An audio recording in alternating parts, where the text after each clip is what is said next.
PKA 761. I think this show has 2 guests. I always know less than you might guess. Taylor? This episode of PKA is brought to you by Lock and Load, our wonderful merchandise, and of course, Blue Chew. We'll talk more about that later. Kyle, I mean, I can hardly get over how different your surroundings look than what I've become accustomed to over these past few years. It's like the lights, the brightness. Did you move to another country? Yeah. This is Australia. Everything's just dude. I should have flipped the camera. That was the just mirror. Everything's on the other side in the southern hemisphere, of course. I moved yesterday, and I just got my setup put together maybe 30 minutes before the show. Everything was in boxes, but got everything done. I know it looks identical, but that's because I've got stuff now. I'm gonna put stuff behind me, maybe. But what was the motivation for getting a different place? Getting closer to my lady friends' school work stuff, just getting closer to that. Mm-hmm. And it was that time of the year where we were either going to re-up our current lease or go to a new place, and decided to do that. She got quite a drive she was making. Mm-hmm. And I like this part of town better. It's on the opposite side of town, so it's a nicer side of town, I'll say. It wasn't in a bad place, but this is nicer. I asked because you have dogs. How do the yards compare? Yeah, that's when I'm shopping for a place to go, it's like, all right, I got to have this in the kitchen. I want this in the bathroom. I need somewhere for my gym to be stored. That's the best place. It looks like a dungeon where they redid the basement in this house, and it's so cold down there, Woody. It's frigid. I almost put the office down there just because I was like, my God, I'm shivering. But I put the gym down there, so it's going to be just so nice and cold to work out in. Loved that. And then a big ass fenced yard for the dogs, which that's hard to find. It's hard to because I don't want some little yard that they can just have enough room to. You ever see when they give the most dangerous prisoners yard time, and they just go out in this little dog run they pace for an hour, and they pace? It's I don't want my dogs to have that life. I want them to Here they have a wilderness to explore, basically. There's trees and bushes and forests and neighbors and all kinds of shit to fuck with. So they're gonna have a good time out there. But I like the place. The move, I have a lot of stuff. Just my gym alone weighs about 3,000 pounds. Looking at it, and that was the last thing I showed them. They had seen the sea of boxes because I've been packing for weeks. Everything's boxed up, labeled really well. Washer and dryer, and I have 2 sectionals. Each one takes up a normal person's entire living room. When they were like, this is going to be a lot. This is going to be rough. And I was like, one more thing. And I opened the blinds dramatically to reveal my entire gym. And the bumper plates are stacked up waist high in 2 piles, 2 waist high piles of just bumper plates. There's 3 complete sets of dumbbells of different manufacturers. There's three barbells, a squat barbell, one of those fancy ones with the handles and stuff. Those are heavy. And then I'm not gonna. I have a very heavy elliptical, a nice one. I have a treadmill and a squat rack, and then I have not a functional trainer, but a weight loaded multi thing that has pull downs and rows and stuff. This was not the A team they sent. I didn't think they were going to get it done. The leader of the group, it's either emphysema or mesothelioma, something. I'm going to do my best to mimic his voice. I got 5 boxes and in the gym. Might need to be 2 tripped though. And I'm like, he's going to cough on your stuff. I can barely make out what he's saying. And I mean, it's a constant audible wheeze when he's not talking to you. If you just walk behind him while he's doing something, and he's holding his left ribs like he's been shot, like he's John Wayne and he just took one the whole day limping. And is this the guy that was that you? No. Let me tell. Let me give you the whole crew. Okay. So he's the leader of the pack. He's a black guy. He's about 50, 55, but he looks rough. And again, wheezing like he's dying and holding his left side. I'm like, all right, this is the leader of the group. Where's the rest? And then this old Mexican man walks in. Again, Mexicans age well. This guy's looking 55. He goes, all right, bathroom? And I'm like, yeah, right here, buddy. And he goes in the bathroom, and I'm in the kitchen, like, you know, getting the last final touches, like making my last cup of coffee that I'm going to have before I pack the coffee machine and the last coffee cup. And I hear,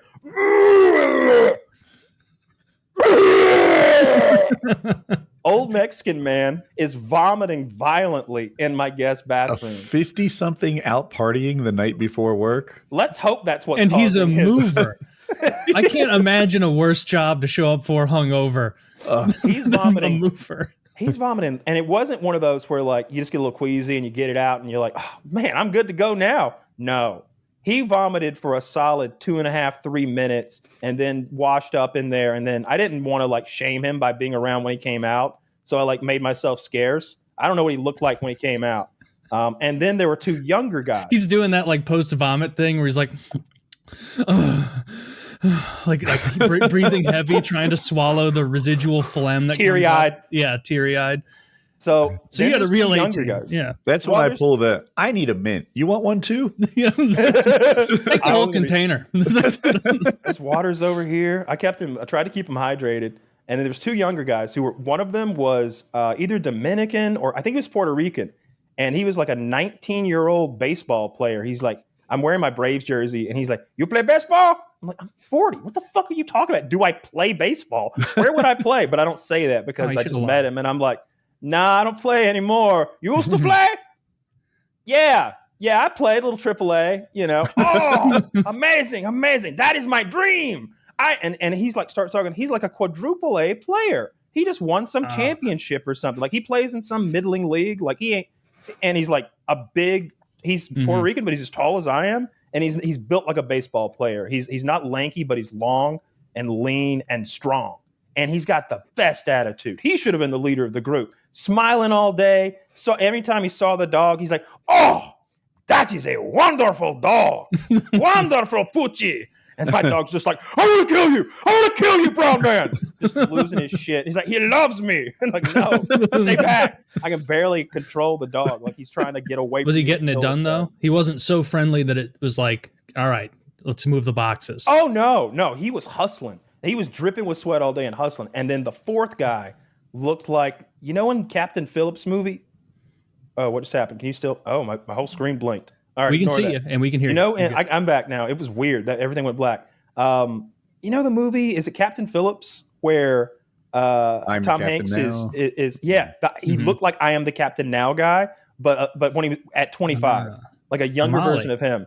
He looked a little Somalian. He didn't, and he smiled a lot, but I don't think he spoke any English. And so this was my dream team, and it was 92 degrees and 55% humidity. When I walked outside at 7 a.m., like the sun had barely come up, I immediately started sweating. I was like, oh, it's so hot out here. Oh my God. They worked all day, 12 hours of loading and moving boxes. Did Vomit Dude ever hit his stride? No, he vomited all day. He vomited in my new house. He vomited in the new house. He christened it? He broke the seal over here. I hadn't even pissed in this house, and then Pablo had done vomited up lunch into it. It was I felt bad for him all day. When you should have hooked him up. You should have like went to a gas station and bought one of those like homeless beers, like the tall boy, super strong ones, and be like, there you go. Guzzle this down and get to moving, because we can't have you throwing up in between every 3rd box. See, I'm good about Why that. can't you be more like the pro baseball player? I had a mini fridge completely stocked with like anything you'd want. They were like fancy waters and like not Pedialyte, but some sort of like special, like Super Gatorade stuff. And there was a beer in there. If anybody wanted the beer, they could have cracked that. There was a Banky in there. He could have had that if it would have taken the edge off for him. But we finally got everything moved in. It was a nightmare for them. I walked 15 miles yesterday, and my feet are so bruised on the bottom because I wore my Air Force Ones. It was like the first pair of shoes I found was some old blue and white. So Air you were Forces. Stomping around, dude. That's you're what my stomping friend, in your Air Force Ones overseeing. It's so funny. You know what's funny about that? You're the second big boy. You're the second person in my life to mock my shoes in that very way. The last person was Blake in 9th grade. You know, it hurt my feelings just as much just then as it did in 9th grade when I walked in with those brand new white on white Air Forces and Blake went, "Oh, look, guys, Kyle got some Air Forces. You gonna stomp around, Kyle? Come on, stomp on in here in your Air Force." And he like sang the song, and I'm like, I just wanted everyone to like my new shoes. I thought I'd be part of the crowd. Big shout out to Blake. Cool guy of the week. Fuck Blake. Blake had Air Forces too. His had like designer like fabric sewn into him because he had a black stepdad. He had cool shit like that. He was cool shit like that. What's been spinning in my head since Kyle started this story, Kyle always gets deals. Kyle's like, masseuses? Yeah, you should do that too, Woody. They're like $12. I'm like, what do you fuck you find a masseuse for $12? He's like, that's nothing. My fucking trash guy works for a button and some pocket lint. He always gets these. I negotiate. How much did you pay for your movers?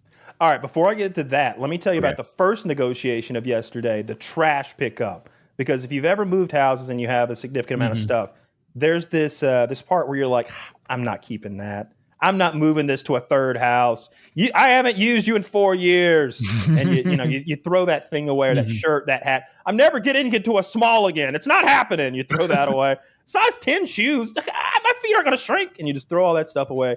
And I ended up with like 8 big bags of garbage, an old grill, whatever garbage was in my dumpster from the week of just living, and maybe a couple boxes, like pile of cardboard boxes that you could get in 2 double armfuls, like basically the back of a pickup truck full. And I hired these guys on Thumbtack and to come pick up the garbage. $100, he said. $100 for the pickup. I'm like, all right, that's pretty fucking cheap. I'll do 100. And he shows up, and it's 2 African guys. And he's like, he looks at my pile and he goes, 200. I'm like, you said 100, and now it's 200? I have to drive all day this one truck. Not my problem. I'm sure you're trying to explain the economics of trash pickup to me, but it's not my problem. I said, 100 or you go. 100 or you go. Leave. Because like his English isn't good enough to you go. I did that. I went 100 or I said 100 or you go. You leave. And he's like, the app take $20. And I'm like, 150. He's like, 150 it is. He starts fucking working. I went inside. I'm like, pay him $150. I don't think he wants to talk to me anymore, though. That's just exactly how you sell cars. Like the guy who comes in and closes is the asshole. He's like, look, you're either gonna take the deal or you're not, sir. It doesn't matter to me. Strike while the iron's hot, or come back next week when it's cold and we don't have those rebates. And you sell him the car, and he doesn't like it, but he knows he's doing the right thing. Then you come send some sweet motherfucker over to be like, oh, your new car's so pretty. I just saw it come out of the wash. Completely different attitude. So sent her in to do, your trash truck is wonderful. Here's $150. So negotiated him down, even though he tried to fuck me. It was a $150 load. It was a lot of shit. And then the pickup was going to be, I think it ended up being like $1,700. I think it was $1,700. 4 men, the biggest truck that you can get for moving. 4 men, 12 hours, and 2 trips. It took 2 trips back and forth, which is like 2 hours worth of just How'd driving. How'd you even get the price before showing him the gym? It's like you tell them the rooms and you give them like a description of what you have. And I've used that company before. I usually use the same company. So I get a VIP rate because I've moved with them 4 times. Fair enough. Yeah. So it was pretty good. They got tipped super well. Everybody got $100 tip. And then, other than the African guys who tried to swindle you. Right. No, they got no tip. No, they did 15 minutes of work, but my mover guys, they all got $100 bill, and I bought them good pizza, not like Little John's, Papa John's, and again, like my cooler is not some like Walmart cooler full of Powerade and water. There's some. They're like, ooh, I don't even know what to take when they come to the cooler every time. They're just looking at 10 rows of Coke Zero. I don't know what to take. There's so many.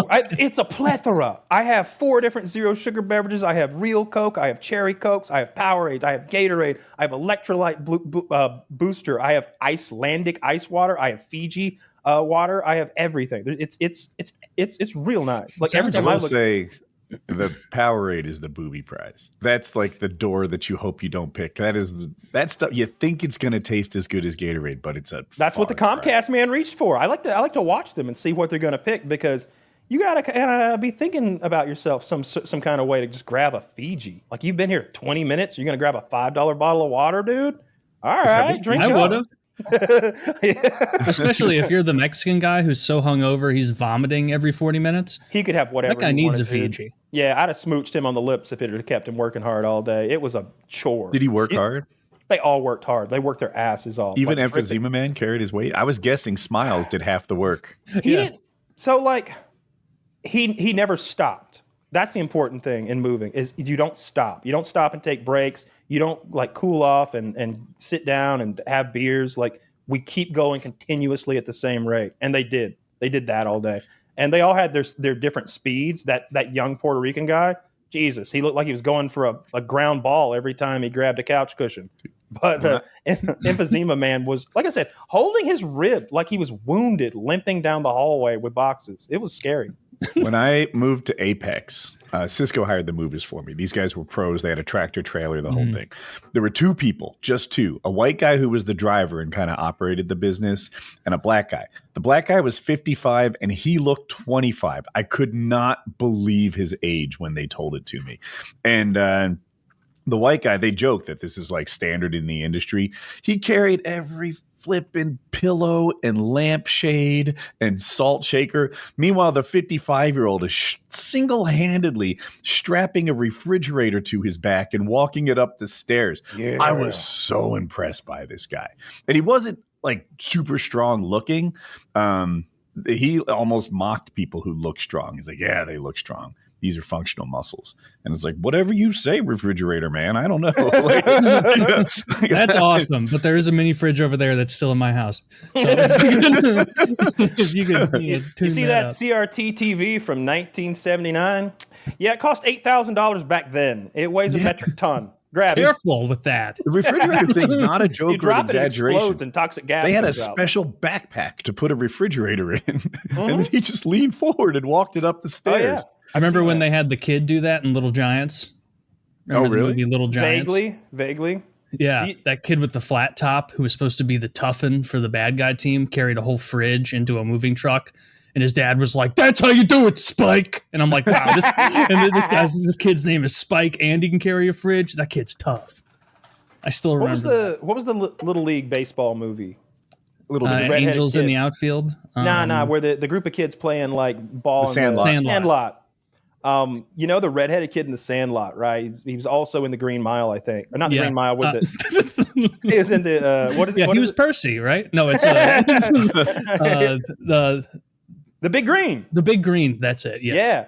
Yeah. He came out for, I think it was the Savannah Bananas a while back. And they're like, and I don't remember what his name in the movie was, but it was something like the Greaser or something. And coming to the plate, number 69, the Greaser. And he comes out like looking like Babe Ruth, like shoulders back. He's not an athlete, never was. He points like Babe Ruth and calls his shot, points to the left field wall, strikes out. That's cool. He's having fun with it. I'm still here for it. The crowd loved it. It was great. That's where a lot of guys who aren't good enough to play like, professional baseball, but they're close. They're going to leagues like that, those fun, like silly Savannah Banana type things, and they're selling out. Like, you can't get tickets. I looked at it when I was like, "Hey, let's go down next weekend to the Savannah Bananas." Fucking the season's paid. That's it. They sold out for the season, dude. Like, it's great. They made more teams. So, I mean, you surely know this, but the Savannah Bananas are basically the Harlem Globetrotters of baseball, and at first, they had a couple of teams. There was like a funny team that would play on stilts and do like trick plays where 4 pitchers line up, but only one has the ball, and they'd all throw simultaneously, and the batter's got to figure it out, like nonsense like that. And then they had a competitive team that was there to win the league. No one liked that one. Everyone was very disappointed when they signed up for the Savannah Bananas and found out it wasn't the Globetrotters version of it. So they just made like more banana teams. Now there's like a whole league, I think, Savannah Banana like teams so that they didn't just play the Washington Generals again and again. Yeah, I don't follow it super well, but I have seen other teams that must be in that wacky league or in a different league being wacky. I saw the one that's popular on Reddit where they're playing nighttime baseball and everything's glow in the dark. The baseball, everything's glow in the dark, and they sprinkle the entire field. And the field's not particularly lit. Well, that's what the field's dark. Yeah, no lights, nighttime game. And on the ground of the field, they sprinkle these glow in the dark. I don't know what they are, but like it looks like they took a ton of glow in the dark confetti and put it everywhere. Where it's not, the ground's not saturated with glow in the dark, but there's enough of it where you wouldn't fall, and you can see where the lay of the land is really well. And from the viewer's standpoint, it's beautiful because it's all green. It's glow in the dark, like it's green and purple, and the players are glow in the dark. The ball, when it gets hit, like that's pretty. When they hit that glow in the dark ball and it just makes a streak out to the. I would love to attend that game. As a player, though, I throw and catch like a swimmer.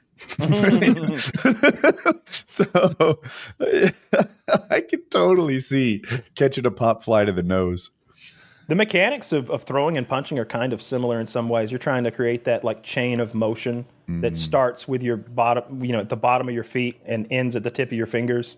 It's planting feet and rotating and twisting and just chaining everything together. You're pushing off a foot. You're flexing your glutes. You're rotating your hips. You're tightening or loosening your obliques and your core. Your core is getting wound and unwound in a way that you store energy in it. And then what happens between your shoulder and the tip of your fingers is so complicated I can't explain it. There's so much to it, depending on your throwing motion. You just gotta feel it. There's a golfing parallel, another sport I don't know anything about, but there's another one that like it goes from the tips of your toes to your fingertips before it's finished. Yeah. With golf, like if I start and they thinking, just do it. Like I've noticed all my best golf shots, and I'm not good at golf, but like if I start thinking at all while I'm swinging, while I'm in the backswing, I just beef it up off the start. Like, but if I can stay totally thoughtless, you can kind of just get away. We're talking about athletic stuff, Hutch, where I don't know if you're a golf guy or a baseball guy or what your sport of choice was. What was it? It was baseball growing up. Baseball, okay. Yeah. Kyle's too. Did you ever get that? Where I don't know if you were a pitcher like Kyle, but like the mechanics of an athletic movement really well. But if you start to think about what you're doing in the moment of doing it, you fuck it up. It's like I have to remember to keep my elbow high. I have to keep my shoulder back. And then it's like, oh, fuck. Well, I thought about what I was doing and I ruined it. I need to be like Zen. And that way I can do it. Yeah, that's my entire athletic career. Yeah. What's up, fellas? How's it going? Hadn't seen you in a minute. Yeah, it's been a minute. Been a minute. How's we DM about it from time to time. How's the getting jacked progress, the lifting?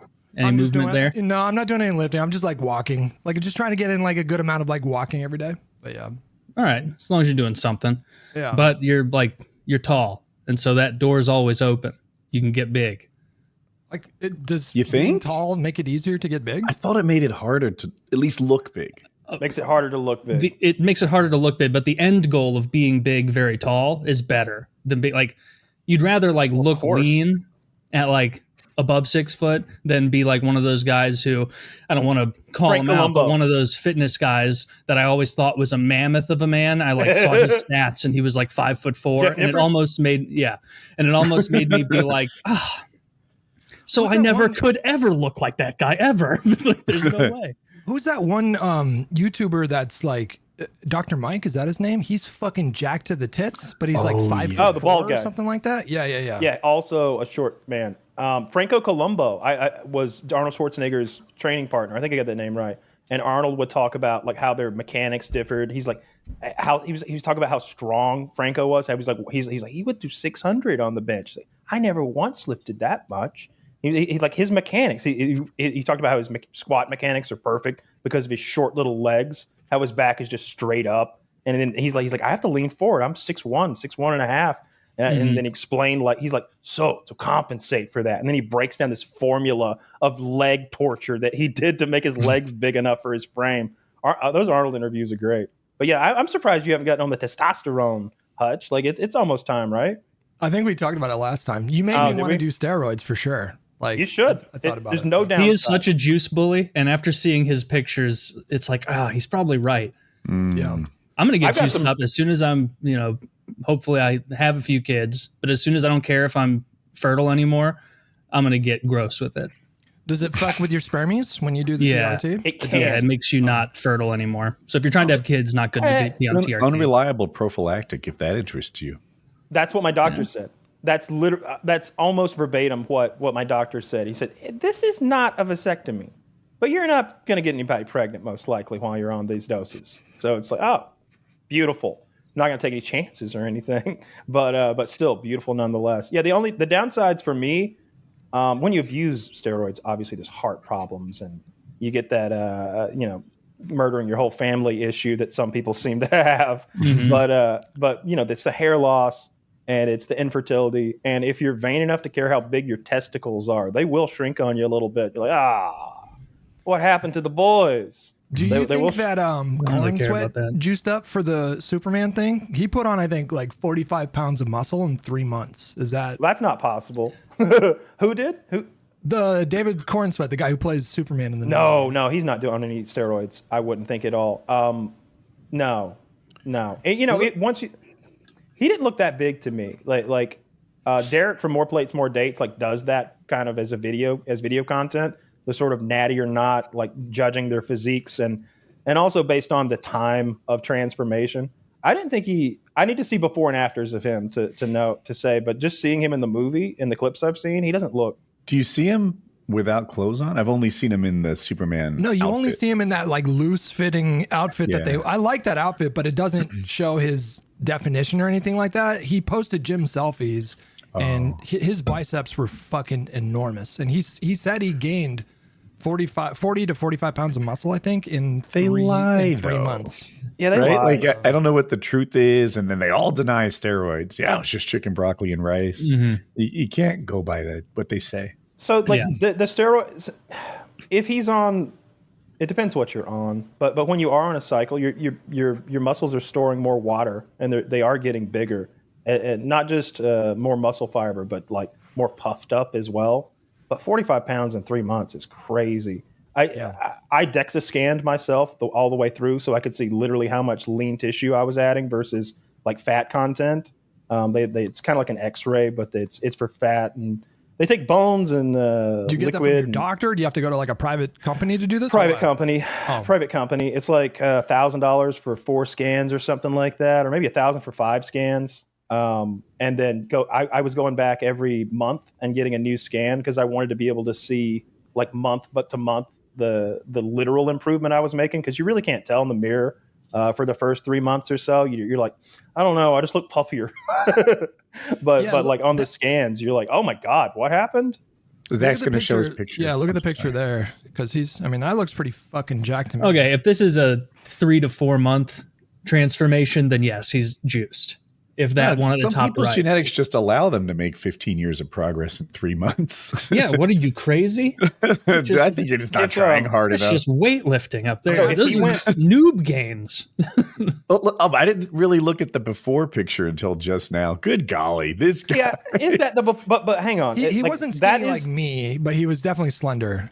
He's got defined pecs and traps and good biceps and forearms in the little picture. And we don't know how long is. We know that he started this workout program and he's claiming this 3 month, 45 pound thing, but I don't know when that picture in the little bubble was taken. Maybe that was 5 years ago. I don't know what he looked like right before he started his transformation. Mm-hmm. Did you see Twisters? I don't know who that is.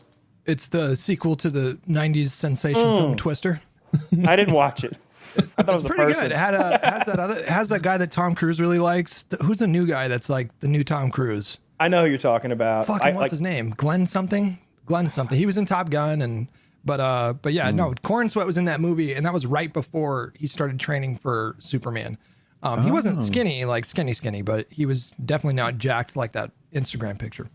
Yeah, and that amount of muscle after a few months. I'm just going off what you said. If it was a 3-4 month transition from that top right to what he is in that picture, just using that as baseline truth, that's enhanced. That's not, there's no way to do that naturally. It just doesn't work.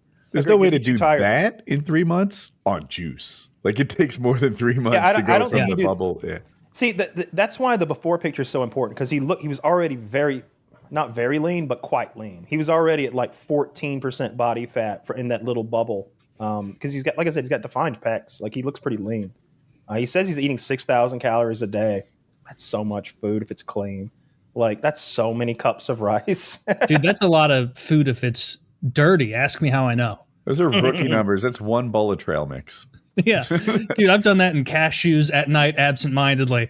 Like that's fucking nothing. Yeah. Yeah, I've been eating nuts as like a midnight snack, but come to find out they're pretty calorically dense. Is that what you say? They're the most calorically dense thing in the world. It's almost as though like we were supposed to be finding like 6 of these at a time and being like, ooh, but we have these giant containers that are salted. I've done that before. Like I'm doing intermittent fasting, so I'm like not starting to eat until like 3 or 4.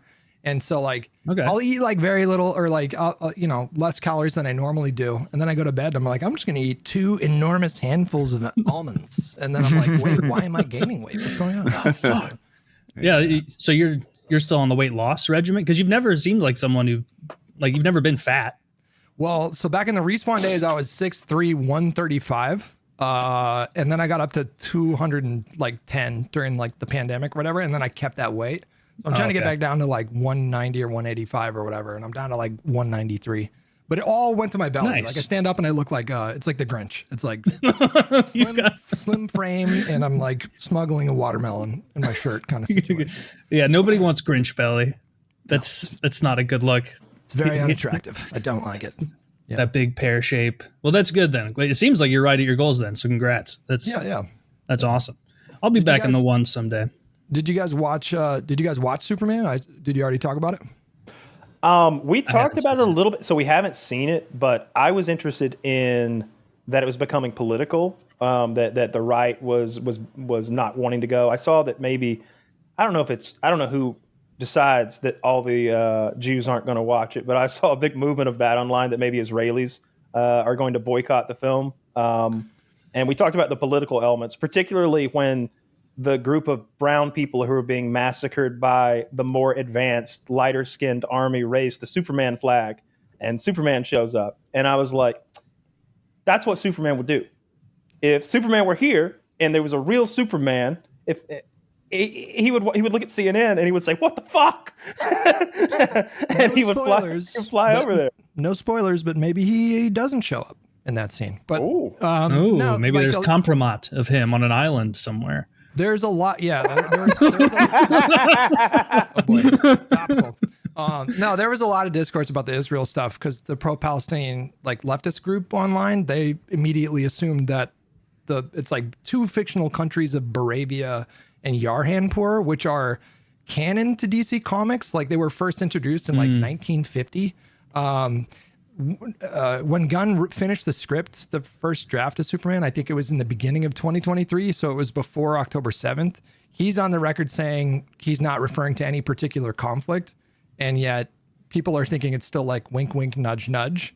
Like it could be. There's some visual similarities between like the Great March of Return protests in 2018 or 19 and like what he did in the film. So like I guess you could make an argument there, but I didn't feel like it was very heavy-handed. There are some like political stuff in the movie, like very little though. It's like not, and it's not really explicitly partisan. Like, yeah, that was my takeaway from it.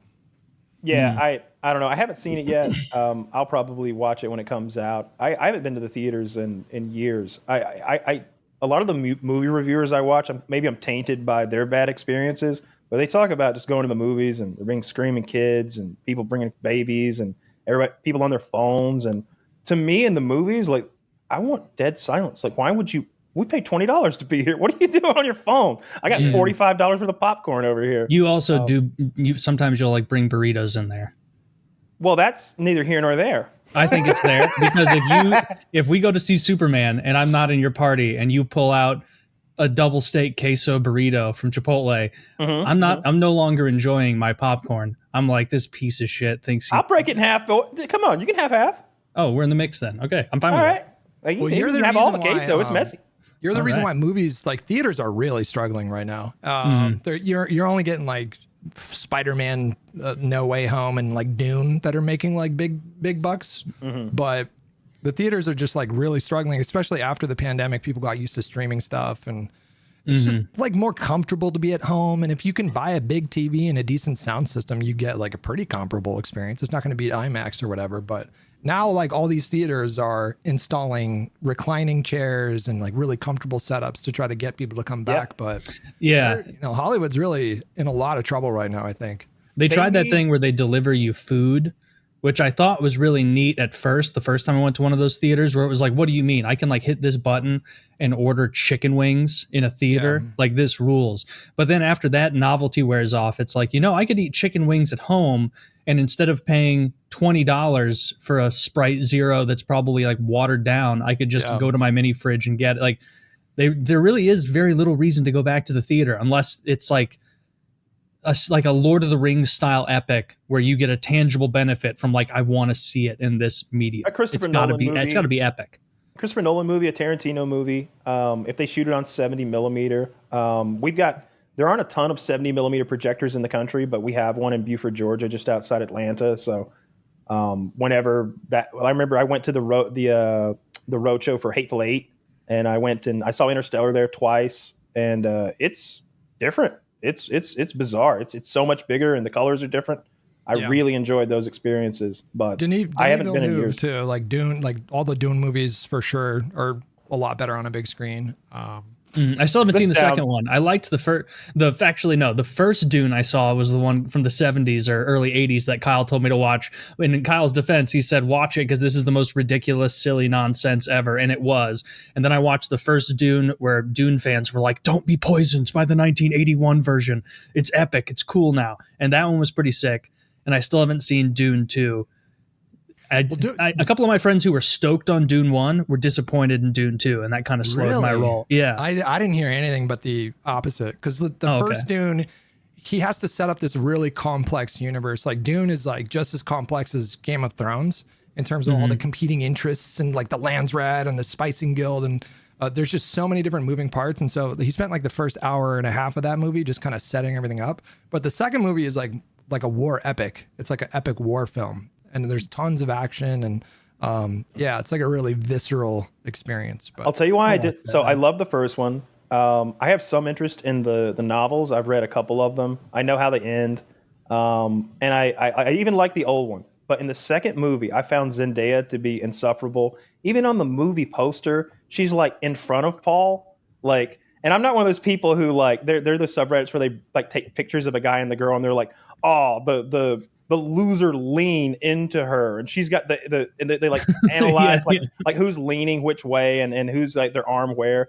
But Zendaya's like walking in front of Paul, and it's like he's a god, or he's about to be. Like why wouldn't he be? And then there's the part at the end. The whole movie she's insufferable, like pouty faced and angry, and the editing seemed haphazard. It seemed like we were missing.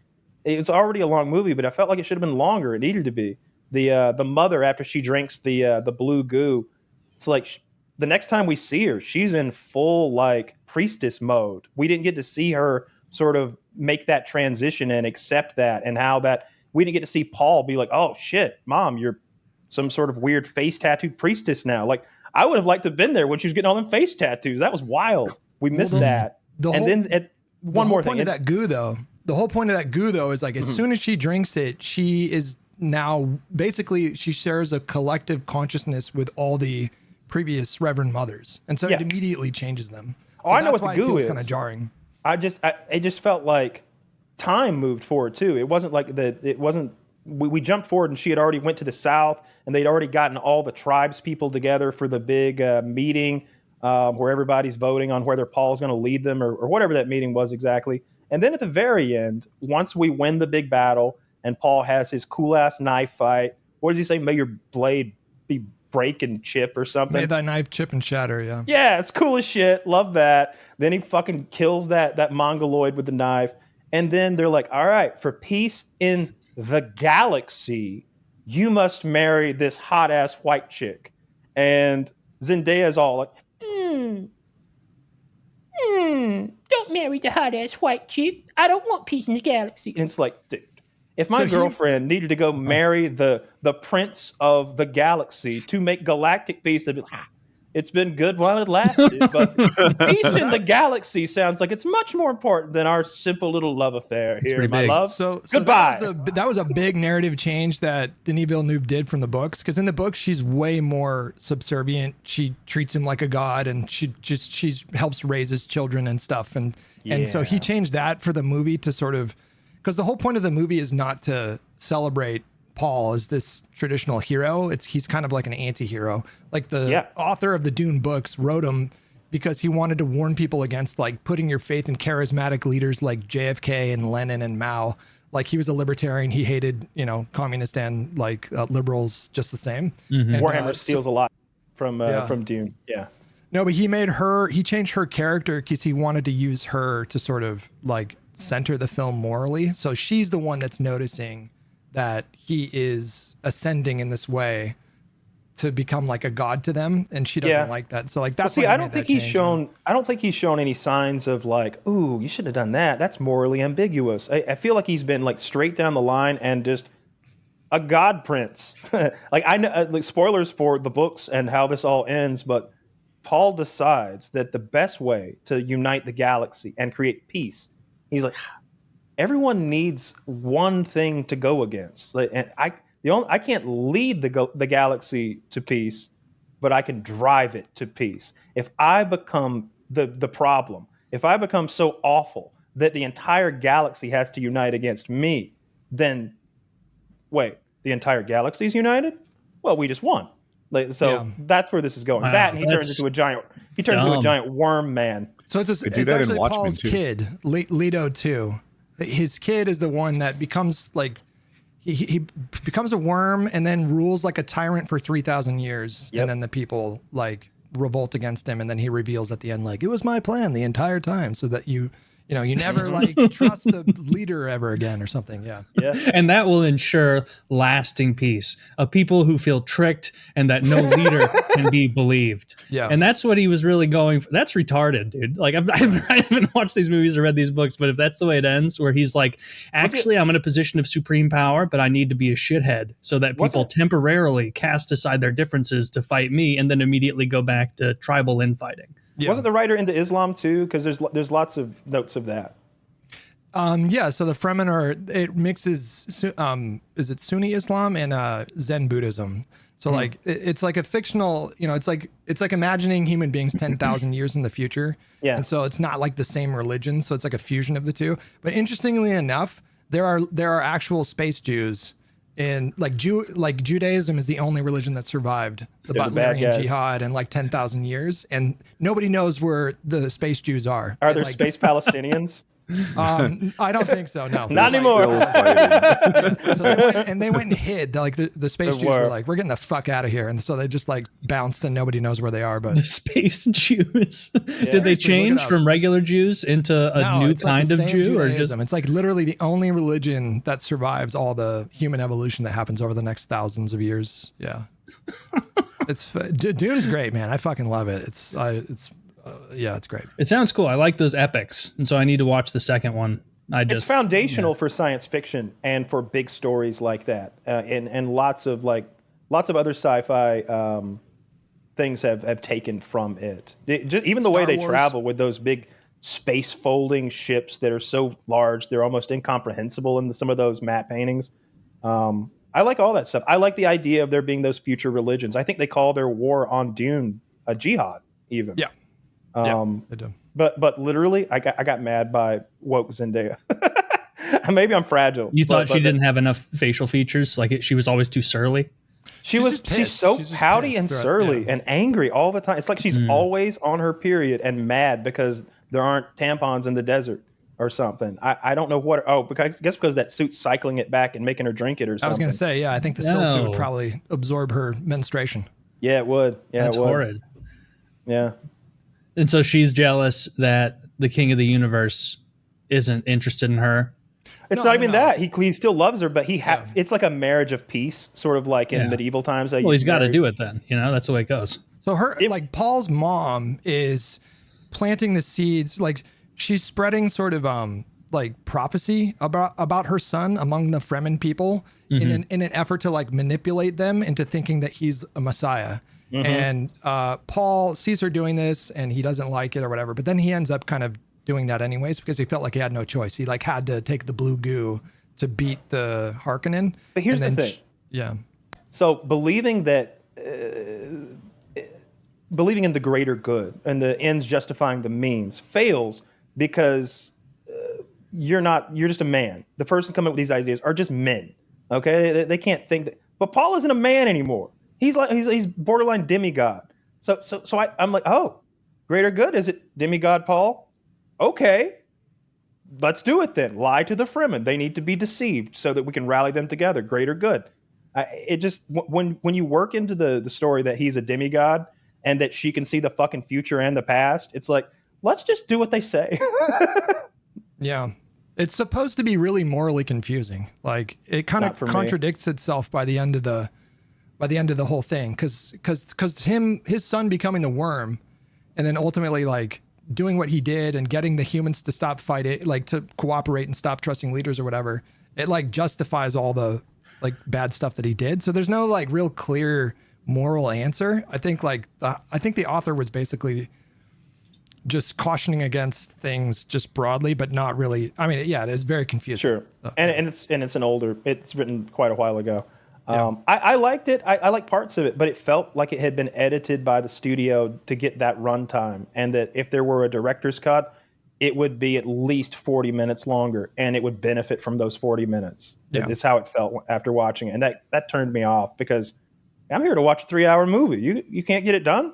Aren't you doing a trilogy of 3-hour movies? You still can't get it done? It's like maybe you should have been. Oh, there's only 3.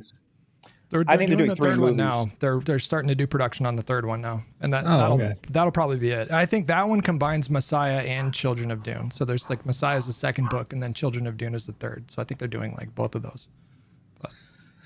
I got to catch up on it. Fuck you. I've seen the first one. I've seen more of that series than I have Terminator.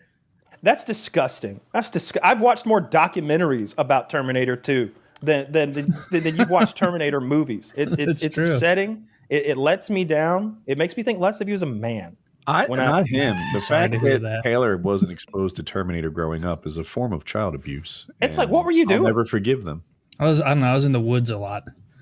Literally, I was going to say smashing rocks together by yourself, and you're like, yeah. I was damming up creeks and building a lot of forts in the woods. Terminator 2 was the first R-rated film that my parents let me watch, and I think I was 9. Might have been mine too. I was 5 though. And I had already seen Terminator 1 at home. They would like kick me out of the room when like bloody scenes would come on. And I'd seen the trailers. It was fucking hype as shit with like Guns N' Roses playing in the background. And it was just like an event. And then the day comes along. My mom's like, I just don't feel comfortable with this. And I like ran to my room, like crying. And then my dad comes in and he goes, I convinced her you can go. Like my dad fucking came through in the clutch. And there was big shout out to Hutch's dad. That was a cool move. One of the best things he ever did for me in my life, for sure. But there was no rating policy. Should be a longer list. There was no rating policy in my house for movies. Like I watched everything growing up. My grandma in particular, like we would watch R-rated movies all the time. She loved Arnold Schwarzenegger. She loved Sigourney Weaver. So Aliens and Terminator we watched a ton of times. It's been a huge Trump week, and I can't have Hutch here without talking about Trump and everything that's going on. First, I want to ask you: you're still in LA or thereabouts? Yeah, I've been down here for like a bit. Yeah. So what were the so-called riots and demonstrations like? Like were you near any of that? Did you see any of that firsthand? So there was a No Kings protest, which was organized by, I can't remember, some big Dem group or something like that. And it was explicitly organized as, or advertised as nonviolent peaceful. And that was the big protest that happened, but there were kind of impromptu protests that had popped up over the city in response to ICE. And those people were not like explicitly nonviolent, and so they were more kind of aggro, and they were like trying to block freeways, and then that started happening in like other cities. But for the No Kings protests, I went to that. It was the biggest protest I've ever been to. I think the final number was that there was something like 30,000 people that showed up that day. And when you walk through the main protest area, It's like good vibes. It's like funny signs is like a culture at protests. It's like who can have the funniest sign. There's like music. There's, millennials, older millennials, like standing on the corner handing out Gatorade. It's all very kind of wholesome. But then when you went down the street, there was a federal building where they were detaining migrants, I think. And that's where the Marines were. And so that's where you had people in camouflage holding, it looked like M16. I'm not like a gun guy, but like a big rifle. And that spot attracted a more kind of young, more kind of explicitly like leftist communist crowd. And those people for sure, like, I'm not going to say all of them, but a lot of them are kind of like looking for a fight, they're looking to kind of pop things off. And we stayed at that spot for like 2 hours. And it was kind of like escalating, and we kind of knew. I was like, something's going to happen here. And then we waited around. It was too hot. Finally, I left. And then like 20 minutes later, lo and behold, there was a confrontation. Like that crowd. You just missed it. Just missed it. But apparently that crowd had started, people in that crowd had thrown like bottles and maybe bricks or something like that. But for the most part, like the proper No Kings protest, it was super chill. Like their cops were right there. You could have walked up to the cops and said, "How are you doing?" And there was like no kind of tension or anything like that. But then these outside groups, these younger kind of radical extremists show up, which really pisses me off. It's like, do that at your own protest. Like, don't go to a protest that's explicitly advertised as nonviolent and then start doing stupid shit. But that was my experience. Like that, the proper protest was totally like safe. You could have gone there with your family. There was no fear of tear gas or anything. Were you a tiny bit disappointed that you by 20 minutes missed seeing it pop off? Just a little yeah, bit, of course, right? Because I knew it was a totally different vibe. Like they were very angry. A lot of them were like, you can just tell, like the clothes they wear, the kind of signs they're holding. It's just a very the foreign flags, not a good look. Yeah. Did you have a funny sign? No, I didn't have a sign. I just showed up with a couple buddies of mine, and that was okay. Yeah. But yeah, that was it. It was, and then after that, it was chill. But like it was obvious that there was no need for the military. Like the cops were more than capable of dealing with that crowd. The 2020 riots were way worse than this. Like not just like 1,000 times worse. Yeah, we got that here. I think that was in most major cities. 2020. Oh, the BLM ones. Yeah, because I remember in Kansas St. City. Where are you at again? St. Louis. Oh, okay, yeah. Yeah, and so it like all the violence those days in 2020 only made our horrible city look marginally worse than normal. But like if that were to happen in like Pittsburgh or something, I bet people there would notice bigger. Taylor, it's just because like our city's a ghost town already. How far are you from Ferguson? I have it in my head you're close-ish. At least half an hour. Like that's close. I'm a decent bit from Ferguson. I've brought it up before, but the 2014 Ferguson protests, I was cracking up because one of my good buddies, shout out to Carter, he worked in Ferguson when that was all teeing off, and it was a shit dead end job that he hated. And he was like my one joy after driving 40 minutes into Ferguson to work at this like real estate office is that I get to go get a nice McDonald's lunch every day. That's the only thing getting me through it. And these pieces of shit burned down my McDonald's. And so now I'm still driving there, but I see all my lunch options burned out as I'm pulling up, where I'm like, I guess I could, okay, McDonald's is burned, but I could do Little Caesar. Oh, damn, they tagged Little Caesars up. Oh, man. Oh, fuck. Big Wendy's has you fooled to the thing. BLM did that. He was so upset. That made me laugh so much. He's doing much better now. It's been a wild week in Trump news. So I think he went to the FIFA Cup, the presenting of the award, and he was up in the box seats with Melania. She was looking very nice on a white dress, and she's a cutie. Media noted that his ankles were very swollen, and then later on he was down on the pitch, and there was the presentation of the trophy and all these medals. Like they look like the sort of Olympic gold medals, like that style of medal. He pocketed somebody's medal, and like he was just like tucked it into his suit jacket, and kept it seemingly. And this next thing I'm going to say, if I'm wrong, then I just got deceived by the internet. But everything that I can find suggests that Donald Trump kept the FIFA trophy. Yes. And he has it in the Oval Office, and he is not giving it back. And the trophy that the winning team has right now is a replica. He pulled. This is that Putin move where you take Robert Kraft's Super Bowl ring. You're like, let me try that on. Oh, it looks so nice. And Robert Kraft's like, yeah, could I have that back? And you're like, have what back? Have what back? Your passport? No one took your passport, did they? No, no one took my passport. Good. I mean, wouldn't you take something like that if you could? I mean, like, will to power. Like, hey man, he strong-arm robbed the fucking FIFA Cup. Like what would it was an important. It's not even an American team's award. It would be one thing if like the Washington Wizards won some award, like his local team. Yeah, like, who right won? Across, like what team won? It's a European like team. Italy or something wins. I don't know. I have that in my head. Did they win? I don't care about the sport. I don't know it well enough. I But it's a European fucking football team. And so then he's also down there. It's time to like give them the trophy. And I think that he was supposed to just hand it to like the bald guy who worked there, whatever his position is. I don't fucking know, president of the FIFA or something. But no, he's like, he won't let it go. He won't physically release it. And so he walks it and he presents it to the team. And then they're like, all right, Mr. Trump, right this way off the stage. And he's like, no, this is a moment. I can feel the energy. And so everybody's jumping up and down and cheering and raising their trophy. And Donald's right there. He is in the official photograph of it that FIFA took. Like if you go back in the FIFA records, picture without him. He's in there. He wedged himself in.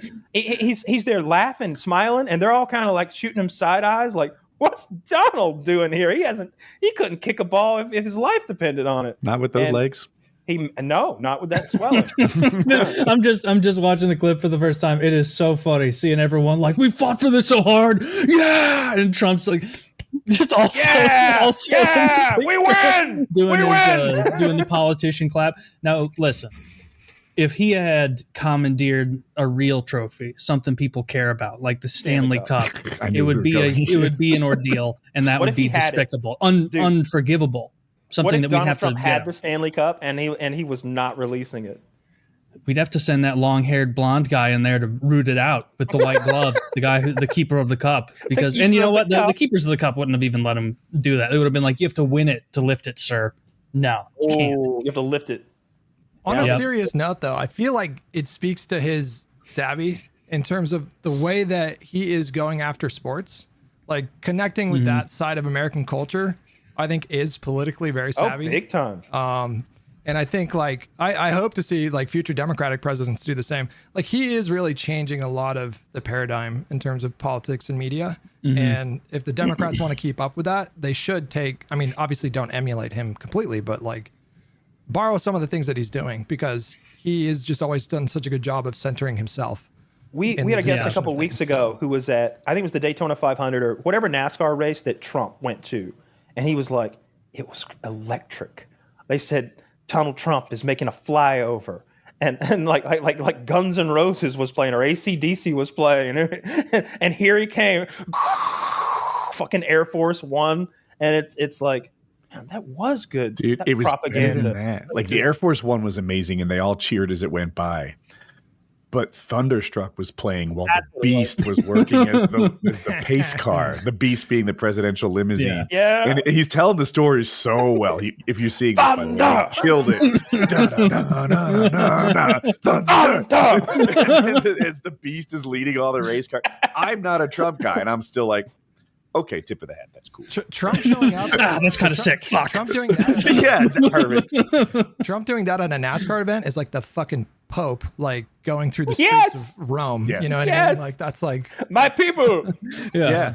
But that's why the FIFA thing doesn't make sense. Like he's winning a lot more hearts and minds with the Daytona show, whereas like I would be blown away if even a singular American saw him like celebrating with the FIFA team and was like, whoa.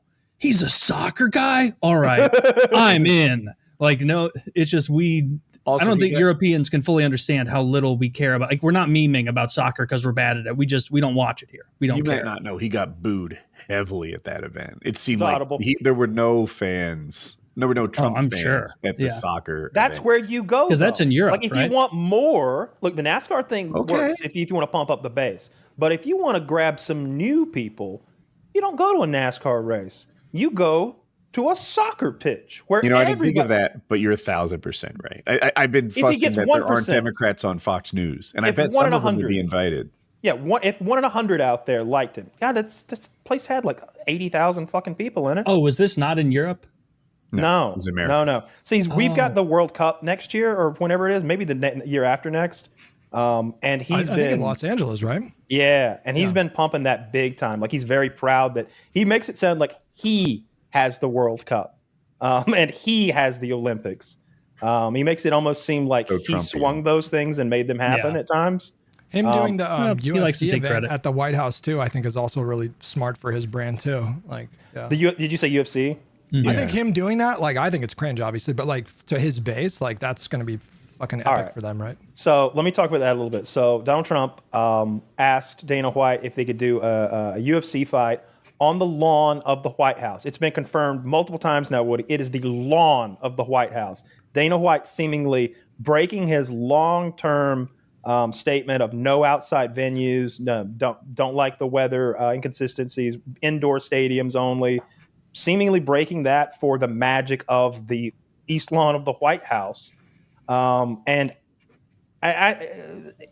I'm pumped for it. Dana's saying it's going to be the greatest card we've ever put on. I am going to make sure of it.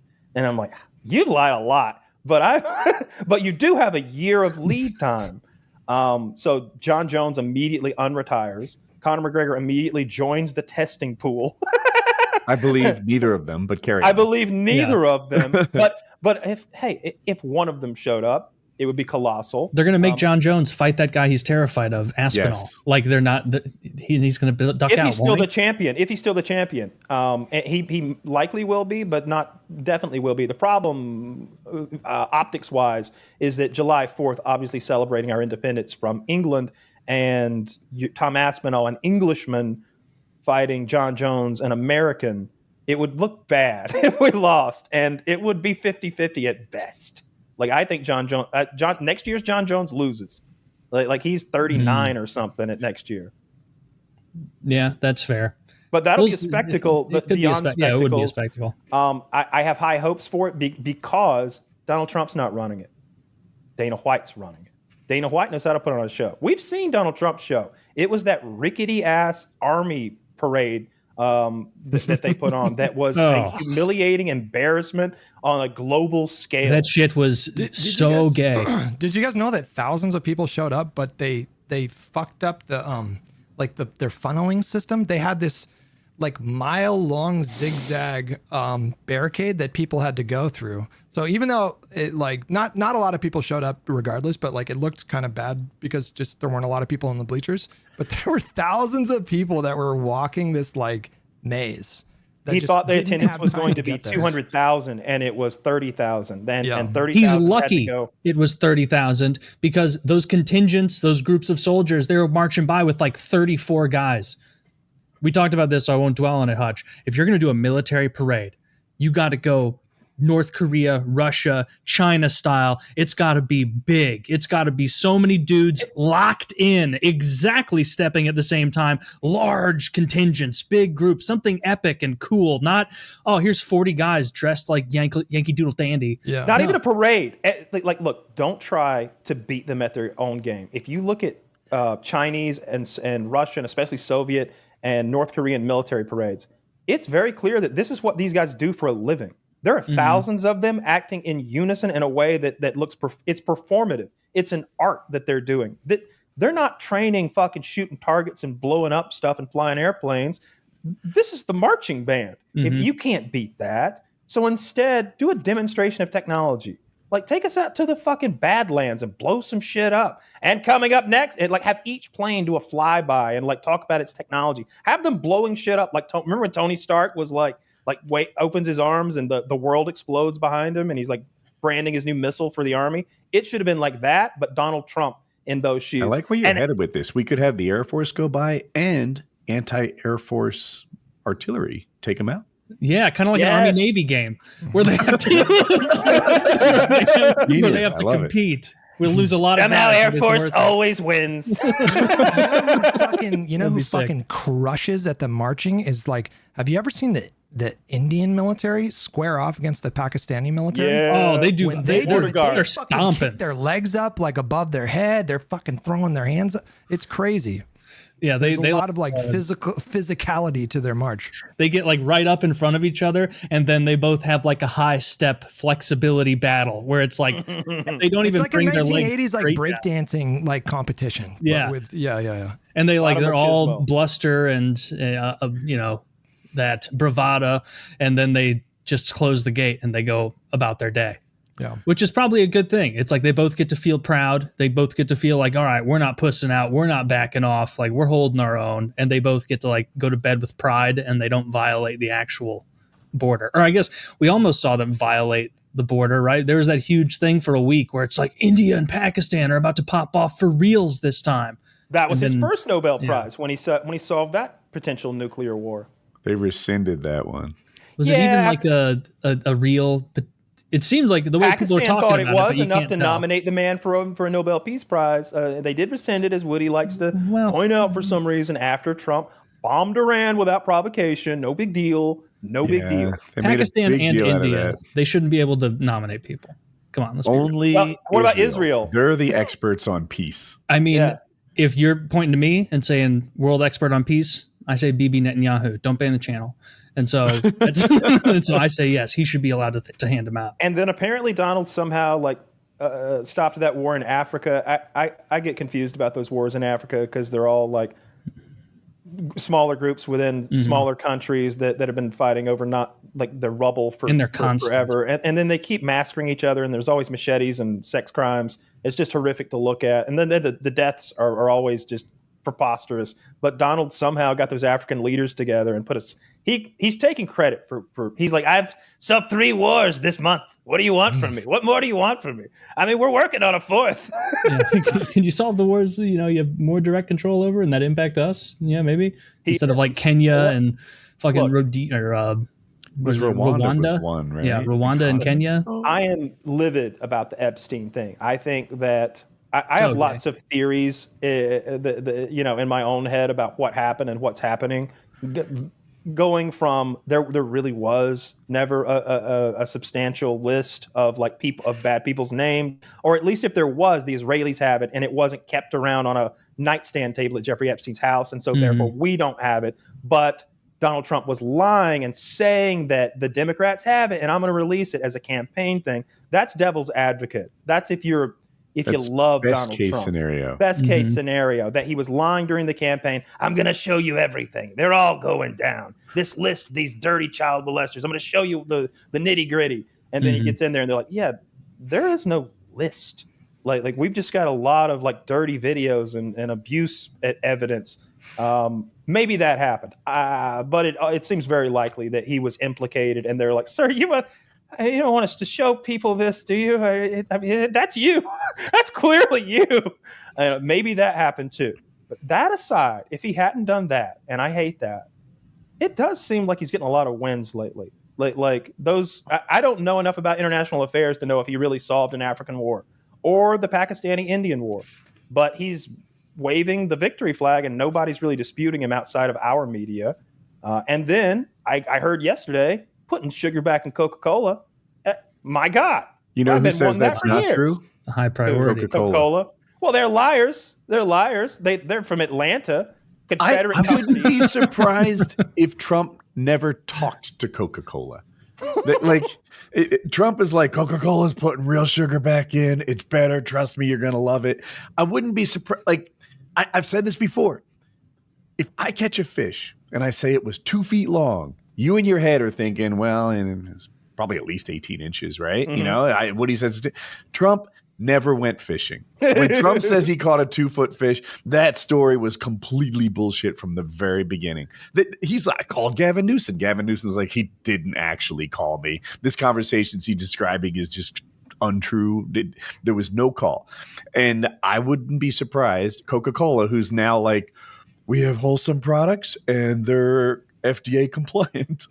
That's their statement on it.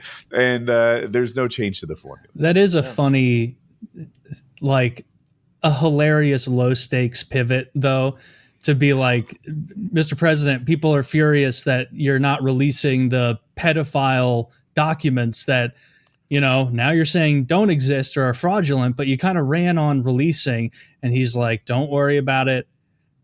people won't even remember after this next announcement of Coca-Cola having real sugar in there. So many people on the right and the left are rightfully roasting this and being like, what the fuck is wrong with you?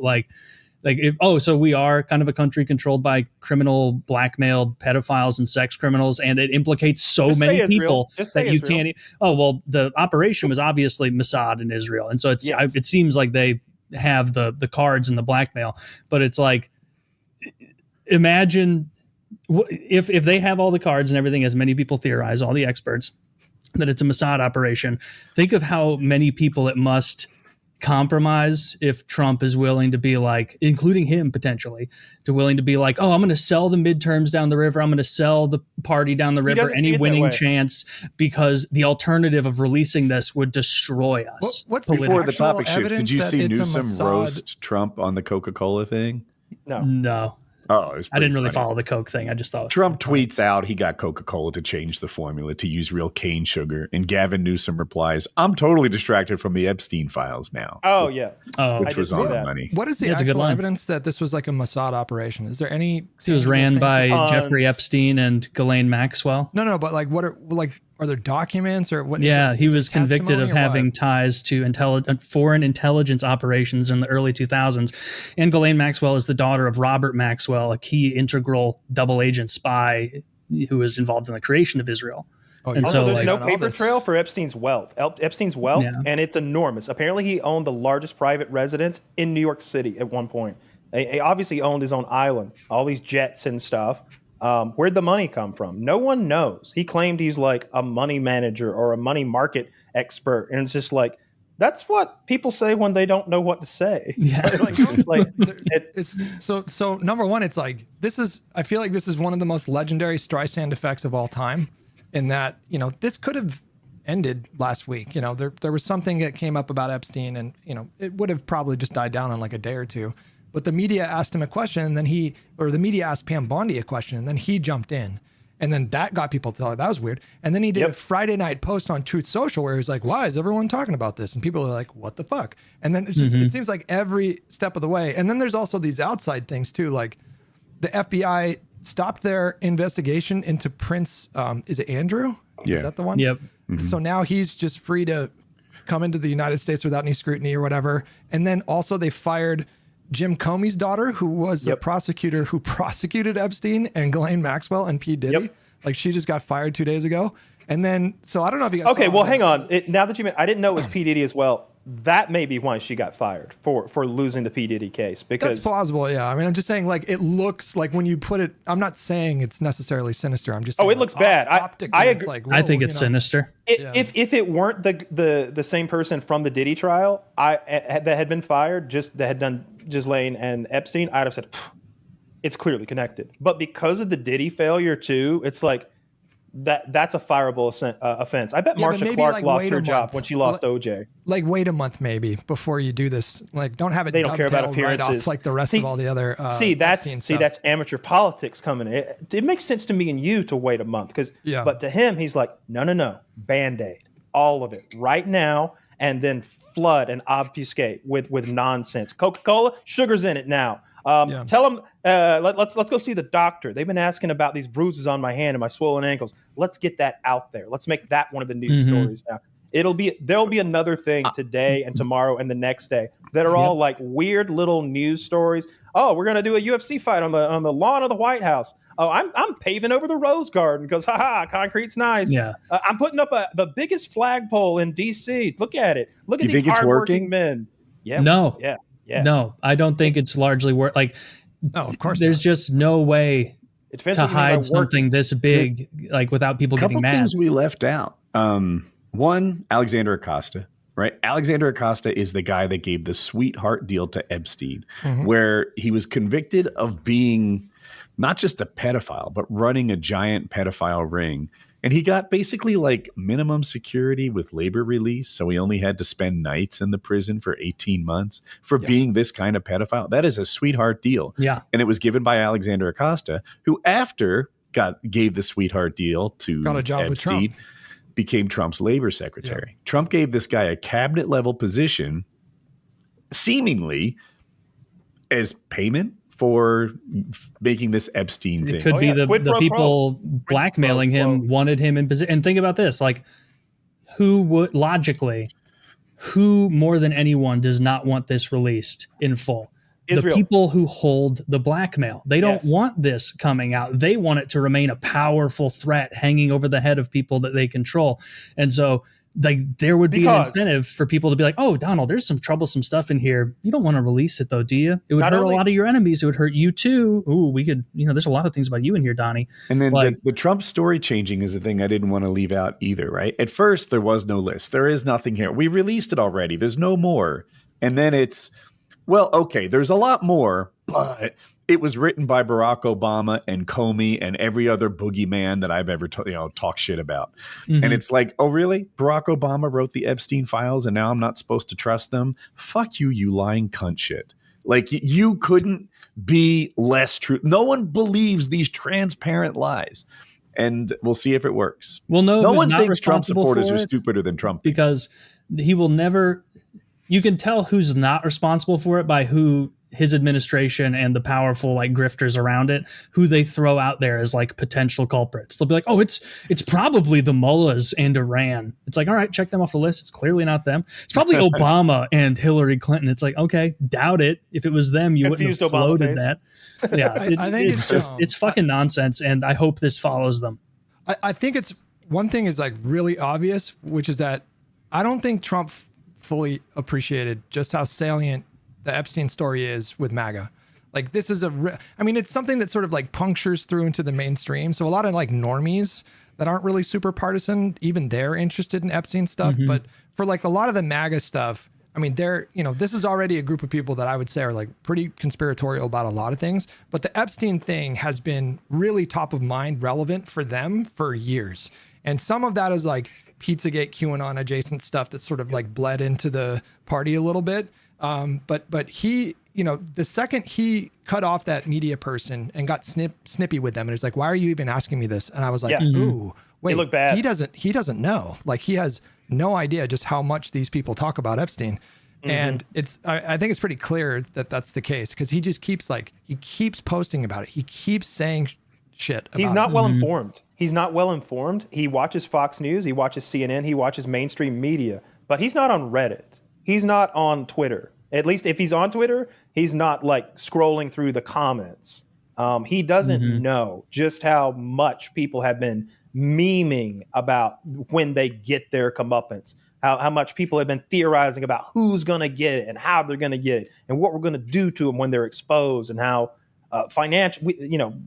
world economies, financial systems, political dynasties be damned. We want the truth. And that resonated with everyone. Like you said, very much with like MAGA, like hardcore MAGA guys whose trailers are covered with flags, all the way to like cat boys on the internet. They're like, yeah let's find out. The far left cares about this shit too. Like most people care. Like you can, it's hilarious seeing online so many like of the clearly taking money grifter accounts being like, but it's time we move past this whole Epstein thing. It's time we move past it. Tim Pool, famously paid off by the Russians to make propaganda, is now on Trump's side. Like, I'm not going to talk about the Epstein files anymore, but Charlie Kirk, Ben Shapiro, like there's a handful of right-wing influencers trying to help him bury it. Ben Shapiro is a big time trying to bury a guy right now.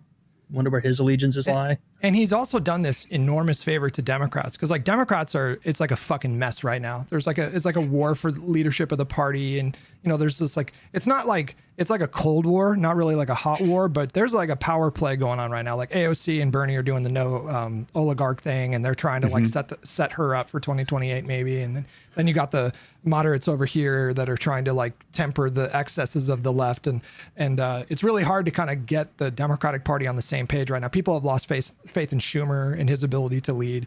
And then this thing comes along and now all of them are like, okay, we're just going to fucking hammer this guy on this thing. So like Newsom's tweeting about it. Ro Khanna is adding amendments to bills to force the Republicans to like block, a provision that would like ask the administration to release the list. And so even Pelosi came out today finally and she said like they should release the files. And she's really like calculated, Machiavellian and thoughtful about stuff. So the fact that she's doing that, she obviously sees that this is an enormous, you know, like Shane Gillis is making jokes about it at the ESPY Awards, and it's going super viral on social media the next day. Like, this is a story I think that transcends politics. And so, like, the Democrats are going to be able to kind of, like, it's their job right now to like, just keep it in the news for as long as they possibly can. And so Shane Gillis didn't tell any Epstein jokes. They deleted themselves.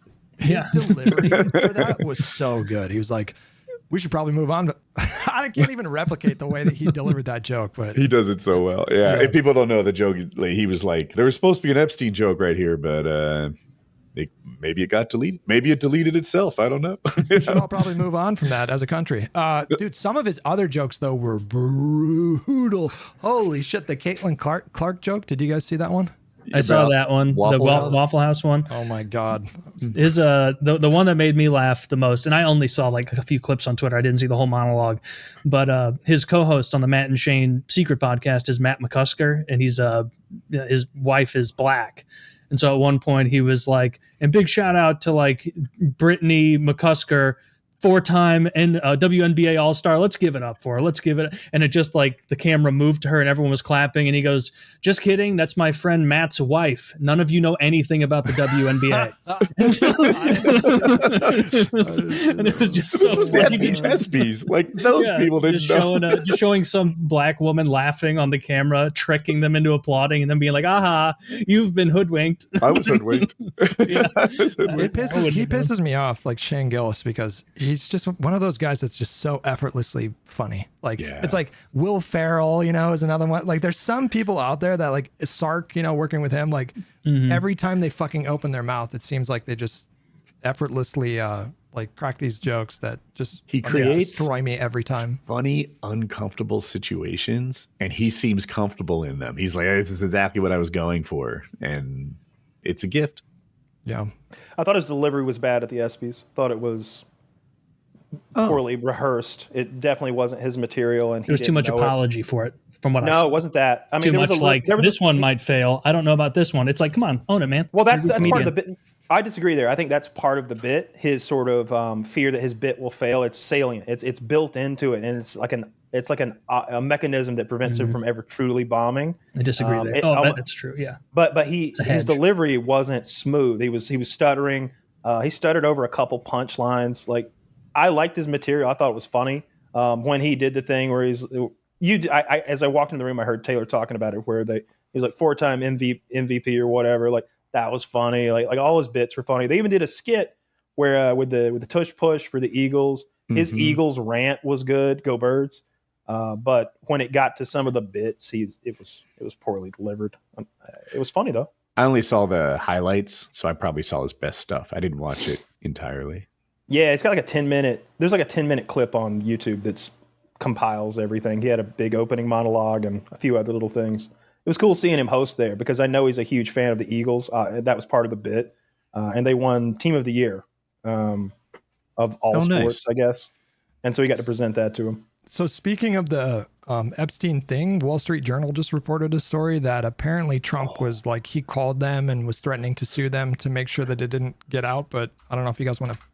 Oh, I can't put it in the chat for some reason. Oh, there it is. There's one particular part of this story that I think is pretty amazing. I'll read it. It isn't clear how the letter with Trump's signature was prepared. Inside the outline of the naked woman was a typewritten note styled as an imaginary conversation between Trump and Epstein, written in the third person. So this was a birthday card that Trump sent to Epstein in like 2005 or something like that. Okay. There must be more to life than having everything. Donald, yes, there is, but I won't tell you what it is. Jeffrey, nor will I, since I also know what it is. Donald, we have certain things in common, Jeffrey. Jeffrey, yes, we do, come to think of it. Donald, enigmas never aged. Have you noticed that? Jeffrey, as a matter of fact, it was clear to me the last time I saw you. Trump, a pal is a wonderful thing. Happy birthday, and may every day be another wonderful secret. God damn. Zach, can you show this tweet? Like, put it on the screen. Talk about like kindling for a fire. Hey, I mean, if it weren't for the pedophile thing that we know about, I think they were gay. I think that they were gay lovers. Like that's what this. That actually, yeah.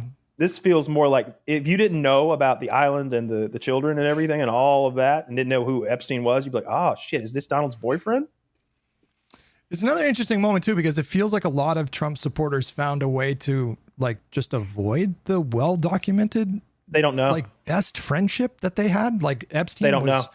on a recording with a journalist back in 2018 saying, just flat out saying, we were best friends for years. But look where that's reported at. I know that because I'm a Reddit hound. I'm just on there way too much. And I read everything that there is to read on the politics and all the other subreddits about this stuff. I stay well informed.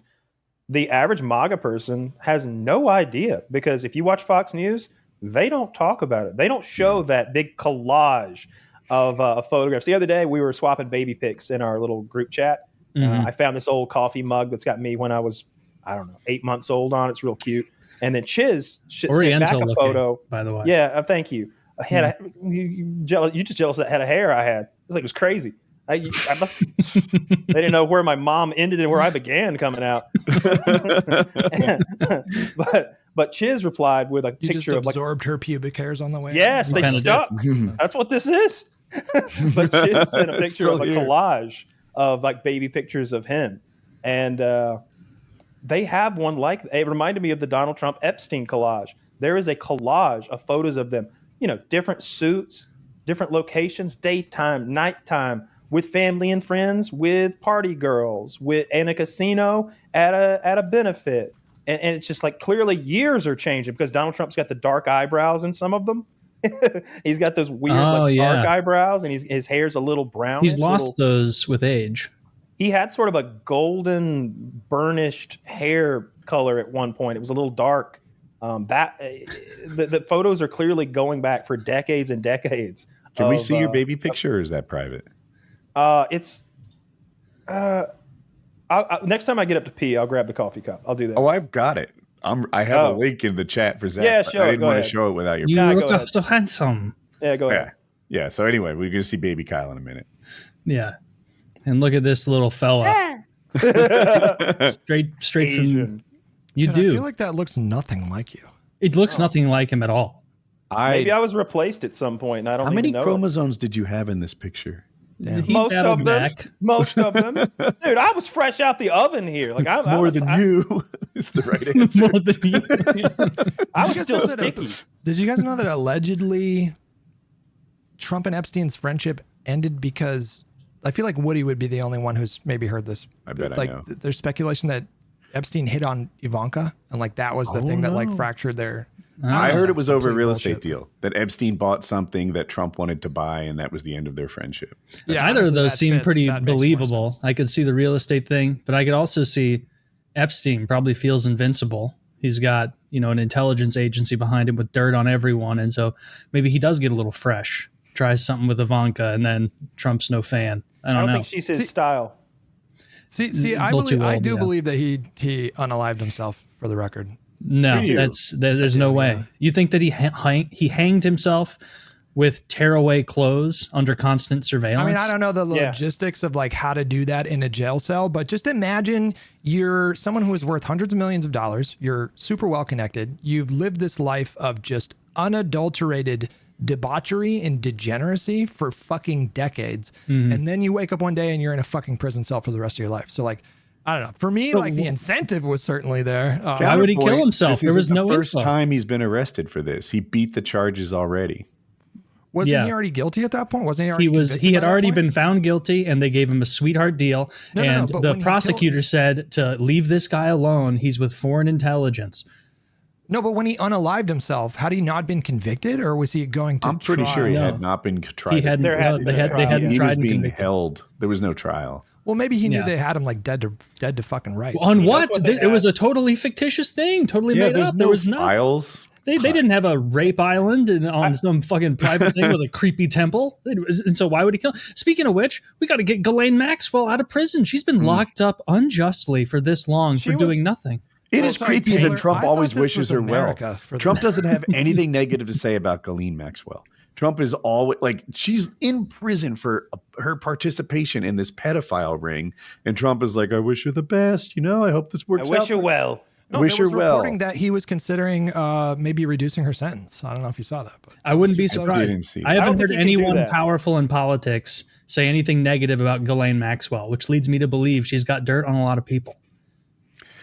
Yeah. I'm usually not a big conspiracy guy. Like, I fucking violently resist them because I think like we just become way too conspiratorial, especially It's after funny you mentioned that 9/11 next stuff. week But is- after this, I'm like, I don't fuck. Yes. Little sweet sneak peek, Kyle. Go ahead. Yeah, next week is conspiracy theory week. We've got a special conspiracy theory guest. I'm told he's bringing like a PowerPoint presentation. I have no idea what the topic at hand is.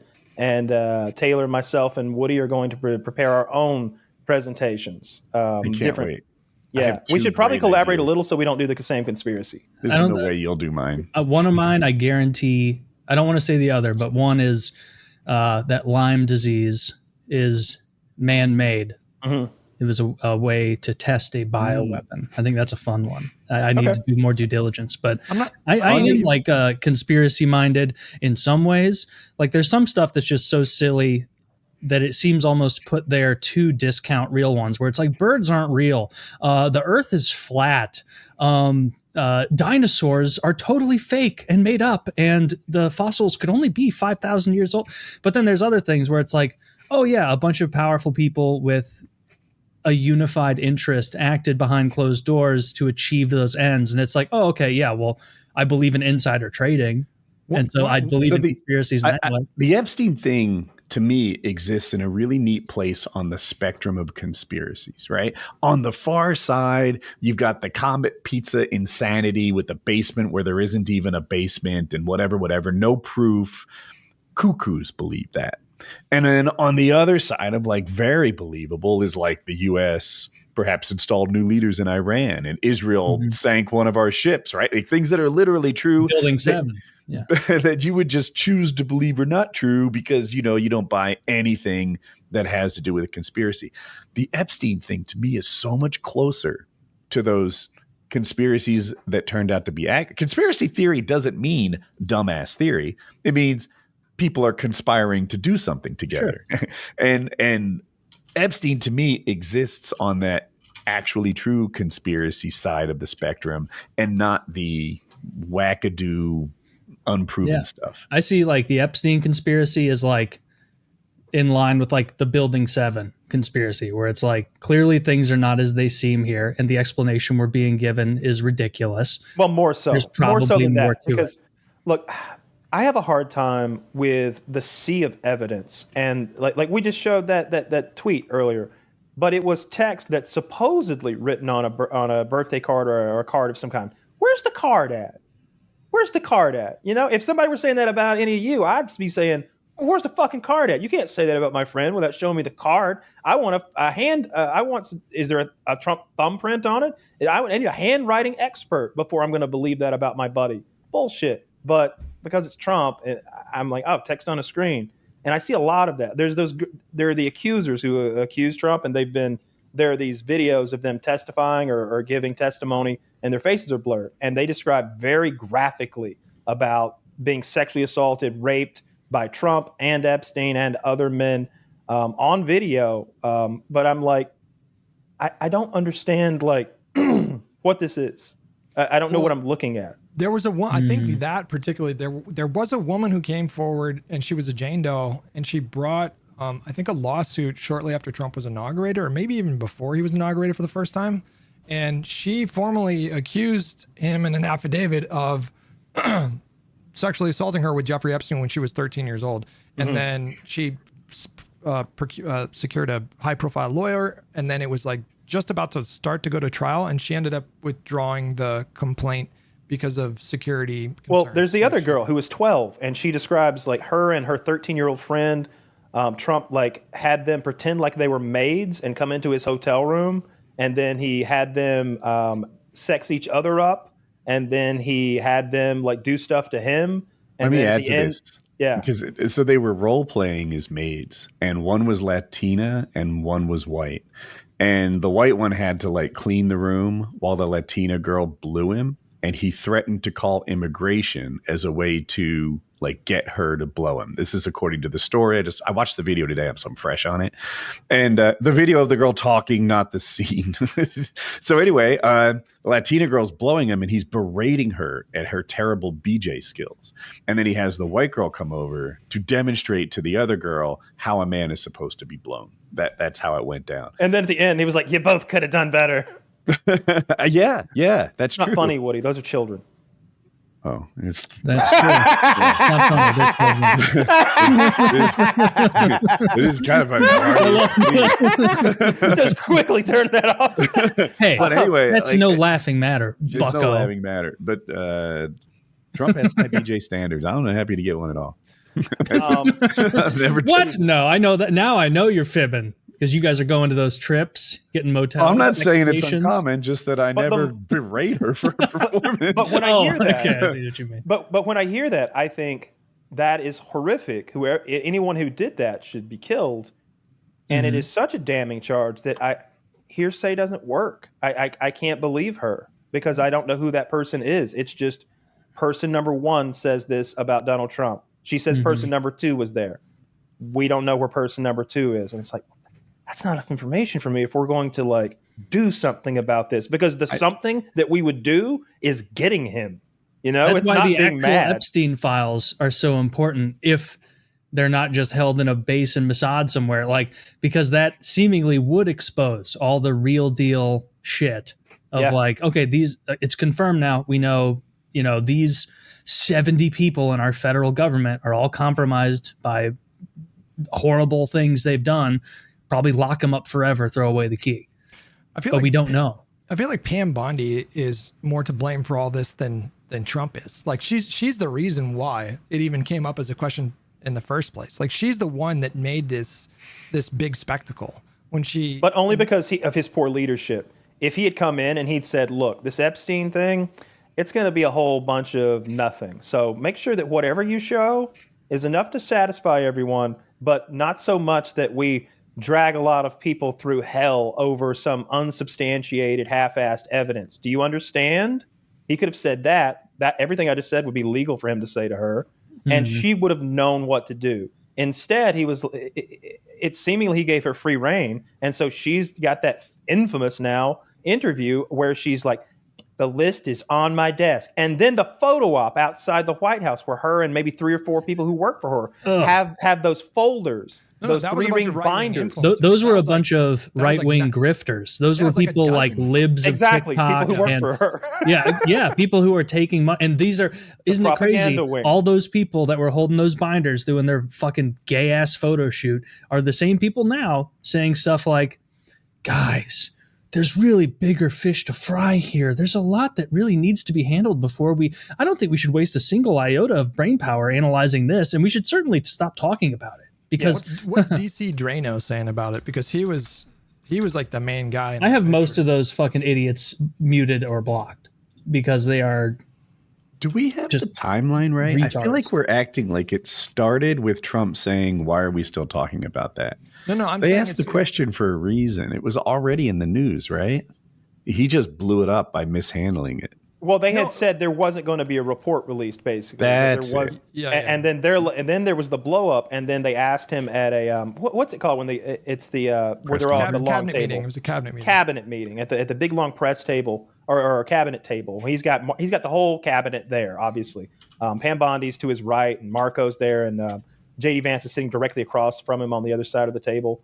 And I watched this live, and they asked that question, and his reaction was, his reaction, it almost makes me believe his innocence, because I'm serious, like because if he were calculated, if he was like, I'm implicated and I'm hiding evidence, his reaction wouldn't have been, are we still talking about this Jeffrey Epstein guy, this creep? Is that what we're talking about? Like, he seemed genuinely befuddled, like he had no idea it would be a big deal that anyone would care about. And I don't think he's a good actor at all. I think it seemed genuine. I saw it through a different lens.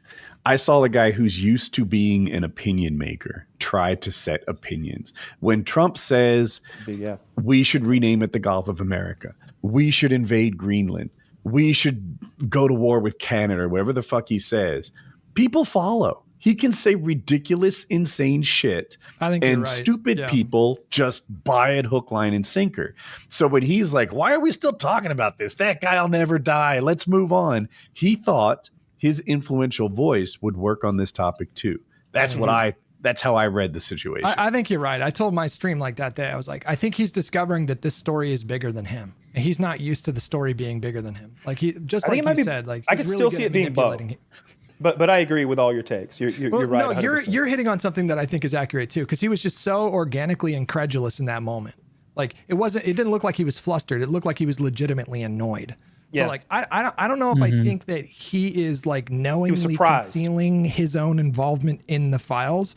Like maybe it's possible that like he's afraid of something, that like maybe he's concerned that there's something about him. But like it honestly wouldn't shock me if he's not personally looked through these files. You know. And look, another devil's I'd be shocked if he had. Yeah. He authored some of them. Or if he was even able to look through them, because again, it's not our government in charge of these. Yeah, another devil's advocate thing, like it could be that he has in those files there's dirt on people, international people, and Mossad again. Like they want to keep holding those keys. I could see the Bibi Netanyahu being like, "Hey, we spent $180 billion of mostly your money securing that file. We use that to make sure that the Saudis don't speak up too loudly when we bomb Iran. We use that money to make sure that Pakistan doesn't send aid to Iran in their times of need. We use that money to make sure that China doesn't send as much oil as they would like to Iran. This is keeping the world glued together. You take you remove these leashes and collars off of these countries, these organizations worldwide, we're going to be in for hell." You think it's a bunch of Chinese guys on Epstein's island? They're blackmailing Chinese guys? Well, I'm describing like a geopolitical leash that the Israelis are using to kind of keep things glued together. Again, playing the devil's advocate. For them, yeah. Maybe the Epstein files were the reasons why they were able to do like the Abraham Accords, you know? Like, exactly. It could be. Like, or it could be another reason, like you wouldn't expect countries that are entirely contingent on our support for their lifestyle, like Israel, like to just ignore what we tell them. Like Trump's on record telling Bibi, don't bomb Iran. And then Bibi's like, that's hilarious. You think you're in charge. I'm bombing Iran. Calling your bluff. What are you going to do, pussy? That's what Bibi does to Trump. He goes, what are you going to do, pussy? What are you going to do? President. You're going to send me another check and I'm going to do what I want. And you're going to deal with it. No, you're going to send me 2 checks. He does that to every president. 2 checks now. That's not how checks work. Okay. This is not how checks work. I hate writing out the numbers as words. This is awful. That's what Trump's problem is. He's like, Bibi wants me to send these checks, and have you ever tried to write $1,999,423,632,509 on a check? You can't do it, folks. And I don't have one of those Publishers Clearinghouse checks. 11 is really hard to spell. Nobody knew how hard 11 was to spell. Well, Trump thought there were 2 L's. Trump fucking hates Bibi. Trump hates Bibi because Bibi was the first world leader to congratulate Joe Biden when it was like official that he won, and Trump like never forgave him for that. He doesn't hate Bibi enough to like not maintain our relationship with Israel or whatever, but that relationship is really fractured. Well, I mean, like, why does Bibi get to behave however he wants and he gets whatever he wants? It's just like really firmly established foreign policy over the last like 50 years. And to unravel that, it would take a really long time. It's unpopular. We could, I mean, yeah, but like even that, like, I think it's possible that we elect a Congress that would pass a bill to like defund Israel or whatever, but that's a project that would take like years. Like it would take a really long time to actually do that. That's exactly what I said 2 or 3 weeks ago, that to like reverse that is a generation of work. And again, that's why I always say Trump already won. There is no Trump losing. It doesn't matter he's not running again.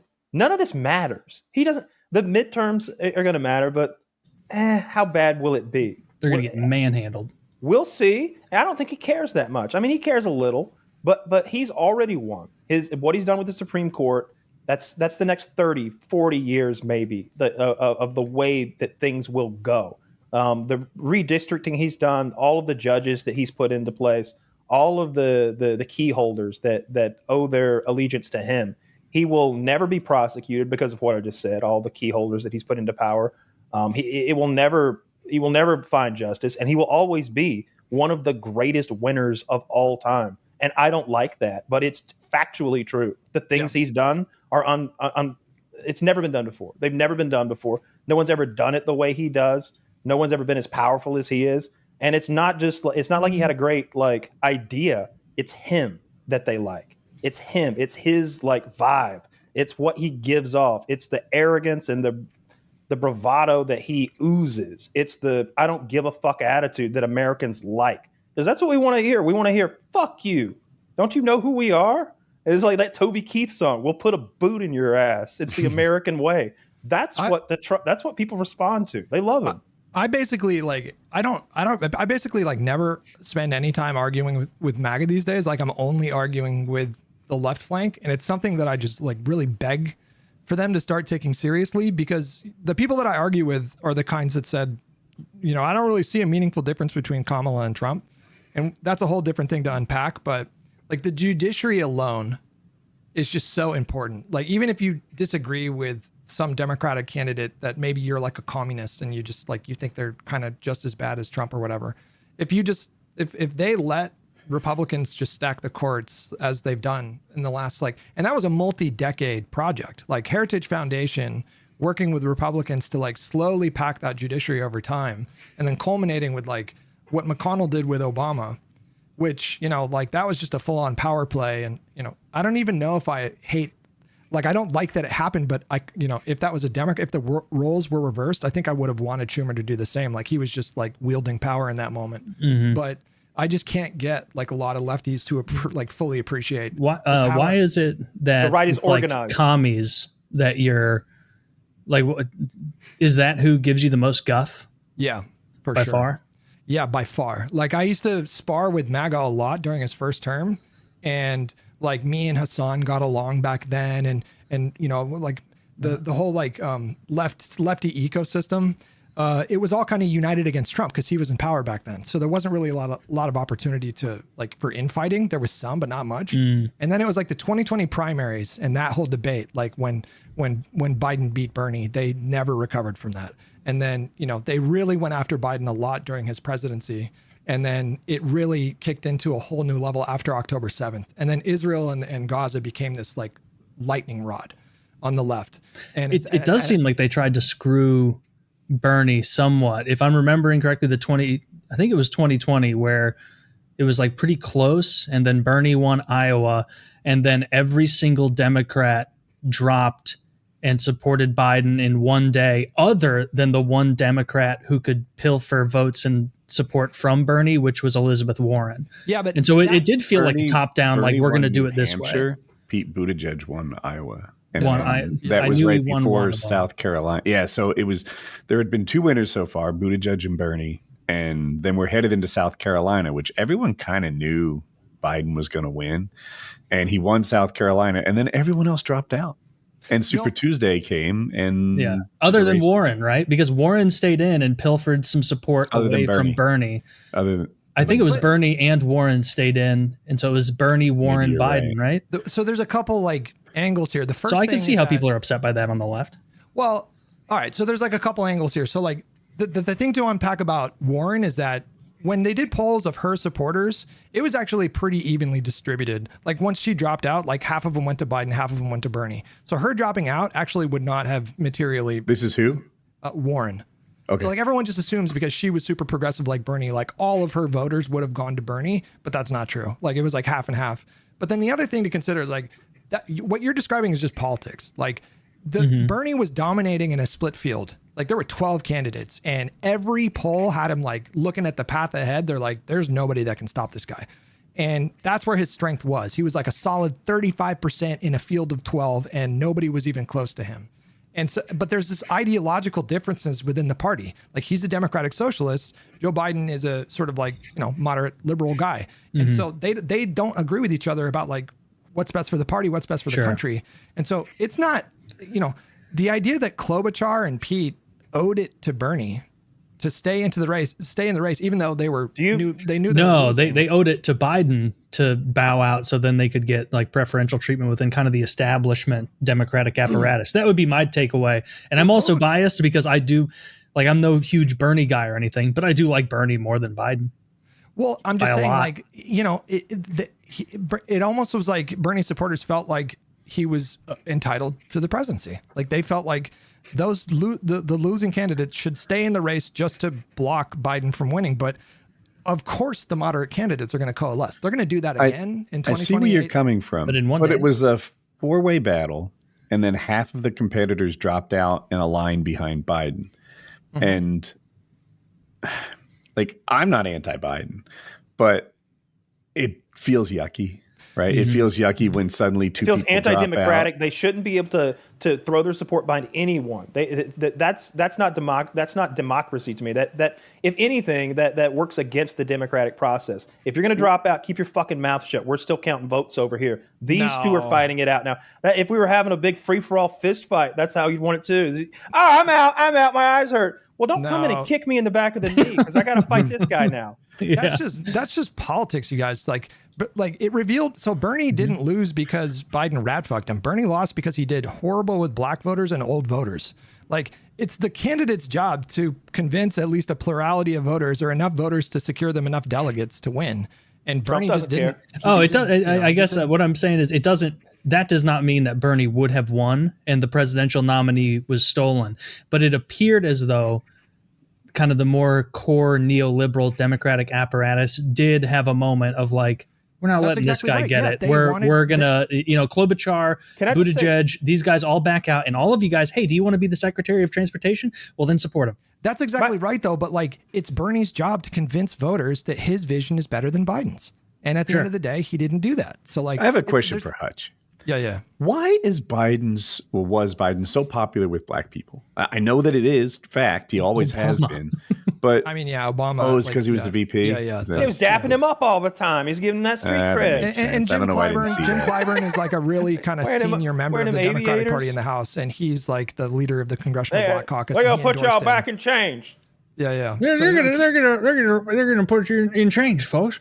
Clyburn was more of a reason why Biden ended up becoming the nominee than like Pete and Amy, because Clyburn was the one who endorsed him right before. Well, Pete wouldn't have done well. He's gay, and that turns off. And Democrats lose horribly without black turnout, and so like they couldn't have gone Pete.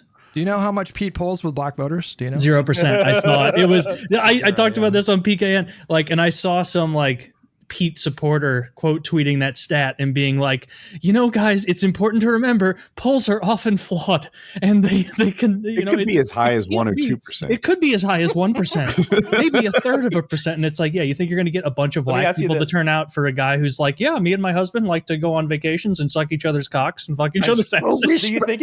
I'm the Buttigieg guy. I'm the only Buttigieg guy I know. There's no one who glazes Pete Buttigieg more than me and his husband. Yeah. Oh, damn it. I was hoping you'd miss that. And I could take it.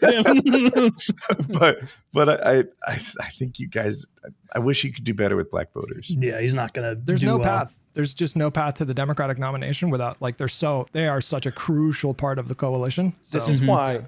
So here's how I see the political landscape.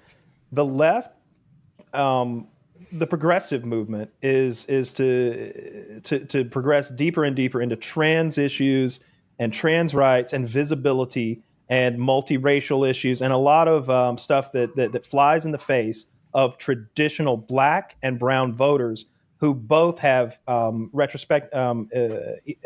strong religious backgrounds. With the brown voters, a lot of Catholics, especially. With the black voters, they're all Southern Baptists. They always have been. Like going back to slavery, like you would give your slaves a Bible so they would read that a slave does what his master tells him to do. You got a whole propaganda manual here that's 2,000 years old. It worked. And they hang on to that very the sort of bigotry parts of religion. They're core fundamental parts of their belief systems. Yeah, you're exactly right. Like the religious like the average Hispanic or black voter is going to be more religious than like the median white Democratic voter. I lost my train of thought. I was going to say something there. Well, the minorities Let are me remember. religious.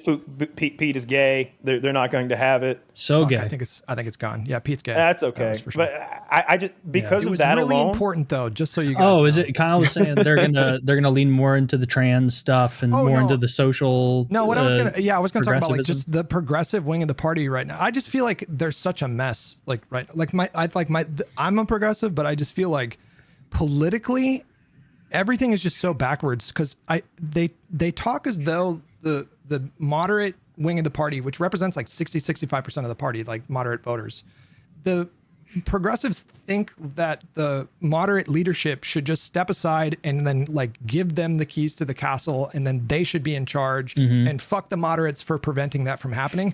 They want to like skip the step of persuading voters. Yes, they and, do. like building a winning coalition. They just want to jump right to the like, just get out of our way and let Bernie be the guy. And it just drives me. I think you're totally correct there. Yes. And that like you do see a lot of these far left commies being like, dude, there's a American Communist Party guy right now. And the only reason he'll lose in this district is because the Democrats are conniving. And it's like, do you think that communism is popular with Americans? Go ask a regular Joe Blow American who doesn't spend all day on Reddit or Twitter or whatever. What do you think of communism? They're going to be like, "Fuck you! I'm not I'm no pinko. Yeah. You a commie?" It goes on both sides. I hope the Democrats don't make the mistake that I've seen the Republicans make when they run Dr. Oz or Herschel Walker or someone who's too far off the deep end. They lose.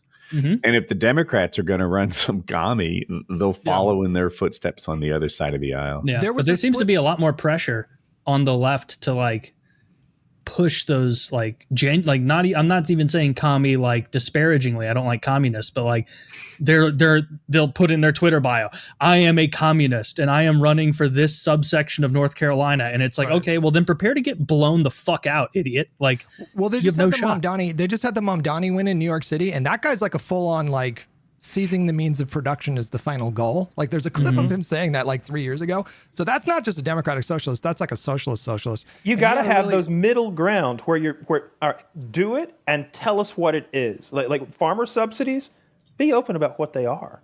All right, talk Big about old scam. how that's socialism. And look, I love the buses should be free. Why shouldn't buses and trains and public transport be free? Nobody should have to get a card. If you got a fucking American passport, you should be able to ride a fucking bus for free. That's actually one policy that I think is bad. Like 60%. You don't like the free buses? No, Come on. not because I don't think people should have free buses, but like the 60% of the budget to maintain those buses comes from fares. And so if he doesn't come up, and he says he wants to raise taxes on people making over $1 million by like 1 or 2%, but he can't do that without the state legislature and Governor Hochul. So he's just not gonna be able to do that. And so like if he takes that bus fare away, and he can do that unilaterally, I think, if he just removes that and they don't compensate somehow by raising revenue somewhere else, the buses themselves are just going to be a complete shitholes like pretty quickly. Okay, but that's nuts and bolts. Philosophically, I want buses to be free. How it's so do paid I, for so do needs I, to be but- Yeah, figured but you out. have to be by- realistic. I'm torn Like, I on think this Hutch is saying I'm you got to be realistic. realistic about it. I know money coming will come from from. somewhere, and it'll be taxpayer money. You just have to fund it. You have to create the funds. Raise taxes is what you do. Raise taxes, whatever it costs. Trump just won an election on a mountain of lies, right? He just spouts bullshit about what he's going to do, solving wars on day one before he's even president. Russia, Ukraine will be fixed. We could go through a long list of lies that were total bullshit. And Mass never true, deportations. right? Yep. So now we got this guy in New York he's won the primary already, who's telling bullshit too. Food will be free, right? There'll be state-run food stores and you'll just go in there and get what you want. Buses will be free. All this shit's going to be free. And I look at that and I'm like, what the hell are you supposed to do about this, though? If I was playing soccer against Taylor and his whole team picked up the ball with his hands and ran, I'm like, what am I going to keep kicking it? Like, I can't win this way, right? Like, I can't. We have to start doing it the way they do, which is the wrong way. But what are you going to do? Just lose? But I feel like if you looked at his policy platform, like I actually was kind of surprised because I liked like 90% of his policies. It was like rent freeze is stupid. The free bus fare I have concerns with. The bodegas maybe makes sense when there's food deserts. Like there have been red states that have like, I think in Missouri, Taylor, that have done like state-owned or city-owned bodegas, and it serves a function if there's like not a lot of competition. But the problem with doing it in all like seven bureaus or 8 bureaus of New York City is that those profit margins for those grocery stores, and not all of them are like big chains. These are like brick and mortar, like mom and pop shops. The profit margins are like 1.5% already. So they're already like struggling to like make a lot of money. And if you do a city run bodega and then they're putting downward pressure on the prices, like it kind of fucks those small businesses. You're 100% right. And like if they're doing that in St. Louis City proper and they're using that as an example of it working, then you're exactly right. And that's not an apt example because St. Louis is a ghost town. Everyone lives in the county. No one lives in the city. All the normal grocery stores in St. Louis have mostly shuttered because of issues with like robbery and violence out front. And so if they're like, oh, we got, some state-run grocery stores in St. Louis proper. It's like, okay, a place where there already didn't exist competition? Because that's not what New York is. New York is not St. Louis. New York has plenty of organic competition there, and it's going to fuck over whatever the shit, Aldi or whatever. But there are food deserts in New York City. So like it can work in specific like localized areas or whatever. But it's just it doesn't make sense in every borough. My racist bone twinkles when I hear food desert. I think you shouldn't have burned Wendy's. You shouldn't have burned down that Aldi. You could have had that nice. You shouldn't keep raping the Aldi cash register girl. Those cantaloupes aren't free, and you're running out with 2 garbage bags full of them. Like that's what they're stealing. What's up, Chris? How's it going? Oh yeah, hello there, Chris. Welcome. Thanks for popping welcome in to the show. Thank you for joining us. Yeah, popped in at a good time.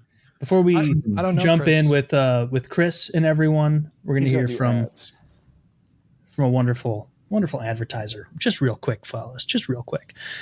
This episode is sponsored by Blue Chew. Let's talk about sex. Guys, shouldn't you always be at your best? 2025 is the year to maximize your performance in the bedroom. Listen up, BlueChew.com. Blue Chew is a unique online service that delivers the same active ingredients as Viagra, Cialis, and Levitra, but in chewable tablets and at a fraction of the cost. You can take them anytime, day or night, so you can plan ahead or be ready whenever an opportunity arises. The process is simple. Sign up at BlueChew.com, consult with one of their licensed medical providers, and once you're approved, you'll receive your prescription within days. The best part, it's all done online, so no visit to the doctor's office, no awkward conversation, no waiting in line at the pharmacy. Blue Chew's tablets are made in the US of A and prepared and shipped direct to your door in a discreet package. Blue Chew wants to help you have better sex. Discover your options at BlueChew.com. Chew it and do it. And we've got a special deal for our listeners. Try Blue Chew for free when you use promo code PKA at checkout. Just pay the $5 in shipping. That's BlueChew.com, BlueChew.com, promo code PKA to receive your first month free. Visit BlueChew.com for more details and important safety information. And big thanks to Blue Chew for sponsoring the show. Again, that is BlueChew.com, BlueChew.com. And just pay the $5 in shipping. Get the 3 sample tablets they send out to you. And as always, go for the Tadalafil, folks. Go for the Tadalafil. That's Kyle's recommendation. Kyle's taken more of these enhancement pills than myself or Woody or anyone else. These tablets, not pills. And I trust him. It's worked for Chewable. Me. It'll work for you. They're Chewable. They taste like candy. Shock Tarts. They taste so good. Yes. If you like sour tarts. candy, if you like a little bit sour candy, they're solid. They're almost too sour for me, but they taste better than a non. I've recommended them to a lot of people, and sometimes people are like, nothing wrong with my dick. It gets hard plenty good. No, you don't understand. You don't understand because you've clearly never tried it before. Mm-hmm. Your dick is going to be painfully hard. It's going to be throbbing. It's going to be bigger than you've ever seen it before. Your penis is going to grow. It is going to be larger than you. It's going to start. And if you keep taking the Cialis, and this is a lie, it'll stretch each time you get hard. And eventually it will grow your penis. It will also, and this, my doctor. The FDA is not evaluating these claims. The FDA has nothing to do with it. This is sponsor with your lies. I theorized that I said it was a lie, and I theorized that it might not be, but it'll also, it was real in his mind. You'll be super vascular if you work out and like you'd really like to get a big pump. Like if you take things with ingredients to like maximize your pump, this is the cherry on top for that because it's a vasodilator. Everything is going to pop, not just your cock, but your veins everywhere. Your biceps are going to be bigger than they've ever been before. And my doctor specifically, I do the tadalafil because it lowers your blood pressure like a significant amount. So taking Cialis, and you'd want to talk to your doctor about that, personally, but it allows a lot of people not to have to take a more serious blood pressure management medication. It's great. I highly recommend it. You've got to try it at least once before you knock it. I don't like when people have never tried it before and they're like, no, I don't need that. I don't need that. Needing isn't what it's about. Okay. Yeah. But be careful. That's how I got hoodwinked into giving head to a guy who said, you don't know. And I was like, I don't like it. But I literally told one of my friends the other night, I'm like, you don't need it, but like, it's nice. It's real deal. You're going to notice a difference and you will enjoy it. So have fun. BlueChew.com. Use code PKA. Get that first shipment free. And also, while you're helping your penis, get some lock and load. Code JIZ or code PKA on GorillaMind.com. One of the top selling products on that entire site. And let me say, this is a large supplement site. This is not, we're not, the biggest fish in a teeny pond.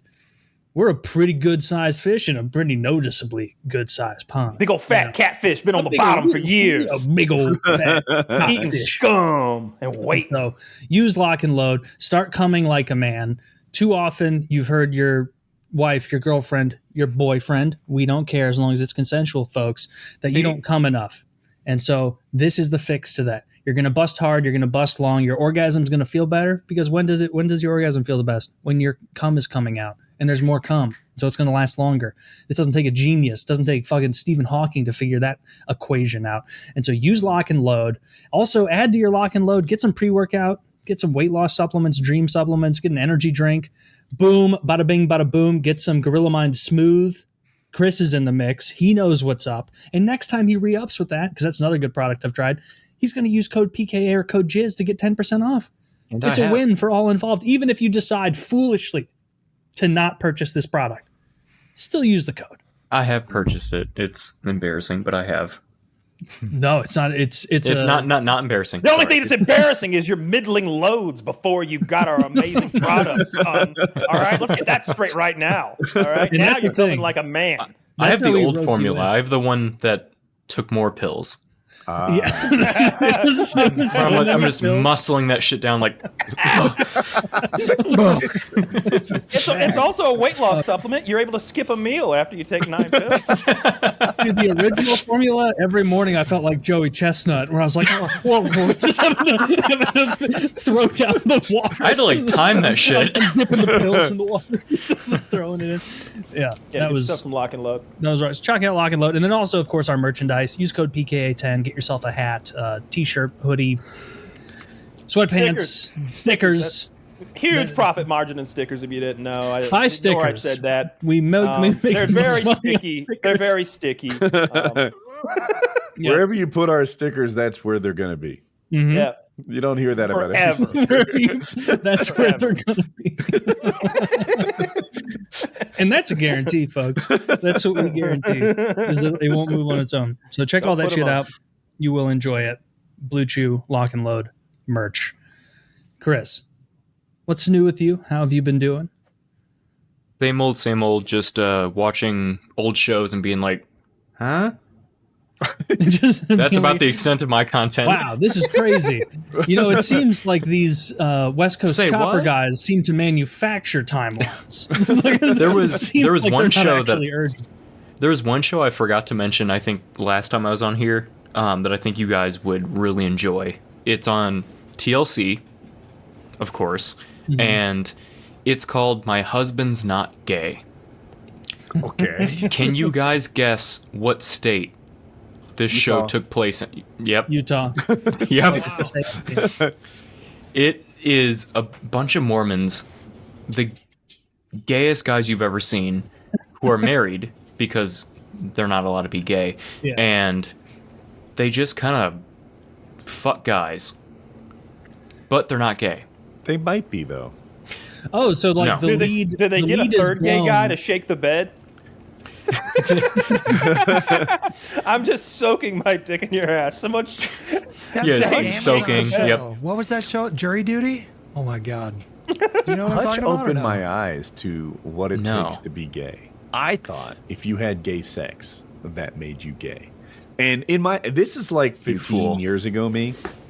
I thought that if you had gay sex, you were kind of permanently gay. That was a label that you couldn't shed. This is Got what the I stain on you. And Hutch was like, no, gay sex doesn't make you gay. A desire for more gay sex makes you gay.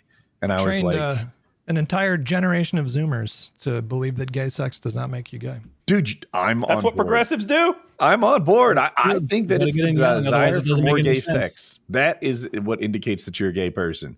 Not an experimental phase.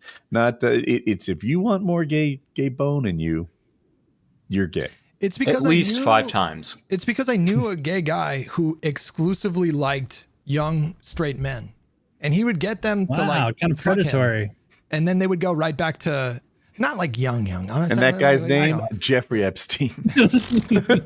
Me and Jeffy. Wait, so this guy would you go turned your around gain and up, Hutch. fuck young gay men, and then he'd be like, as they're laying on the bed crying, realizing their life will never be the same, he's like, no, it's only gay if you want it again. And then they're like, okay, I guess I can go home and try and be an actor still. Here, hold on. Check.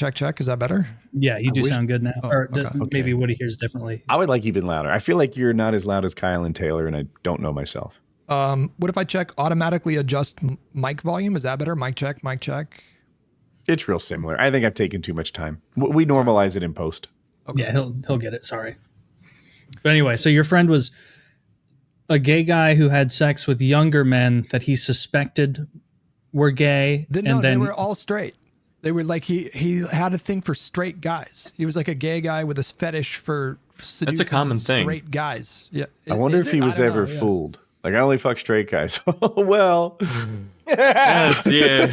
Well, I'm as He runs straight as the into- day is long, sweetie. He runs You're right wearing a into boa. Lindsey Graham. Well, You're you're wearing going to a have to do boa. a lot of sweet talking to get me. No, they would go back to like dating women after him. It was just this. Yeah, it was pretty. Sounds like he needs training, skill improvement. If this guy had the motion, then they'd stay gay. How do you get these straight guys to give it up? No idea. He would just show up at like, we would meet at restaurants and so he would just show up with like a new straight guy every month. It was just a whole thing. I think we got a lot of straight guys in denial doing that, because if a guy asked me on a date, I'm going to be like, is it a vacation? Because if it's like you're taking me to Hawaii, I might have to be a little gay. But if we're just going to fucking PF Chang's, nah, I'm not putting out, dude. You go I'm gay plastic man. It's like a Tiger Wait a minute. King situation. Taylor, you go gay for a domestic vacation? That is, you're bi already. just based on that. Hawaii? That's like $2,000. How far do they have to fly you to be gay? Kyle's like Toronto. Mars. We Mars? better be. Yeah, we're gonna have to go extraplanetary. Pretty fucking big, dude. I feel like but it's like that at Larry least David Canada. interview where he was like talking about how like a destination wedding where he's like, more than 2 hours, no thanks. I feel like that's me with gay guy like taking me on vacation. I'm like, how long's a fucking flight? I'm picturing the genuine straight guy who got wrapped up in this, who like is just kind of coming to out of his, whatever cocktail was fed to him of drugs and alcohol as he's being plugged, and he's like, he got me. Taylor, Damn it, I Post-com don't like this clarity at all. must be insane after that. I it's can gotta just be. imagine Kyle's post-nut clarity. Like, in my defense, I didn't know Little Italy was in New York. When I said China, I didn't mean Chinatown. How do I can't even get a cab here. What is this? I'm in fucking Newark. It's like Tiger King. Remember fucking Tiger King? He had like a harem of young straight dudes. That guy was a complete predator. That guy was a total predator. That guy was. He's like, well, what I do is I like to find straight men in dire financial straits and then coax them into giving up their ass for me. And they're like, are you sure you don't want to do a second take here? We're making a documentary. And he's like, no, that's what happens. I think There's no way a straight man is hooking up with the Tiger King and being like, you know what? Fuck it. Yeah, That's literally They what were though. would get to No. That is a point where- foul-looking man. You watched They would- Tiger King, He's right? Like ugly. you're an expert. You watched it, right? I saw it. Chris. He's talking to Chris. Okay. 2 episodes. I know enough. All right, but well, let me tell you this, Chris. I've seen the whole thing 3 fucking times, and I'm obsessed with it. I watched a documentary about it. I've read you're about gay. it. Sure. But what's going on here is that he would find guys who had just gotten out of prison, guys who had all sorts of issues with their like drug problems, addiction problems, and he was paying them in meth to be his quasi boyfriend. this fucking Christ. That's why their teeth were rotting out. That wasn't just poor hygiene. You don't lose your fronts from like just poor hygiene. Those rot out from meth. I sent this is Tiger King's boyfriend's love letter, by the way. So you may not know this. Tiger King in prison for I think arranging the murder of Carol Baskins, and he married a Spanish man, a Mexican man, I believe, in prison. And he's been begging Donald Trump to let him out for years. When Donald Trump got elected last time, Tiger King had a limo show up at prison to pick him up, expecting the immediate pardon. It never came, of course. Well, he married this Mexican man. Wouldn't you know it, ICE came and grabbed him and deported his ass. And so I did see that. He's extra mad at Donald Trump, and he posted this over here. Zach, can you show this this link I sent? This is a love letter from the Tiger King's husband, and included on it are some ink blots of his butthole. Oh my! This is God. Tiger King's husband's butthole. You know how hard it is to do that? Like so hard and not get the paper wrinkled? Yeah. How would you do it without getting the paper wrinkled? That you man have to knows how have no spread your ass cheeks really to do far. this. Because you'd Or have to prolapsed. shove it These up could be your. prolapsed. No, you can see the pucker. That's a tight one. You think he was dipping his prolapsed butthole into an inkwell and then turn it into trans? The evidence is before you. Yeah, but like You know his eyes were squinting the whole time. He's like, oh, fuck. Yeah, right. The things couple, are like- due for another hit. in all these, like he put a couple down and he's like, no, that's not what I want. Why are He they wanted so a different often one. paired? Like they're not. It's probably hard to organize it effectively, like because you can't see it. You're putting your butthole on a Are they piece of mirrored? paper. I'm gonna look again. I don't like this, and I hope Trump doesn't pardon him. Like, this guy seems positively ghoulish. That's how Trump could get the headlines Yeah. off of the Epstein stuff. If he pardoned Tiger King and had Tiger King come to the Oval Office and in his whole getup, that would change the whole news media narrative. It really would.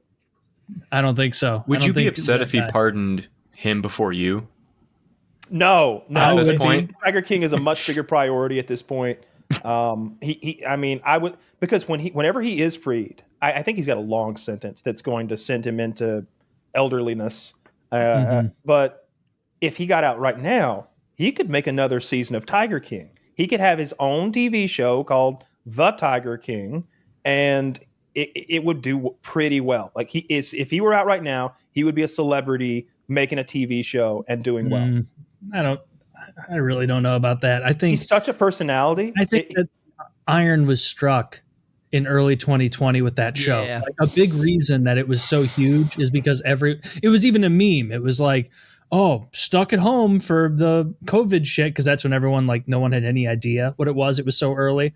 Guess I'm going to watch the new Netflix thing. What's the Tiger King? Like, it would never have been as big as it was without disagree. that exact kind of. Okay, He probably killed on Kick. It wouldn't be as big as it was, but it was still going to be massive. It was still going to be a generational type hit. To me, it's one of the best like docs ever.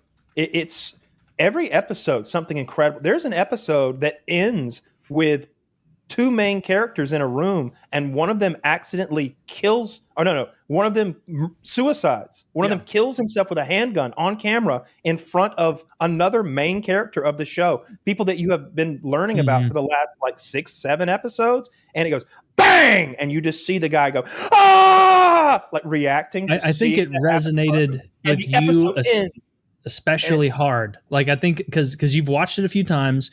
I'll have to get Chris and Hutch's thoughts on Tiger King, but I know Woody and I are more on the same page with it, where it was like, this was entertaining at the time. I will never, ever rewatch that, but it was a fun little cultural moment. But I don't think even if Trump pardoned that guy today, he's just trying to prey on some other straight meth head in Florida. He's not going to get another giant show. He totally would. He would immediately get a Netflix deal. Do you know how much money Netflix made from his property? But it was massive. It's one of the biggest things they've ever done. And I know the pandemic aided that. It would be the Tiger King, so you don't have to pay the original people.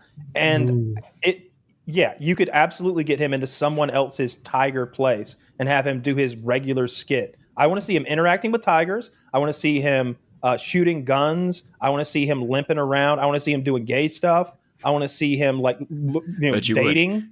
I want to see the dating life. Yeah, I want to see all that stuff. His boyfriends were half the fun. Those weird dudes. I was going to say, the tigers are the least interesting part of the show. Do you know about the tiger fuck suits that they found in his attic? Yes, you told me. Yeah, they had these it wasn't exactly a furry suit. It was almost like a thing you climbed into, like a taxidermy tiger that a man could climb inside of, so that they could role play together. He was getting plugged by tigers. Not like a furry suit. Well, a furry suit you can wear around. You're like a mascot. You could jump around and go to a convention dressed as whatever the fuck. This was like a stationary thing. It looked big, and it also looked gruesome. It looked scary. I am with Kyle on this for the record. I thought it was fucking riveting when it came out. I don't think it was just because of the pandemic. I am with Taylor though, that I don't know if it still has legs. I don't think anyone's gonna give a fuck if and you wouldn't be able to replicate everything that happened that first season. There's just no way you could ever top that. So that lady with one arm being like, well, I didn't want to report it because it could hurt the tigers. It's what? Who got to you? Someone you could have made a huge to do about this. Wait, you got your hand ripped off. Trans person. Yeah, that lady who got who had the stump arm, who was I love the tigers so much. I think it was a woman becoming a man. But it's been so long, I don't remember the I don't know. It was a butch lesbian. The one armed lady not taking the Tiger King to task was ridiculous. That was the point of the series that stands out to me the most. Is what she actually did. So her hand was very badly maimed, and it was sort of 50-50 whether they were going to be able to save it or not. And she thought that by not cutting it off, the story would go on longer. The bad publicity would go on longer. And she was like, we'll just cut it off and get it over with. And then it's it's all over and we won't get any more bad. What I also think is a lot of those people working for him are felons, or they're maybe even wanted or something like that. And they didn't want a lot of attention from the authorities. And certainly the Tiger King didn't, because there's a reason he went to prison. He was plotting the murder of Carol Baskins. And she doesn't seem like too good of a character either. She seems like a real piece of shit. Well, see, that whole world of the private zoos and the characters, and they were all characters who ran them, was interesting. The Tiger King was the main star of the show, but obviously there was a guy in South Carolina maybe named Doc, maybe North Carolina. He was the good one. He was manipulating he had all those women in bikinis that he was pressuring and forcing. We have different definitions of good. He was the one who should have been the star of the Tiger King. No, that guy made the Tiger King look dull. What does the Tiger King do? Have a couple tigers and a couple gay lovers, and then dude, the Doc had a harem. They did a follow-up season. There was a season 2 of Tiger King where they focused on him. So if you like what he was selling, check it out, I guess. See, another point to it wouldn't have been a big boom thing. Oh, okay. Yeah. But anyway, I actually have to go, guys, just so you know. Thank you for coming on. We appreciate it. Thanks for coming on, man. Yeah, Chris, we didn't get a chance to talk, but it's good to meet you. And good to meet you too. Yeah, it was fun chatting with you boys. Take it easy. Yep. Good night. Take it easy, man. Good night.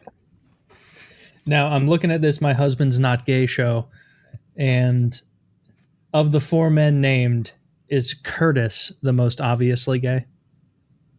So fucking long. Because I'm just looking at the names, and between Jeff, Brett, Curtis, and Tom, fucking saying Brett. Curtis God, is the most name. gay, and then Brett, and then Jeff and Tom are just kind of a toss-up. I'm going to say Brett. If your name is Brett, you're going to grow up your whole life being told you're gay. So you might just become that way. It might stick. That's one. I think I made a joke in my video because I posted it last November, and I think he might be the only Brett. No one has ever been named that. I've heard Pratt. Yeah, Pratt. I think the gayest name is Tom. And I say that because there's probably a Tom who just got mad. Watching I was gonna say, yeah.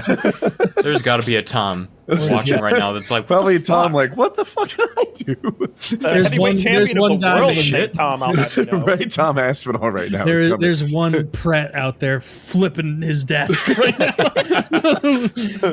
But I got a couple hundred Toms with mine. Pret. Yeah, Curtis just stuck out as the gayest. Yeah, that's a gay name. Also, another show, there's a new Gordon Ramsay show that's out now called Secret Service, where it's just fucking kitchen nightmares, but with extra steps. Gordon Ramsay just wants to be Jason Bourne. He wears a baseball cap, and there's even shots in the show where it looks like a Jason Bourne like transition where they're like going to a new city and it's like Washington DC and he's like just driving in this SUV wearing a baseball cap, and then after about like 10 minutes into the show it's kitchen nightmares. Okay. Does he try to be like thing. sneaky? Is he acting like he's a secret agent sneaking in and getting the dirt on the restaurant? Basically, there's a like secret insider on the show, like someone that works there that's like, this place is going to fucking hell. And then they reach out to Gordon and they're like, please save us, Gordon Ramsay. And they like leave a key somewhere so he can go in after hours and like look around the place and like just pick up gross shit and be like, oh my god. And he gets like an idea of like how bad the place is running, and then he sits in a van and then he plays guy in the chair, just like spying on this place, and kitchen nightmares. See, that's so fake and produced, though, just the premise, because obviously you can't do that. That's breaking and entering, and if Gordon Ramsay breaks and enters into my place, I am going to press charges until he pays me off. Well, also, they think... So the restaurant owners think they're going on like a restaurant renovation show. Okay. So they know that they're being filmed and they have cameras up and they're like, all right, we're on a show. So that's the premise, but who fucking knows? That's a little bit better. I think I do watch a good bit of Gordon Ramsay. I kind of like the cooking competitions where there's like 20 or 30 cooks trying to win the job at a nice restaurant and some cash prize. I like those. There was one year where they had the blind girl win, and I was furious. Like, how are you gonna write a cookbook? That's my favorite. That's my favorite thing ever. Have you seen his disguises? And Zach, I want you to open the web page because this has some other examples of his disguises. Number one, there's another disguise. That first one. Have you guys ever seen? Might be a deep cut, but the old Nickelodeon show, Mr. Meaty. Yes. I was. That's what he looks like. I wasn't going to reference that. I was going to reference the Garbage Pail Kids. He kind of has that look too. That weird, round, bloated face, like he's being inflated with air. He's got such a distinctive look that he can't pull off any disguise. And also, any show that looks like a nightmare. That is so ghastly. Just so awful. There we go. That's a woman. Would.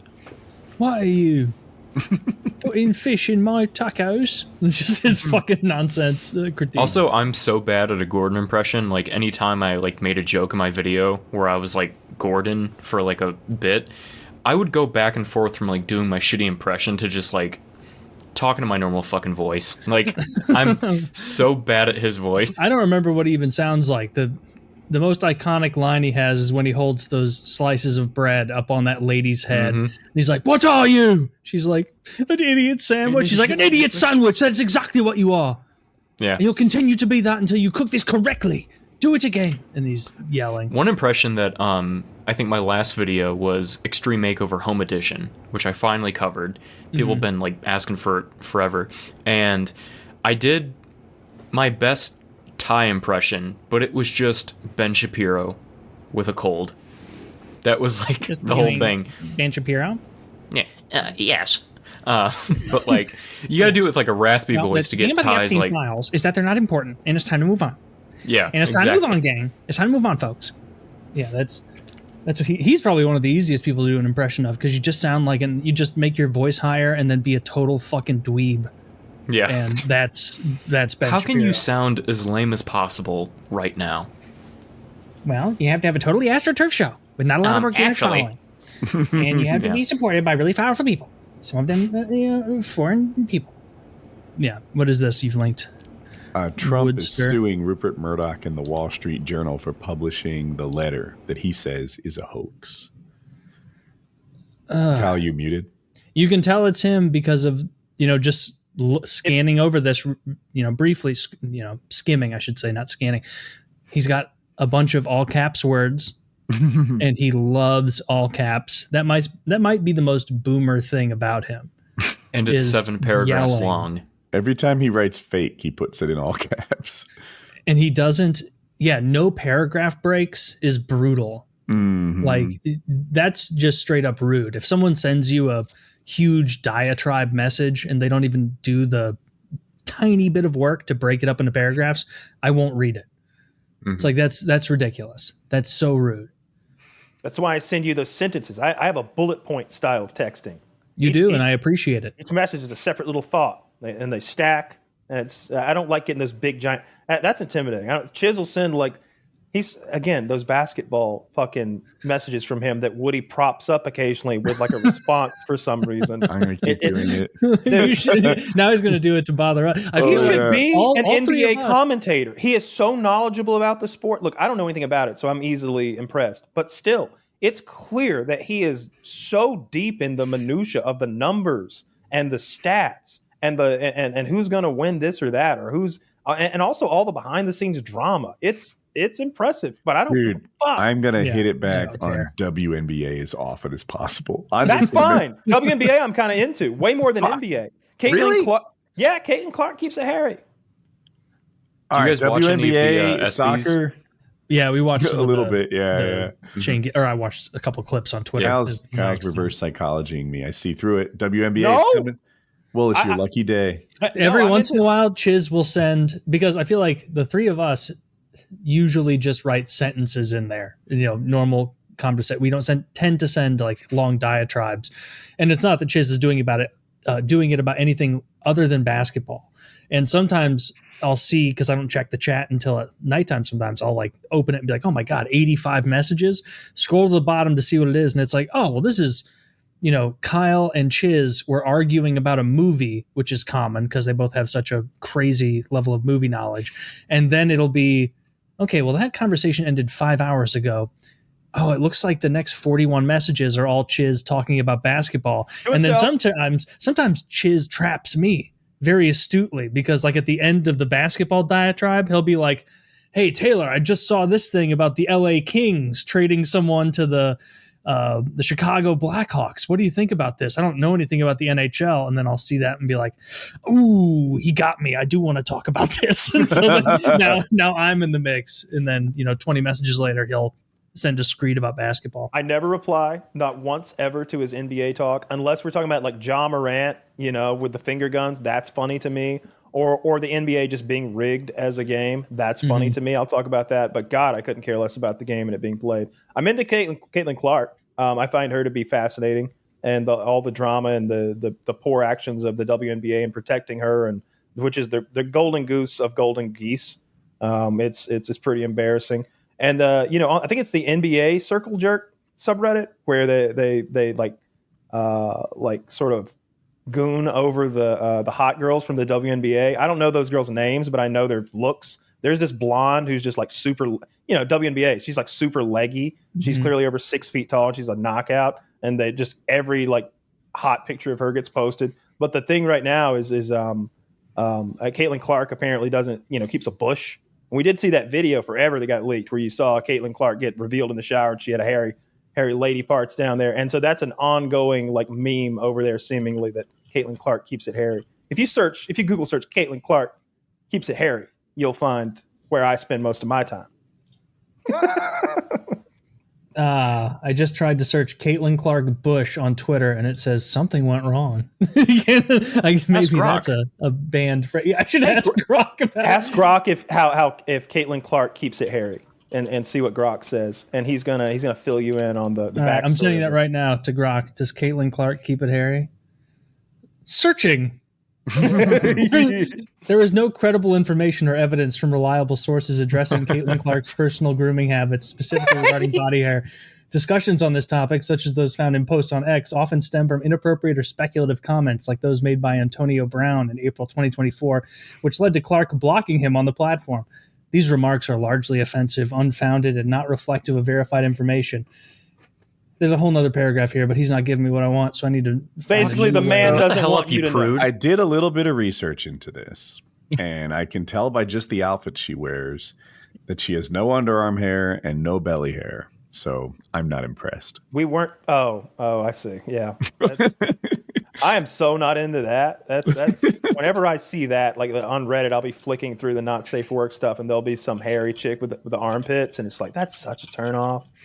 That's such a turn off. That's all jokes aside, kind of a turn off, but it wouldn't be look, if she's got the rest of the package, I wouldn't kick her out of bed for that. I'll take what I can get. That's what my mind was doing. You know what? Jeff, okay. It does look like Antonio Brown, Kyle, did tweet that exact line you said. Caitlin Clark looks like she keep it hairy. And so I think that's probably where it started. Dude, that There's guy, also this picture of her. I follow him. Naked. Antonio Brown is hilarious. That guy's a great shit poster. Yeah. Let me see. So yeah, no interest in the NBA. Less interest in that. I guess that's the that butthole soccer picture again. Stuff I hate so much, but I can't get on board with any sport anymore except for the UFC. And even the UFC is fucking, whenever judges screw someone over, Wonderboy got screwed over last week. He's 42 years old. He didn't fight a guy in his last fight because that guy missed weight. And to punish him for it, the UFC puts him up against a guy who's like 27 years old and a good wrestler. And Wonderboy won the fight. He won 2 out of 3 rounds. And all that other guy could do was hold Wonderboy against the cage and throw ineffectual knees. And they gave that guy the win. And it was like, come on. Come on. It was really upsetting. I hate felt like those Wonderboy bad did more damage.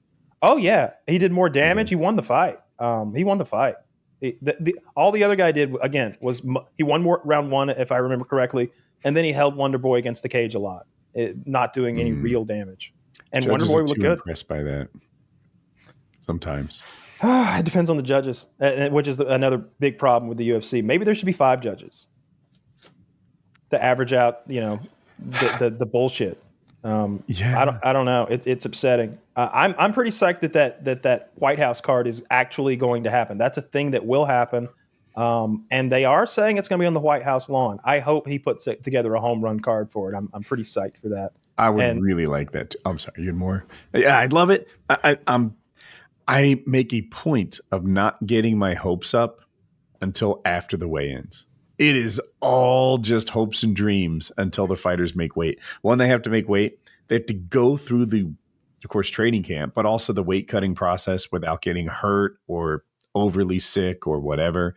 And it's just, I've had so many cards fall apart that I was excited about.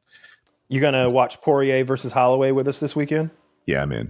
Yeah, if y'all want to come watch with join the $50 patron. We do a big group watch of almost every UFC card. It's a good time. Yes, I will take Dirty's money through pure luck and speculation. Yeah. Chris, I know you watch a lot of reality. Are there any shows that are good? Like when I say good, you're like, all right, this isn't the same old bullshit. They actually tried to make a good show here. Because most of what I get exposed to is like lots of like Love Island type stuff where it's just a bunch of sluts on a beach, and lots of stuff that seems really, really fake.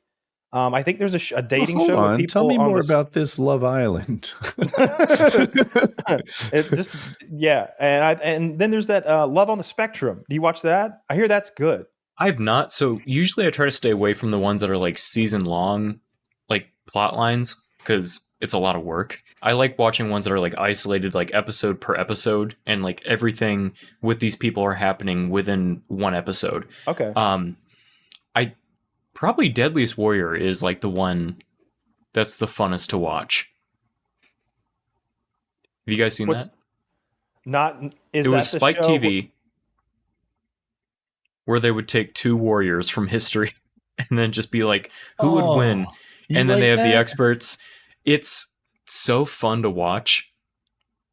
It's so bad. I met the guy that made that show. I met the guy that made that show in LA. He was this fat slob that looked like Danny DeVito, but a little bit taller. and he told a huge lie about why he was late to our meeting. He was like, "Oh yeah, a lady was getting carjacked, and I stepped in like a hero and saved her. So that's why I'm all sweaty and late." And I was like, "No, you didn't." There's that one, and then one I covered like over a year ago. It's Paranormal Home Investigators, where it's the good thing about this show is like they have like a paranormal investigator, then they have a I can't remember the name of this type of job, but where it's like someone that like it's like they're an expert in like spiritual shit.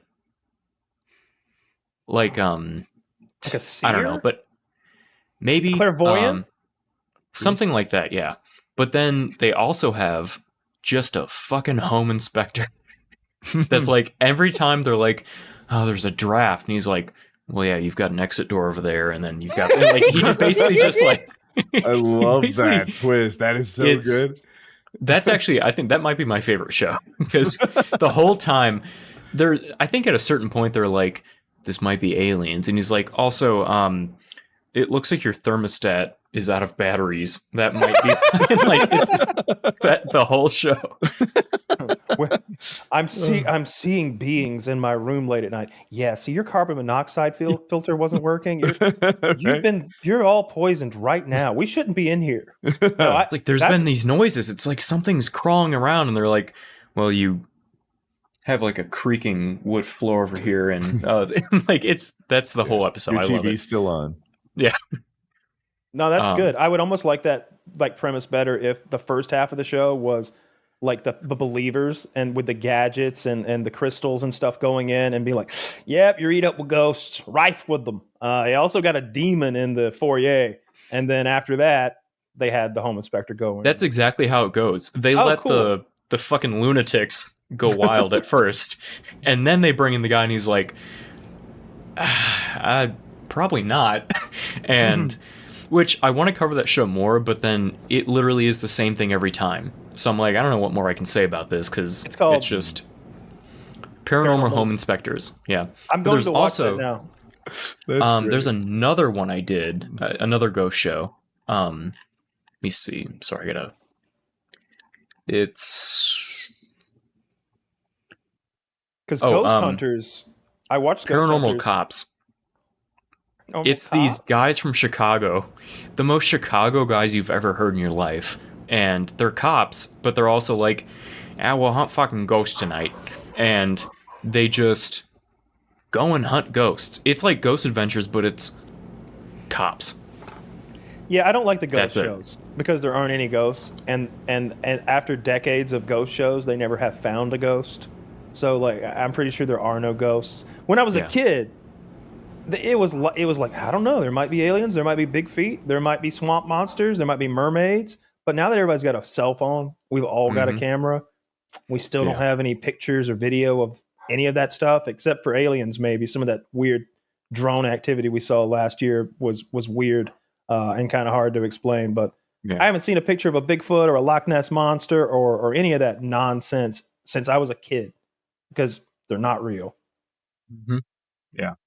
Which people in my comments are like, "No, but I have an experience," and I'm like, "All right, okay, all right." Oh, I'm glad you. All right, so since you brought, let's send the home inspector in and I had a little see what's really going on. I should wait till Taylor comes back. I had a little bit of a. Oh, perfect! Look at that. I speak. Anything else you want? Wish it into reality. Maybe if Woody had a big bag of dicks fall on him, not dildos, but actual disembodied penises. What? Someone with a full bush and armpit hair. And they're all genetic clones of Conor McGregor's, so they're all hanging to the right crooked potato and uncut. Dicks. Crooked potato dicks just flopping all over you.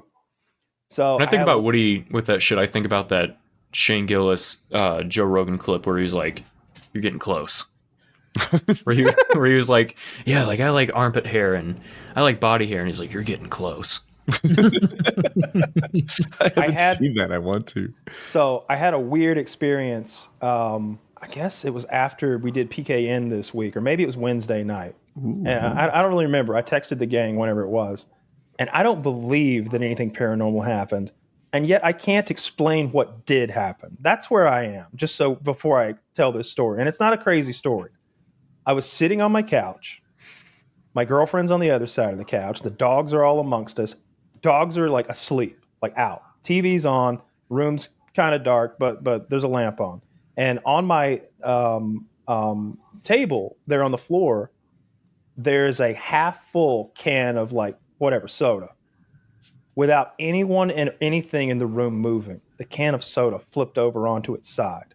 And there was no breeze. We're indoors. We're in my living room at night. I'm telling you, this thing flipped over and it was, no, it goes glug, glug, glug, glug, glug. I mean, it's half full. This is something that doesn't fall over on its own. And yet it did. It just did. It's not like her foot could have kicked it and it was a joke. It's not like the dog could have like flicked its tail and I wouldn't have noticed. Joke. The table's over there. It fucking fell over on its own. And we were like, I was like, what the fuck was that? She's like, how did that move? And she said, how did that move? And I was like, what the fuck was that? I was like, we're not talking. She gets up and she sits the can upright and she's like, click, click, click. She's like, it's still pretty full. And the table's like covered in soda. And she cleans it all up. And we go back to the movie, which was a scary movie, by the way. And then I swear to God, 10 minutes later, there's this little lamp right behind me on like a headboard that my couch has. And it's like a lamp slash like oil burning thing, and it smells nice. It didn't just blow the bulb; it died. The bulb wasn't the problem. The whole lamp broke. We moved out the next day. So I might actually start believing in ghosts. Are you thinking supernatural or aliens? Probably the thermostat. Gotta be supernatural. I literally Aliens wouldn't can't do that. explain what happened. I don't know how a can falls over like that. Obviously, lamps break, and it was just. But the timing of the two weird things happening back to back was weird, and I have no explanation. I don't think anything creepy or ghoulish happened, but I can't explain why the can fell over. Something could have happened. It's like a hotel kind of night. You literally. don't know. What natural process would have caused that can to tip? I have no possible explanation for what would make that can tip unless someone had like pulling a trick on me is what it would require. It would require that. It would require. And Murphy wouldn't do that to you. I was looking at it. This thing was in my field of view. It's not like across the room something happened and there were dogs everywhere. I'm looking at the TV and like right below it is the table. It's lit by the lamp, by the TV's glow, and the can goes flunk and falls over. And again, it's half full, like it's heavy. Like was the horror movie you were watching a supernatural or like an alien slasher horror? Was it like a demon irrelevant style? Irrelevant. No, I'm just curious. Like if it was if a it set the Spanish stage. It was a Spanish film called Terrified, and I believe it's about interdimensional beings. Oh, not Terrifier. I was thinking that's the clown one. So No, Terrified. this is another horror movie recommendation for anybody who likes them. Terrified. I think it's on Shudder. It's Spanish language, and it's got some really creepy visuals. I liked it a lot. I thought Did it add to your viewing experience having that tip over and thinking like, holy shit, maybe some of this is real? No. I did look under my bed for the scary man in the movie later on, but he wasn't there, I do that. I check under my bed every single night just to be sure. I don't, but I probably should if there's fucking demons tipping your cans and ruining your, I'm sure, not shoddily produced Bangladeshi oil lamps. When you said oil lamp, I'm like, it's like a. You have oil lamps? I know what he's talking about. I have one of those. It's like a candle without a flame. It's an electric. Is it the ones candle with like the wax? Yes. It's like a wax melting, Yeah. burning. I thought you were like walking around the house like checking for a noise like at night with your cap and gown on. with his sounding rod. Yeah. Just looking for something sinister. Dude, sounding rods are so cool. I think that most people don't know what sounding rods are. I was gonna say, I'm like, wait, huh? Yeah, so a sounding rod. Hold on. Is a sounding rod what I'm trying to say, or is that what you put in your dick? That's what I was thinking. Actually, is it a dowsing rod? Yeah, dowsing. It is a dowsing rod. You've got dowsing rod. That's sounding rod is something very different. Did the hand thing, and never mind. I'm not into dowsing. Sorry.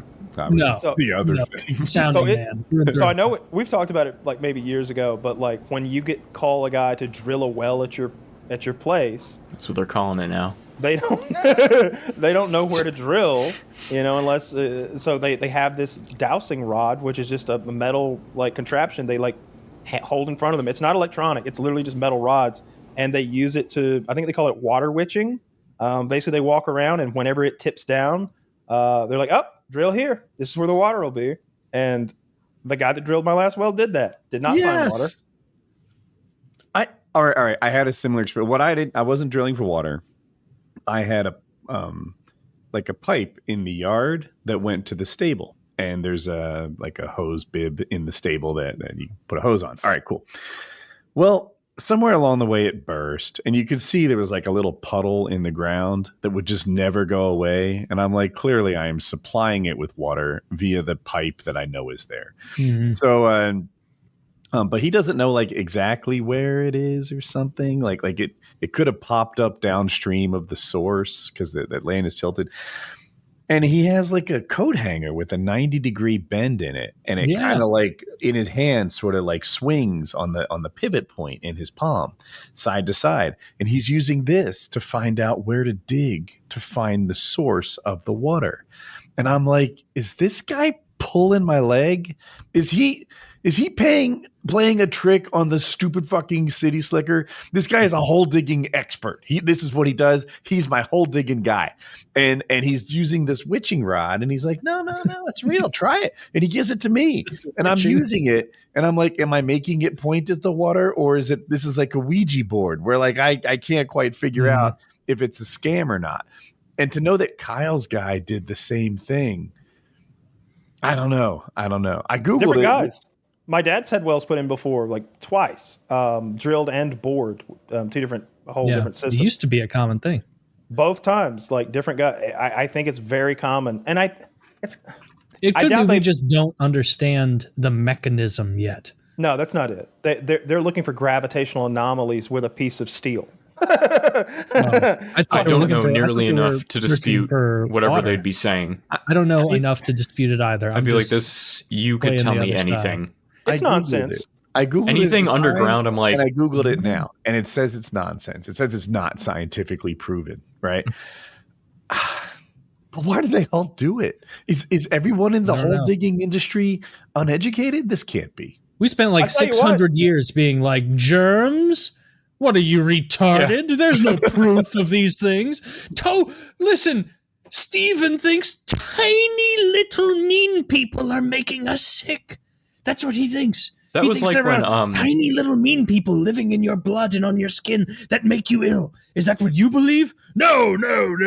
Like that, you could see advancement in that way. That was like when RFK was like talking about, he's like, no one had autism when I was a kid. And I'm like, there also wasn't germs when Abraham Lincoln was a kid. Yeah. They literally, that was not a thing. And also Robert F. Kennedy ate like 100 women's pussies who all clearly had HPV, and that's why he sounds like that. Yeah. That's why he's got that fucking voice that kind of cuts out every time you say. Yeah. Do you think it's from going down on women? I think that's a funny explanation. So that's what I go for. It is funny that like nobody used to have autism. My father would be very insulted if you suggested he had autism. My grandpa is obsessed with model trains for 60 years. There's no way my grandpa is not autistic. He owns a train room. My father wore the same blue shirt to work for decades. It's like, no, he's not autistic. There's so many cases of autism. He loves schedules. So many undiagnosed cases. Scheduling. Oh, this guy. He's addicted to. And I'm sure by the same blue shirt, he did what I kind of tend to do, where you buy like 10 of the same shirt. It wasn't the same shirt. Right. No. It was a copy of the same shirt. Oh, okay. Yeah. He would the same shoes. That's a good move. That's he'd find shoes he liked. He'd buy the store out and have the same sneakers. Which also, by the way, I don't know if this has been addressed this episode yet, but Woody, I love the shirt. Thank you. I appreciate it. Yeah. If I'd known you would be rocking that, I would have worn one of mine. But are you a big Hawaiian guy? You got a bunch of them? I got a little roster in my closet, but yeah. I mean, when in Rome, like, what are you going to wear? A regular T-shirt when you're on the beach? No, you got to wear something a little flowy or a little. It's a good shirt. This shirt was nearly $10. close. Where did you get it? Amazon. Okay. Amazon is like, you'll hear people, particularly like commie types, like ripping on Amazon, like it's destroying all these businesses. And it's like, brother, that's not serendipitous. They're a better company and they deliver a better product in a better timeline. And every single person who posts their shit and lists it on Amazon has to make sure that it's priced competitively with the infinite other listers, including all those like Bangladeshi shirt farms. Like, Amazon rules. Do you watch a lot of stuff on Amazon Prime anymore, Taylor? I have Amazon Prime, but I don't open it that much. So I missed it. I use it a good bit for looking for movies and stuff. I bring it up because they changed their plan. So now, even if you've got Prime, they put ads on their programming. They break in with these ad breaks, and it costs $3 a month extra to remove the ads. And I resisted that for a while, but then I was watching like quite a bit of content on there, and it was getting annoying in the middle of Con Air. so I was like, all right, take my $3. But while it was running ads, it would run an ad, and then on the side of the screen, it would be like, click OK to like add to your cart, because it's all tied in with Amazon and it's your Amazon account. So like the thing they're advertising, if you want it, you're just 1 or 2 clicks away from having it delivered to your door tomorrow. What are they advertising? Because I haven't seen this yet. Maybe it runs the gamut. I was a little mad because the ads were so poorly targeted. I was getting like cat food ads and like feminine hygiene products. Like it was like, this is the opposite of me. This doesn't make any sense. And I mean, you're interrupting my cupcake cooking show here. I'm watching the Great British Bake Off, and all I'm getting. And here they think I need cat food and feminine hygiene. And they think I watch gay pornography. And so that's what they're targeting. I think I pay the extra $3 because like that's where I get most of my shows, like when I record it. But Amazon. Yeah. Because pretty much everything's on there. But I'll pay the extra $3 if that's what it takes. But actually, at this point, I wouldn't pay the extra $3 because there's no show or series on Amazon that is sucking me in. There's nothing, at least I'm aware of, that I would really love. If you don't have the $3, just say it. Yeah. Long Way Home. I gotta see it. I can't wait. That's the motorcycle around the world. People. Ewan McGregor. That's his name, right? Did I get it right? Yeah. I like him. That was Obi-Wan, right? Yeah. And Charlie Borman, his good friend for decades now. It's cool to see. Like, these two guys are genuinely friends, and they both love motorcycles, and they ride around the world. It's dope. Okay. And I know they do the new Top Gear, which I didn't know that. Amazon does. I mean, yeah, okay. I thought we were the actors. It's called the Great Race or the Grand Tour. That's what it's called, the Grand Tour. And even that, like, I'm not going to actually sit down and watch any episodes of it. I only like where they have challenges to go. Are they still making it? Every once in a while, I'll go on Amazon Prime. It'll be like, watch the Top Gear boys basically do another journey across the world. But other than that, no. And they're also like getting pretty old. I think all of them are in their 60s. What's this, Kyle? What have you linked, or what is Chris? No, that's me. Name's linked. Order place. Thanks. Yeah, that's the same shirt. I gave him a link to my shirt. You're gonna like it. I mean, you just throw away $8.99 like that. You know what? When you got it like that, you got it like that. I don't know. Sometimes you see a deal you can't pass up. I got $3. I can throw it Amazon. I got $9 for this. Yeah, it's just all the streaming services don't. None of them have a excellent series right now that I want to get invested in. I used this would infuriate Kyle. I went on Netflix because I still have it because I'm fucking retarded. And 5 months ago, I was like, I want to have Seinfeld on my TV again. And so I signed up for Netflix again. And so it was largely a Seinfeld machine. But then I was like, oh yeah, they also have good stuff like Ozark, which I still maintain is the best show they made as an Amazon original ever. Ozark rocked. And I just kind of had that in the background during the day. Like I just set Ozark on and I'm doing my thing and I see it and I've watched it before. And so it's not upsetting for me to have to walk away or take a call or whatever. And my girlfriend comes over one night, maybe 2 weeks ago. And I have like by this point, it's like season 2 of Ozark is playing. And she sits down and we're on the couch and Ozark's on. And I'm like, I can restart this show for you. And she's like, no, what's happening right now is really interesting. I want to see what happens. And I was like, but babe, you don't know any of the characters or any of their motivations. So why would you care about this? Like, why would you care if they get a casino set up or not? Like, because you don't know who these people are or what's at stake. And she was doing the chick thing where it's fucking 9:15 at night and she's like falling asleep on my thigh, be like, no, leave it on. And I'm like, I promise you'll like it more if we start from the beginning. And she's like, no, I want to see if they get the casino. And so then she watches like the equivalent of like 3 episodes in season 2, an episode or 2 in season 3, and then like the premiere of season 4. And so she's asking things like, so who's this guy? And I'm like, that's Navarro. He's the cartel leader who they're indebted to in this entire situation. And she's like, oh, okay. And I'm like, can I please restart it for you? But I'd be so happy to rewatch the whole thing with you as long as you're invested too. And I won't play anymore while you're not here and we'll watch it together. And she's like, no, I just really want to see what's happening.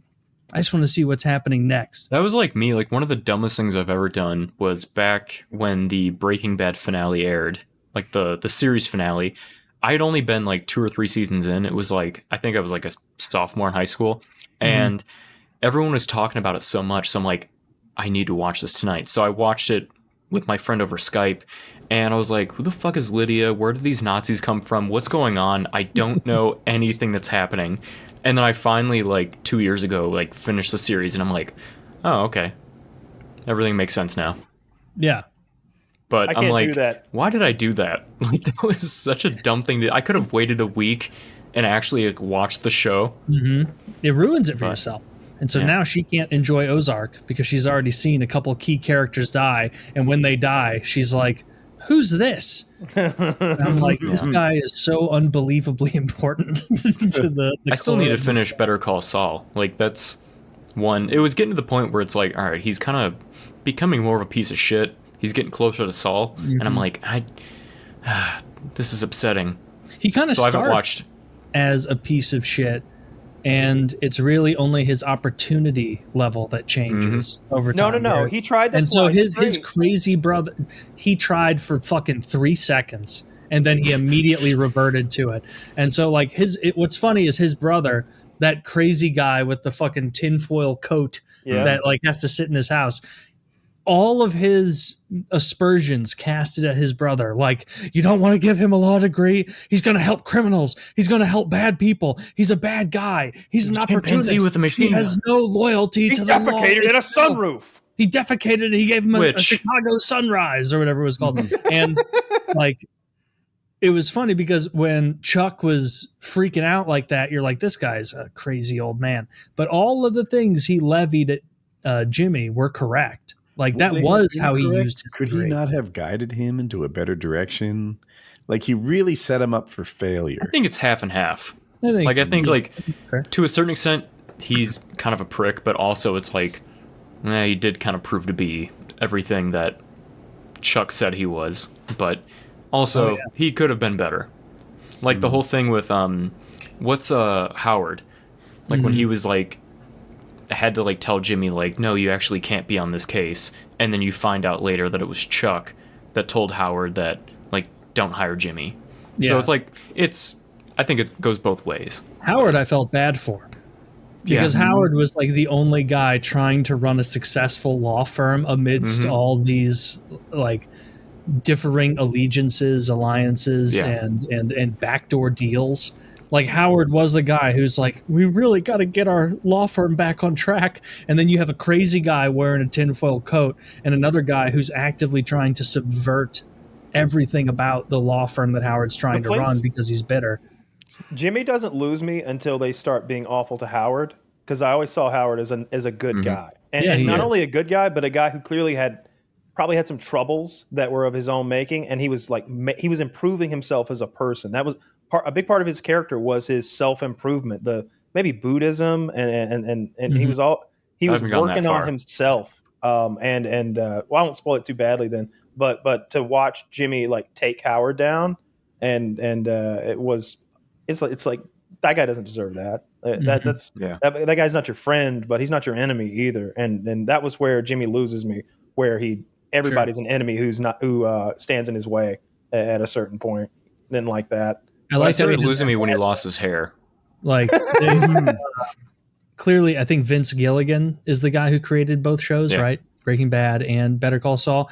Mm-hmm. And it does seem somewhat intentional that in Breaking Bad, he put Skylar in there, and she is the most not ride or die bitch ever, constantly questioning Walt and his motivations and everything. And some of it was justified, let's be fair. But then you get to Better Call Saul, and Jimmy's bitch is like Kim. The most ride or die. Kim rules. She's like, what do you fucking need, Jimmy? And he's like, I need you to do this. I need you to pretend this. And I need you to lie about this. And she's like, anything else.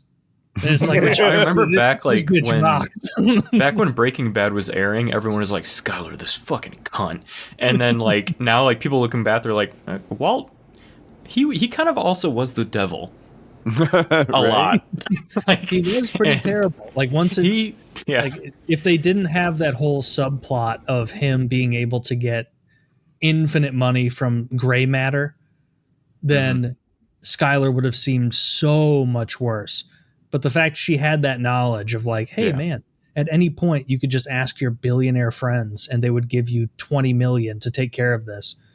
Like, come on. Like, it wasn't that. It was that they would have like risk. But he's too proud for that, and that company was and that's a character flaw. I suppose so, but it's a character flaw a lot of people have, and like he saw a way to do it himself without begging. I remember when Walt Jr. set up that charity fund. How he's like, my son, people are fucking donating for their. Wow, Dad, did you see that people are donating to help? And he's like, I hate the whole family. Dude, if I had been Walt's son, I'd have been so ride or die. What do you need? What do you need? Can you get me in the cartel? Like, what do you need, Dad? Nobody suspects the cerebral palsy kid. Right? I did see a tweet where someone was like, it was a meme of him being like, son, I want to give you $10 million. And he's like, Dad, kill yourself. And then it was the billionaire friends, and they're like, hey, it's your 18th birthday, we want to give you $10 million. And he's like, thank you, gray matter. Walt Jr. was a very funny character because of how distanced he was from it that's something I liked about the Ozark Breaking Bad comparison, which has been made before. But like in Breaking Bad, it's like season 5, episode 6, like almost the end. And Walt Jr.'s like, wait, you're telling me that Dad was selling methamphetamines for money? Your impression is too good. Are you? And then fucking in Ozark, episode 3, Marty is just like, Jonah, Charlotte, we're laundering money for the cartel. Keep it cool, keep it chill. Don't tell your friends at school. And I liked that. And Jonah's like, I can do one better. I'm going to update the way that we do this. I'm actually going to launder myself. And then I loved that part of it where they catch Jonah for laundering money, and the mom is like, you're out of control. This is so dangerous. Do you not understand it? And Marty's just kind of like smiling, and she's like, Marty, don't sit there like you're proud of your son for laundering so well. And he's like, I can't help it. I'm so proud of him for being so hyper competent in this very difficult world that I've set him up in. But yeah, is there a better original Netflix show than Ozark? Is there? Because for me, that's got to be number one by far. Nothing. So breaking Stranger Things had a really strong start. I was so into season 1 of Stranger Things. Those kids are my age now. Yeah, that's the thing. The final season, I think, is they filmed it already, and it comes out soonish, maybe in the fall. And those kids are like adults now. Like Millie Bobby Brown, I think, is 11. The little girl she used to be a little girl with the shaved head. She was 11. Yeah. Now she's like posting scantily clad photos on the internet and like showing her boobs and stuff. Like she's an adult, like dirty lady, married woman. Yeah, she's 21 now, which I think only a couple years are meant to have passed in that show timeline, right? Between the beginning. I don't watch the show anymore. I just remember early on it was great. She doesn't look right. I've watched it all. I've seen it all. And she's older than she's supposed to be. Mm. Do you see this thing I linked? So Felix Baumgartner, he's that skydiver that fell faster than the speed of sound. Okay. He did that. I think he did the Red Bull jump too, maybe. He died today. No. R.I.P. Extreme athlete Baumgartner, the first, let's see. Was it old I don't know what happened, but I'm going to guess more than a decade. He was killed in a crash Thursday along the eastern coast of Italy, according to an official. Looks like just a car accident.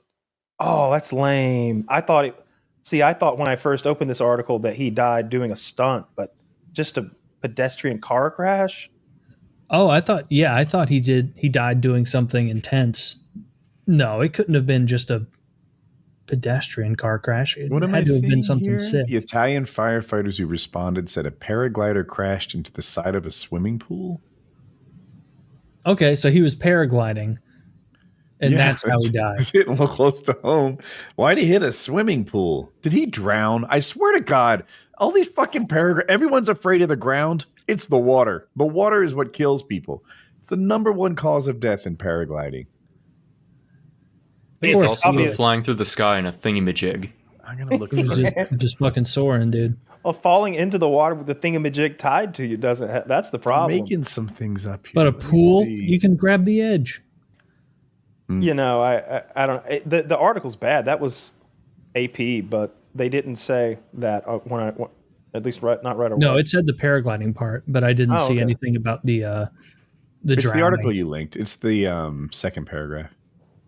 Well, that sucks. He jumped from space all the way to the air. Okay, well, it was bullshit. It was, let's be real. It wasn't like hardcore space, but it was low. It was the lowest level that's included in the definition of space.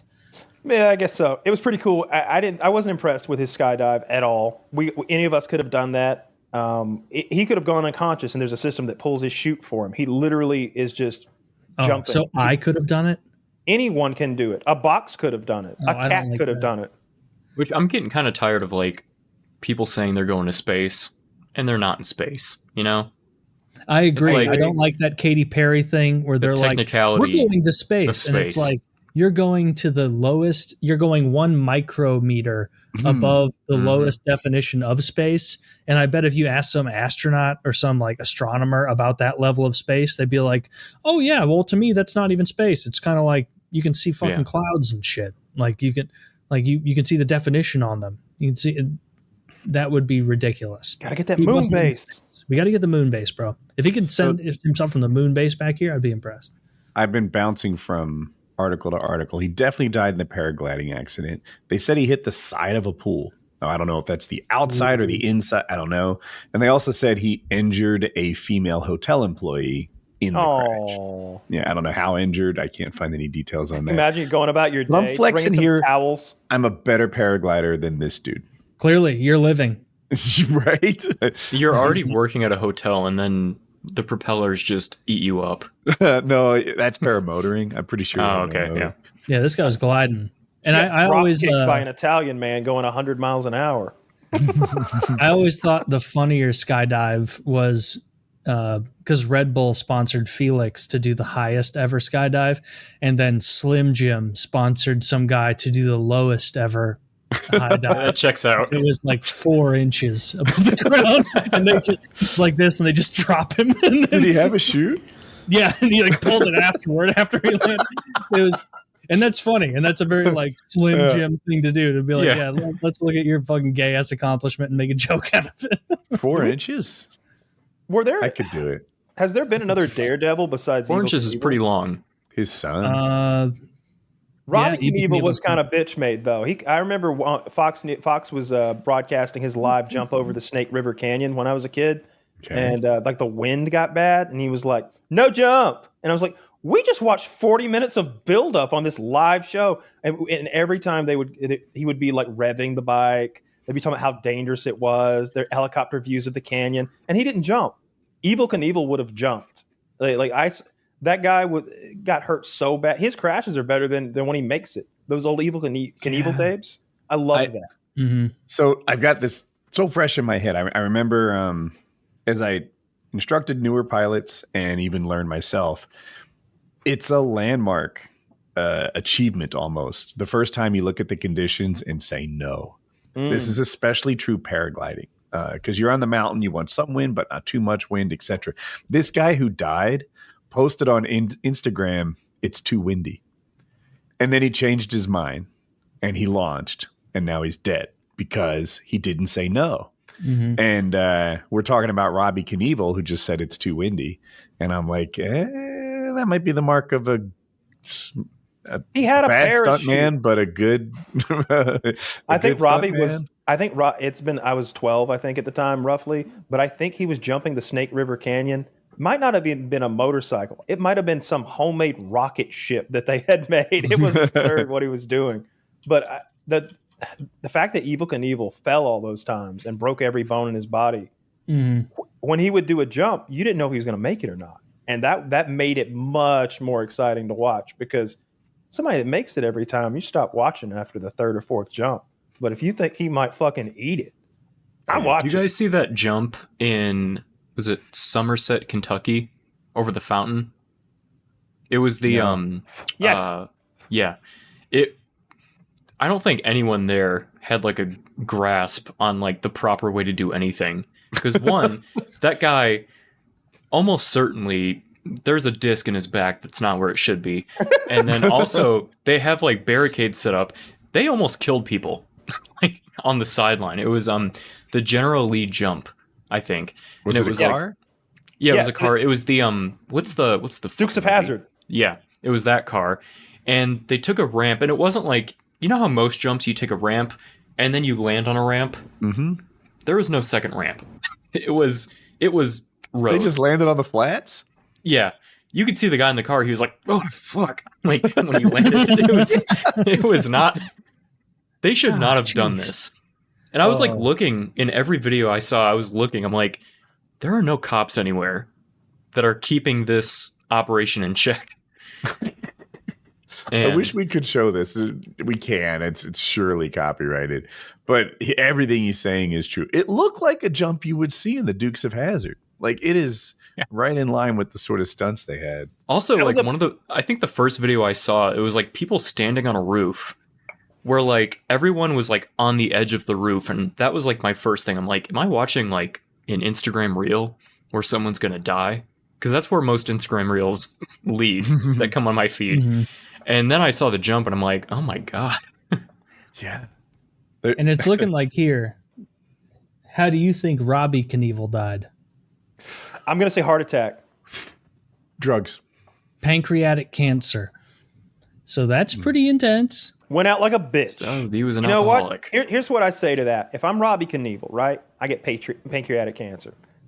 When it gets bad, when my quality of life lowers significantly, that's when the rocket ship they've been building for the last 2 years is ready to go for its last run. 100%. That's when you go balls to the wall. Excuse me, no parachute, please.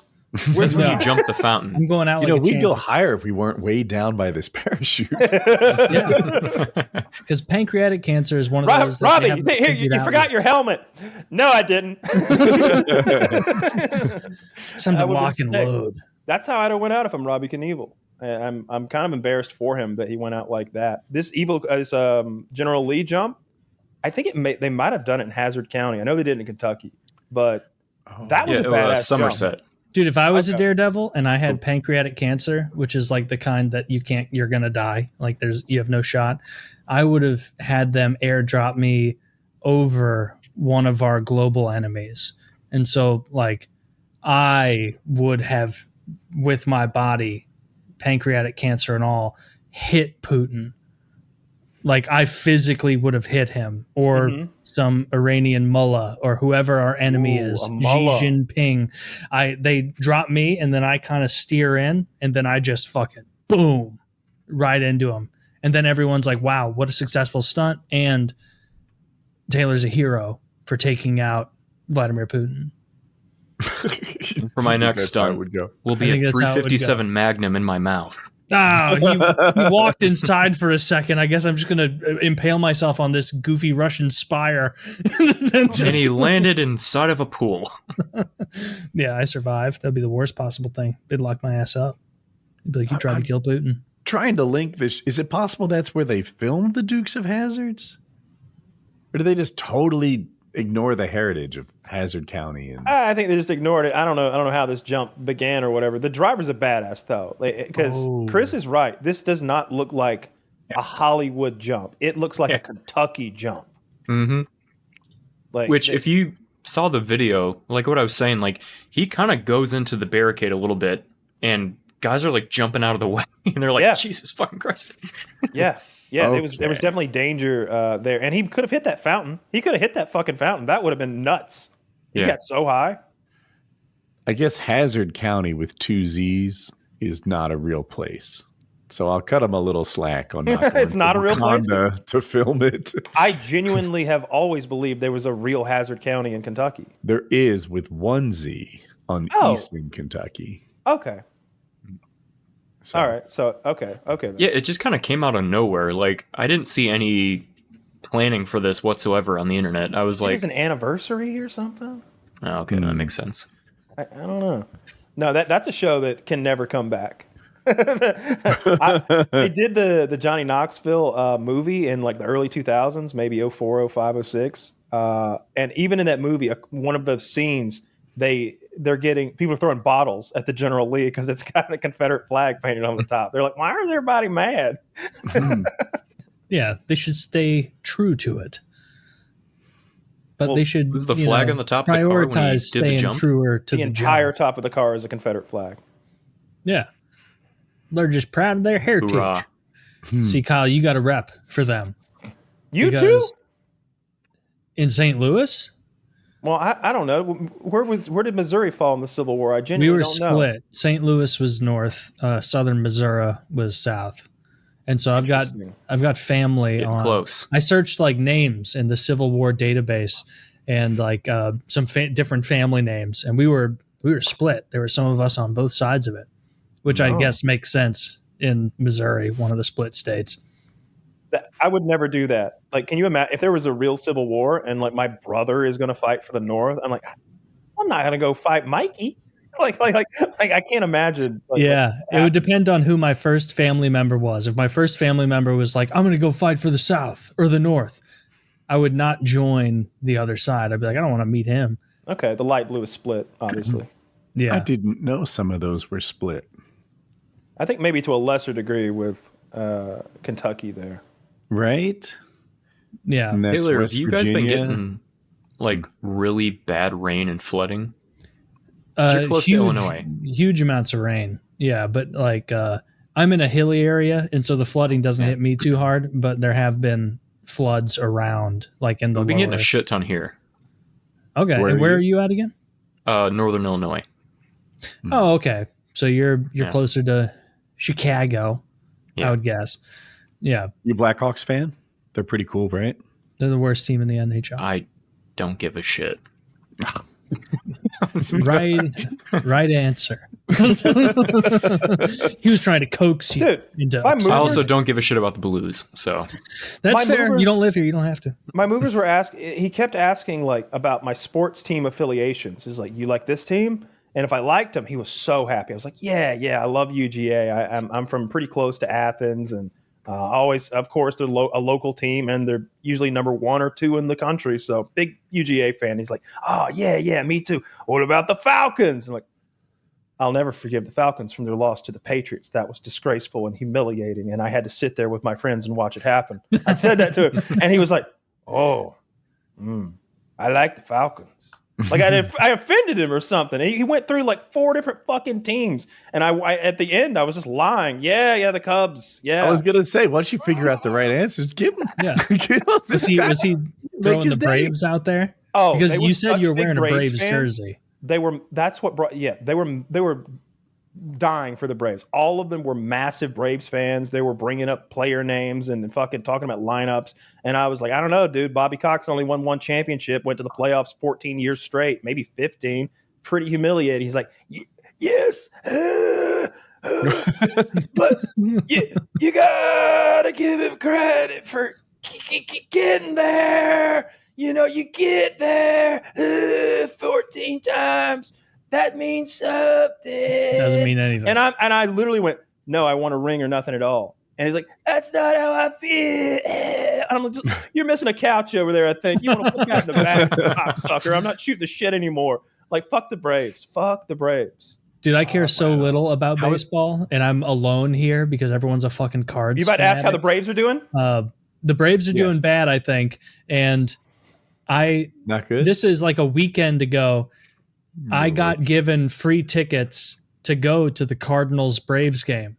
2 tickets. I got them from someone who was like, I can't even give these away. We're out of town. Do you just want to take them? You know, I've had a couple other business people, partners turn them down. So you guys want them? And I was like, I mean, I guess so. And this was a month and a half ago. And then Sunday came about, or maybe it was last Saturday, where the Cardinals were playing the Braves. And my girlfriend and I woke up in the morning. We were having coffee. We were hanging out. And then it got to be like noon. And she was like, isn't this the day that we're supposed to go to the Cardinals game? And I was like, fuck. Yeah, maybe it is. And so I opened up the baseball.com app and I saw the tickets. And I was like, so do you want to go to the Cardinals game? And she was like, no, not really. And I was like, all right, well, how about we decide? We either go to lunch, get a bunch of apps, nice spread, come back here, hang out, take care of a few things at home, not tapas. It wasn't that style of place. Or we drive 40 minutes to the Cardinals game, hang out there for 6 innings, and then drive back. And our seats were like right in the sun. And both of us were like, yeah, I guess I'm not too upset missing the Cardinals game. If we want to see something, we'll turn it on TV. And so we had tickets and skipped the Cardinals game. That's how little I have tickets. We care about the Cardinals. I know someone I can go anytime I want and get pretty good tickets. I have no interest. Baseball sucks. It's not fun to watch. It doesn't suck. It's great to watch. It's not game. fun to watch, dude. It's not fun to watch. They changed the rules. It's different than it used to be, but I can't support a franchise full of fucking losers. I just looked up how the Braves were doing. And not great. They're second from the bottom of the division. However, the Phillies are at the top of the division. So now I'm thinking, well, what's more offensive? A Braves jersey or a Phillies jersey? Which one should I show up with next week? And then I get to thinking, I'll never find one of these shirts for $8.99. No. They're a little, dude, it's just pricey. baseball. We're staying with this, baby. Baseball is out of their fucking mind that a team can have a record like the Houston Astros, just picking one here, of 56-40, and they're halfway through the season. That's insane. They played 106 games, and they have 80 Jesus more Christ. to go. How can you not be in it? But imagine if hockey did that, how happy you would be. The players would die. They couldn't play that many games. You would have to shift. You would do more shifting people around. You wouldn't play as many minutes per game. You'd need more players on each team. And frankly, like I don't know anything about hockey, but I think when you do that, you introduce a different style of play. Like different styles of play are better. Like putting people in for fewer amounts of time and having them go harder. Try style, I think, is what would take over. 82 games is enough. There's already a bit of a mid-season sort of. Okay. Why are we still like? What are we doing? Does this baseball has double headers? You got to keep in mind, or they'll play double headers and then another game the next day. Sometimes, like sign of a strenuous sport. Yeah, Woody's right about Woody is right about hockey. If they had a game where it was like, oh, Philly's got to play St. Louis, and then 4 hours from now, Philly has to play New York. Everyone would be like, this is ridiculous. What? They're going to be beat up from their game against St. Louis, and then they have to immediately stay dressed up and play New York. Like that's just something you couldn't do in other sports. I think football's the only one I kind of care about. I do. And my brother, he's Bears the actual fan, football fan. Yeah, I mean that's just kind of the one. That's the one that's here. They were pretty good. Well, I don't know with Northern Illinois, because if you're super far north Illinois, some people are Green Bay. You know, you get there's Vikings bleed people. through. Yeah. But yeah, and so he kind of just gives me all the anecdotes. Like I think I got a Bear shirt from Old Navy, and I was like, okay, that's the team. And I wore it to when I was applying for a gym membership, And he was like, the Bears, huh? And I was like, I guess so. I don't know. Yeah, I don't know if you watch college ball at all, but I definitely prefer it to like professional football, I think. Maybe, and I don't think it's just because, again, my home team is usually number 1 or number 2 in the country these days. By the way, like young boys.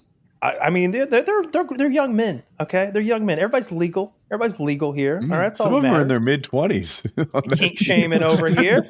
The kink shaming over here. The Bulldogs are a bunch of good-looking boys. Was your quarterback 26 years old? Absolutely. Well, he was like that. That's 2 quarterbacks back. Okay, we've got young boys coming in to throw the ball around. Don't worry. Okay. This recruiting class has been extraordinary. Like I think Georgia either has the number 1 or the number 2 recruiting class this year, on top of everything else that's going well for them. If they can just get their players to stop going 120 miles an hour through Athens, Georgia, in Trackhawks. That's Atlanta driving for you.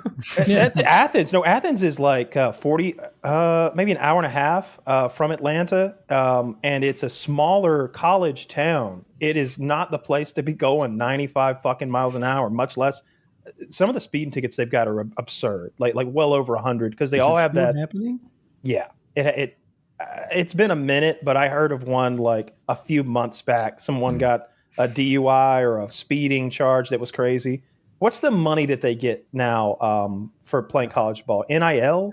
Yes. Yeah. Okay. That money now they all have cars. And now they all have fast cars. Nobody's getting a Volvo. I don't know if you've seen, like, anytime you see, like, Georgia State Police, like, trying to take a car out, they will kill as many people as they need to pull that car over. Not if they're on the team. If they're on the team, they wave them on. I love that you know this because it's true. So different police forces all over the country. Videos. It's called like State Boys with 3 Z's. That's the YouTube channel for Georgia State Patrol. And you can tell that their tactics are different because like I watch a lot of police chases, and sometimes they'll be like, we're not allowed to pit in this situation. He's in heavy traffic. We have to call off the chase. There's a lot of that, like rules and regulations on how to pursue or take out a fleeing vehicle.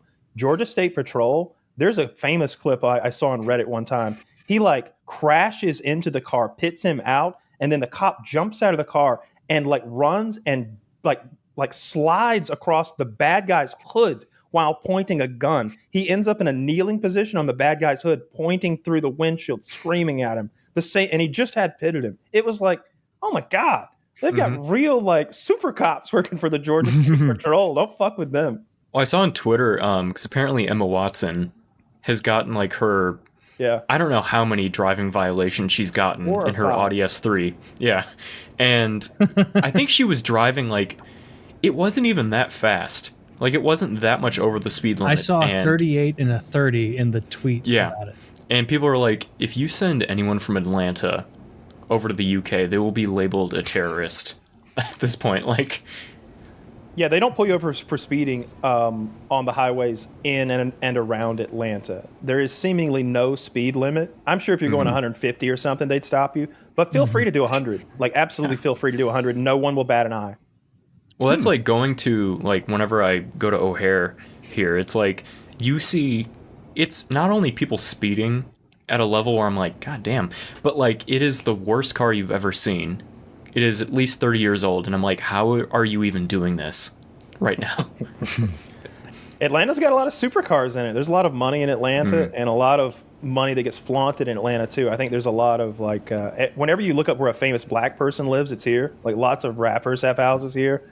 And so if I'm driving around on the interstate, I'll see all sorts of, I don't even know what they are. There's Ferraris and Lamborghinis and Porsches of every kind. It's pretty cool. But I've been driving 100 and been passed by stuff that went zzz, and it's like,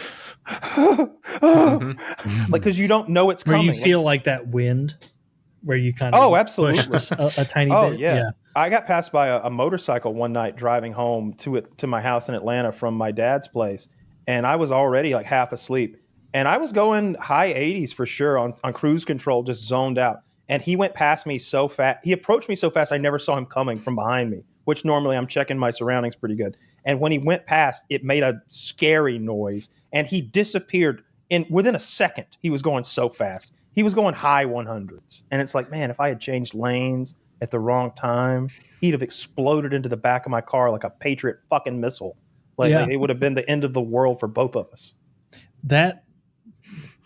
I feel like that's one of the most boomer things emerging in me is motorcyclists going 1,000,000 miles an hour right next to you, and you see them just, it's like in my head, I'm like, cars. What the hell are you doing? Get it together.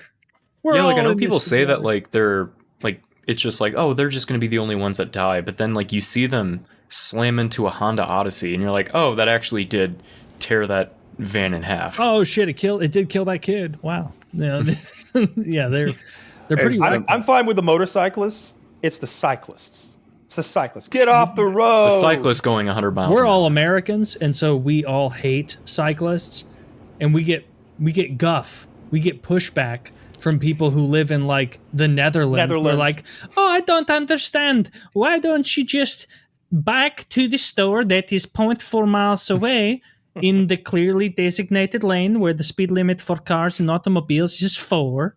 And then you get there and you bring your groceries back. And it's like, shut the fuck up. Do you understand how tiny your country is? Your country is a county in my state. I went on the true size just the other day because I was like, how big is Missouri compared to a lot of European countries? Missouri's like as big as the UK. Like it's...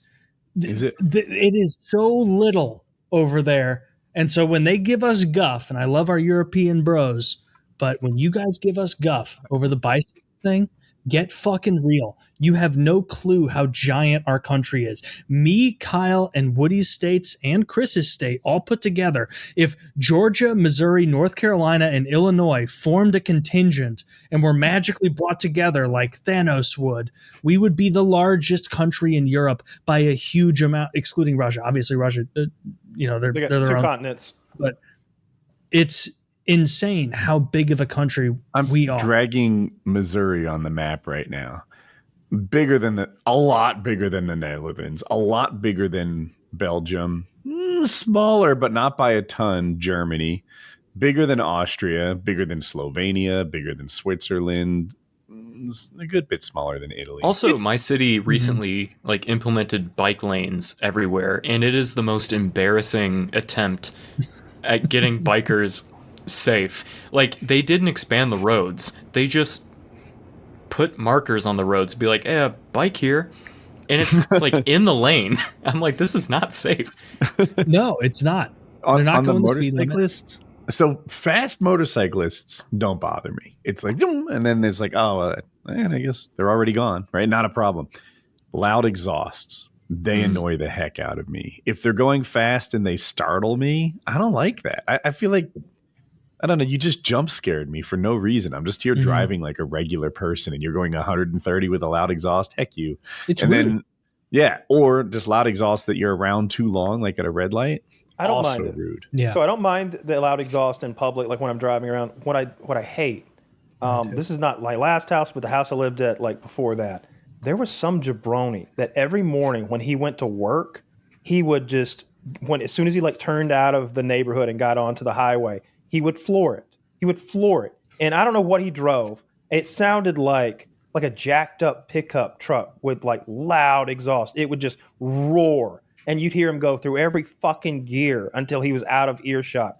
And I mean, it sounded like an airplane. It sounded like an airplane going overhead. It was so fucking loud. Was it a Harley looking thing? It was a car. I never saw him. It was a truck, right?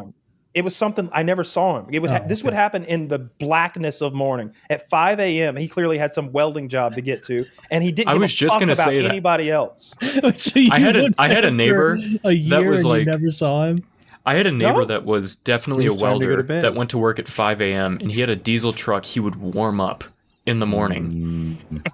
And I'm like, Jesus, this shit's been running for 30 minutes. Yeah. It was the loudest thing. It woke me up every morning. It's so rude. Like, be conscious of how loud your fucking automobile is, motorcycle or car, and don't be a douchebag about it.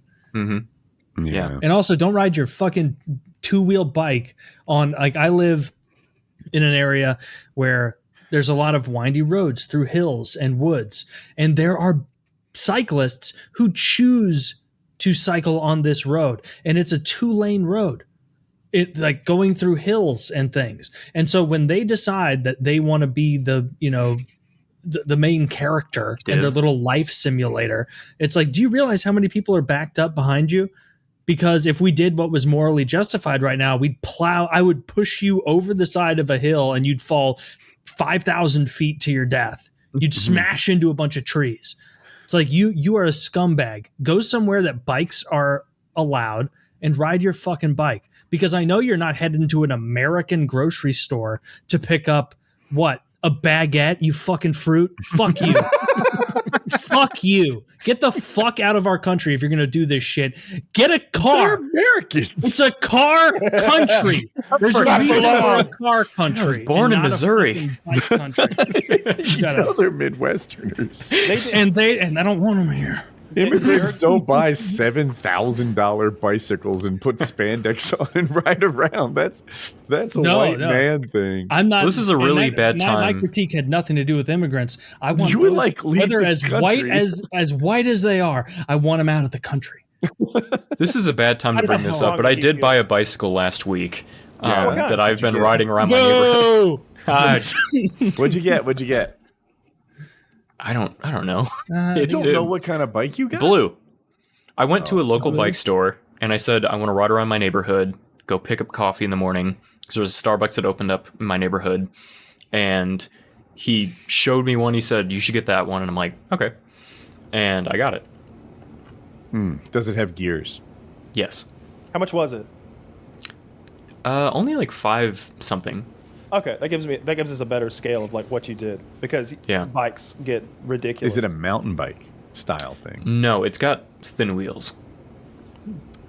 Because I was looking at the mountain bike and I'm like, that looks cool. And he's like, are you going to be going on any mountains? And I'm like, no. Like, we don't have any. I plan to mostly bother people in traffic. Oh, well, this is perfect. There's this podcast. I was thinking about pissing off one of the hosts. Like a lot. I was thinking, I'm a 30-year-old man, but I'd love to experience once again what it's like to be 2 and outsource all responsibility for my safety onto my surroundings. And so I'm no longer a lot of this shit really like well prepared. Like, you've been thinking about this for a while. This is the top of the dome. I fucking hate cyclists. Go to fucking Amsterdam, go to the Netherlands, go to Europe and ride your bicycle around. I bet bicycles make a ton of sense in Europe. The only people that ride bikes around here are people that had their licenses taken away or kids. Like, that's the only people I ever see. Even the kids I see cycling are just doing it around my neighborhood, which is like, I'm not going to get mad at kids having fun on their bicycles when I'm driving through the neighborhood, because it's like, where else do you want them to go? Let them have a good time. But on the real roads, they should be riding their bikes in their own driveway. Well, that's heartless. They need a little bit of room to have fun. You guys can do laps around your mom's car, yeah, and no further. That's literally the only place that I don't get annoyed at cyclists is in my own neighborhood. If it's a kid, where it's like they're just having a good time tooling around on their bike. And it's zero effort to kind of go to the left at neighborhood speed and get around. You know what I hate pedestrians. I see them on Halloween. These fucking people walking around at night. It's morally justified to run them over. If they're in the trying to scare me, they're dressed like ghosts and vampires and shit. Well, I was Dracula. Well, I felt threatened. You know, there was a threatening individual dressed like Hollywood Hulk Hogan coming in my car. I had to draw my sight on. I had to draw my sight. I fear for my life. That's the way it goes sometimes. You know, Kyle, I love how this link you sent. I love how they hit the cyclist, but like the gun isn't even the thing that killed them. Yeah. In the video. Yeah, I've seen several cases of people just running cyclists over and killing them on purpose for fun, and then like recording it. Like, yeah. I don't understand this current generation. Like, what are you doing? like Just forget that they're senselessly killing. Like the one I saw was an old man, even that they just and you see him like this guy doesn't see it's coming, and they're like hooping and hollering as they accelerate into the back of him in a motor vehicle. Oh, I've seen that clip. That's fucked. Awful. Yeah, and I thought that was you at first when I heard the laugh. No, I wouldn't have filmed it. Exactly. I know a guy who lost a leg cycling, and it was sad. So apparently he was on the sort of on the shoulder, maybe even the white line. He was I knew him from my hockey team. He wasn't on my unicycle. Team. I played. They still need 2 legs, but I anyway, he was on the shoulder, and a guy was passing him in his car. But the guy had a trailer that was a little wider, and I guess he wasn't experienced, didn't sort of account for the trailer, and the trailer hit the cyclist, and he lost his leg, and he was off my competitor's beer league hockey team. Kind of a win for us, but but he's only on 1 leg now. Well, that sucks. I hope you at least got the cup that year in the beer league, so you can take advantage of. We did win a cup or 2. I don't recall if it was that year. That's awesome. Was it like, all right, one more off the list? Something you could kind of raise I over. Find a picture somewhere. I would love to. That's awesome. I love that bit of Woody lore that he was a Titan on a beer league hockey team. Did you see Connor McDavid was playing beer league hockey yesterday? What? An Irish guy playing hockey? That's unique. Beer league hockey. I didn't. Find me a clip. I'd love to see it. I can tell you if he's decent or not. Connor McDavid? Oh, I thought you said Conor McGregor. No, Conor McGregor's busy like lying about making a comeback and lifting weights with his cock. I think he. I don't know if he's lying about that. I think he did that, right? Well, but that was factual. But the lies are that he's going to come back and fight. Although I will say this, Woody, here's the kind of Conor fan I am now. I used to be the kind of Conor fan who bought into most of it and loved the prognostication and the confidence and the performances. The Aldo thing won me over big time. And then after that, I went back and watched everything, and it's like, this guy's been doing this for a minute. And I liked his humble, like blue collar plumber story. I liked all that. Now he's transitioned fully to the other side. He's in that Floyd Mayweather territory where I dislike him so much, I want to see him lose. Now I'll pay to watch Conor McGregor lose. I used to pay to watch him win, and I've never had I've never seen that flip. That's never flipped for me with a sports team or an athlete or anything like that. He's so annoying and despicable now that I don't know. I want to see him fight on that White House card and get just demolished. I'd give him like whoever. I don't know who the champion of 55 or 70 or who he would even fight. But he can't beat anybody. He can't beat anybody. There's not a person in the UFC that Conor McGregor can still beat. If Zach's here in a second, we'll see a picture of my 2003 Buffalo Wings championship team. I thought the cup was in the picture, but it's not. Let's see it. I'm in the top right. Woody would have been. You can't recognize me. No, 30.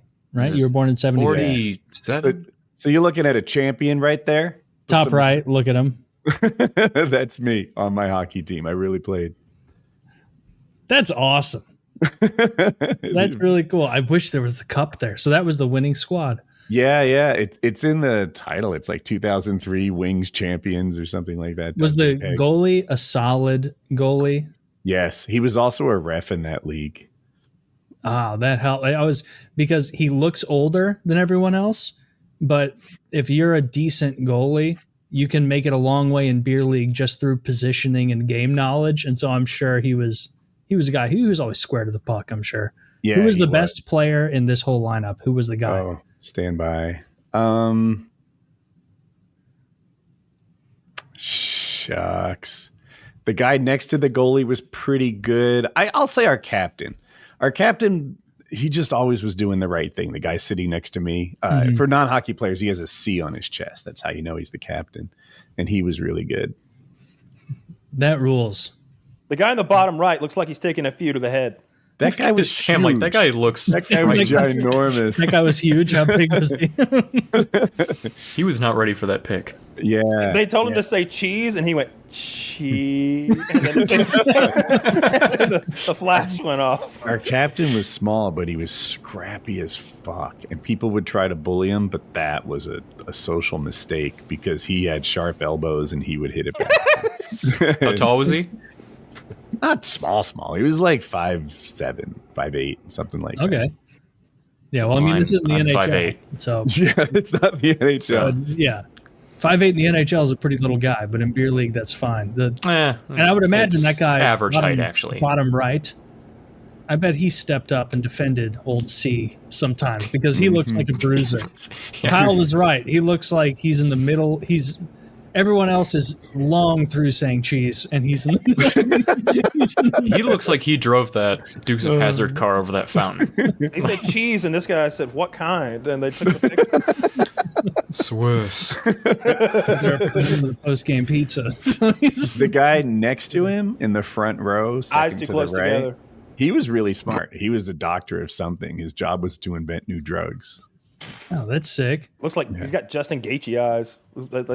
That's impressive that he touched with so little.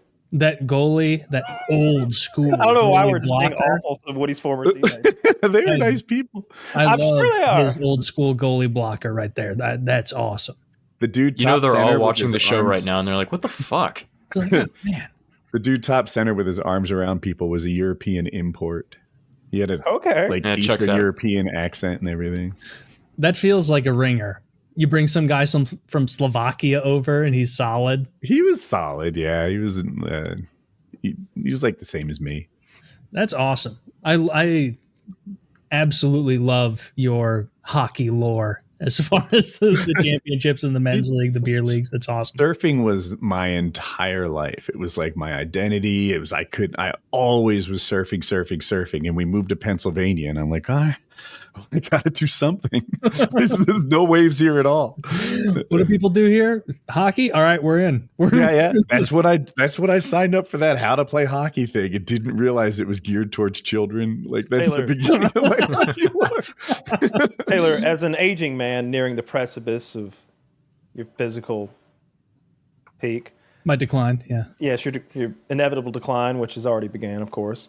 Do you have any thoughts of doing any like sports before you're too old to do them? Like doing a season of softball or something while your knees are still good? No, softball doesn't tempt me. Like I do stuff like golf and pickleball with friends. Pretty. I was going to say often. pickleball. So that's That's fun. all we have around here. I don't is know pickleball. literally 4 days ago or 5 days ago, we like me and some friends who came in town, we played pickleball for a few hours, and that was a bunch of fun.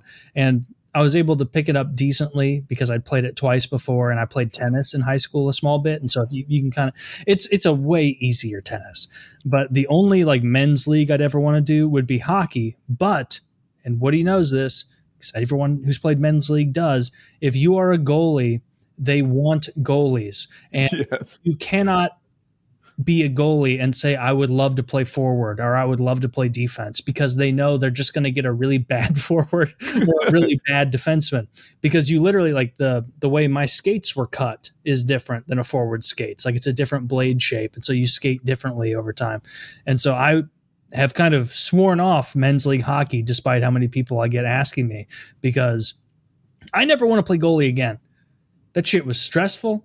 It was, Well, don't. Play something else. it was not good, but that's the only sport question. I was ever actually good at is Have hockey. you considered cycling? I guess I was good at wrestling. Taylor, do goalies keep their skates sharp, or are they just like dull as fuck so they can slide sideways easily? I would get my skate sharpened right before I knew I had like 2 to 3 hard practices before a game so that I could get them appropriately dulled, because I didn't want my skates too sharp before a game. When you pushed off sideways, did you use the net ever? Like metal on metal? Oh, like skate to post. If it was a dire straight where I was going to miss it, otherwise, yeah, I'd like shoot laterally right over to the post and hit my skate on it. But unless it was like a dire situation, I wouldn't do it, because even then I would have the presence of mind to be like, well, let's not totally ruin your skate blade on this. But Did you make piles of snow to prevent pucks from coming in ever?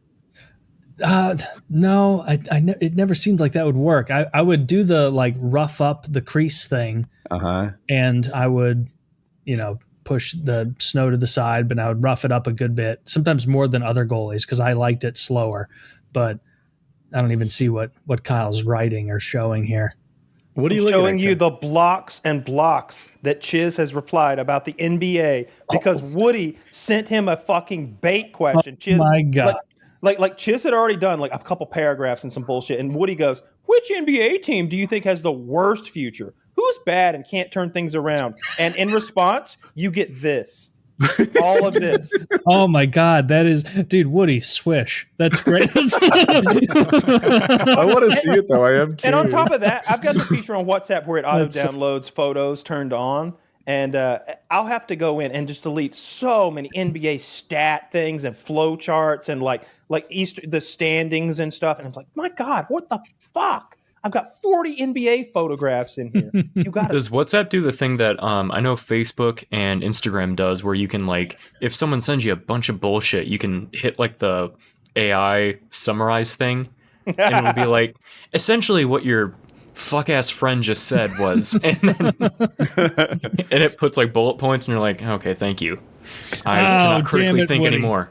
Oh, he's already typing again. He's already typing. I said, I don't know why he doesn't have an Sixers NBA aren't blog on your list because the Sixers we have a few young players that are exciting, but we have two of the worst contracts in the league. I'm here, Kyle. I'm here for it, and I just wondered what he would say. We'll see. I want to hear his take. He's gonna the fucking PowerPoint presentation will come out tomorrow. It's outrageous. Oh God, I don't care at all. I wish I cared a little. So many times we'll be chatting in there, and he will go on a basketball thing, and then Kyle, you'll send a pic of Murphy being like, he's feeling like an ornery boy or something, and I'll be like, he certainly is, but he's a good pup, and that's like 2 texts at the end of 55 paragraphs of basketball knowledge. I think Chiz is an exceptionally fast typer. Didn't we learn that about him at one point? He's definitely a fast texter on the keyboard. But he's is he? This. Yeah, he's texting this. He's not typing it, right? Yeah, but he's Taylor's also fast at typing. If he's a typist, he's very slow. But if he's a texter, he's very quick. Yeah. Well, we don't know how long he's thinking or like. Well, what I'm saying is on WhatsApp, he's using his phone. I can see how fast he's texting. It's about what I do. But on, I also use a lot of speech to text. But on a keyboard, he's on another level. He's definitely way faster than me. I thought I was fast in high school. I would top out at like 90 or something. He's way faster than that. And I would do 90 on like the. Oh, like the one where you have to like do like multiple hits on a button. Oh, I don't know anything about that. I'm a stenographer. Like the ones that don't have like the full keyboard where you'd have to be like T9. Yeah. Oh, that was on me on the keyboard. That was me on the chocolate. He was talking about typing. Yeah. Oh, okay. And you're not a slow typist. You're just not like Chiz or even me level quick. What are you, Taylor? Do you know how many words per minute you get? We did it in the Hangout. I think I was at like 92 or something. I thought I was near 100, something like that. You were at 100 or maybe over 100.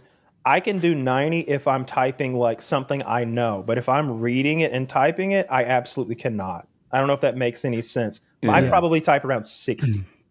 I got 55, and people were like, "Try again." I'm like, "Actually, I know how I type. I'm sticking with 55." On the range of scores I might have got, that was on the good side. That was your first sprint, and you were smart to not re-sprint your time. Yeah. Are you guys like actual legitimate typers, or are you like middle finger? Keyboard typers? Oh no, we're legit typers. Well, I mean, I think so. Woody was a programmer, and I took 2 years of keyboarding in high school. And Taylor can literally type faster than just about anybody I've ever met.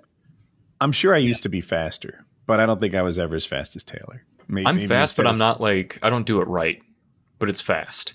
I just tested myself. I used all my fingers. I'm not sure every key is getting the finger that a perfectionist would just prescribe for it, but I use all my hands. Mine definitely does. I use every key where it's supposed to. Again, I took typing in middle school on a fucking typewriter, and then I took like 3 years of different computer classes, and one of them was just keyboarding in high school, and all we did all day was do those typing games where typing the right word like made that word the words are coming at your base, and the words are technically like meteors or missiles, and you have to quickly type those words to make them. You have to shoot the laser to knock out the words. Yeah, just played last night.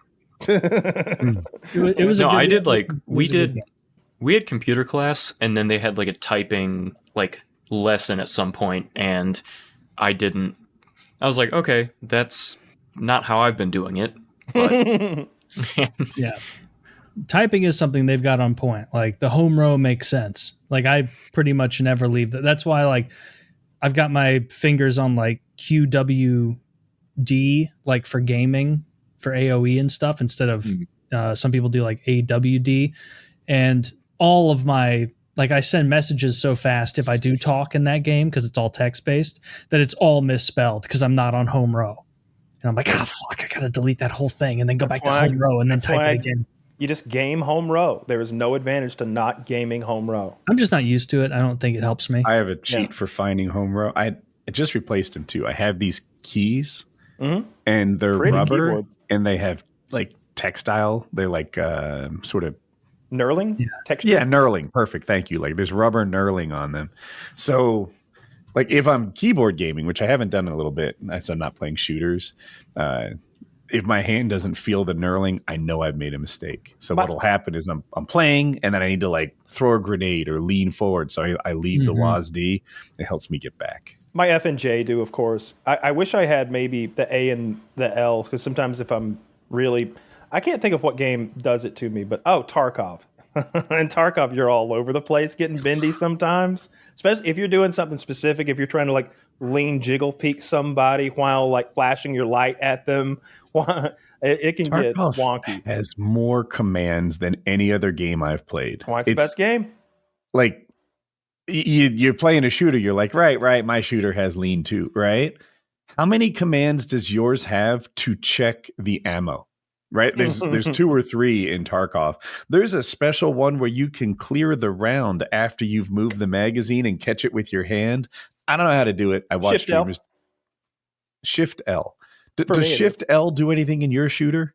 People like they ran out of letters and started adding modifiers to it. It's complicated. It's all the way on the right side because I don't use it. Oh, fuck COD, dude. Fuck COD forever. What is COD? Call of Duty. Okay. Little indie game. You can play as Beavis and Butthead now, so it's changed since I played COD. Which I think 2 years ago it was Nicki Minaj you could play as. Yep. Superb. Which now they have a mode for Warzone, because that's pretty much whatever I play with my friends, and it's called Casual Resurgence, where basically they mix in bots. For people like me and my friends who are not good at the game. Who are also bots. Exactly. And my friend told me the other night, he was like, he Googled it and he was like, there's actually only 12 real players in these games. And that kind of ruined everything for me, because I'm like, Jesus Christ. And then you get to the end of the game where all the bots have died and you're like, oh, this is real now.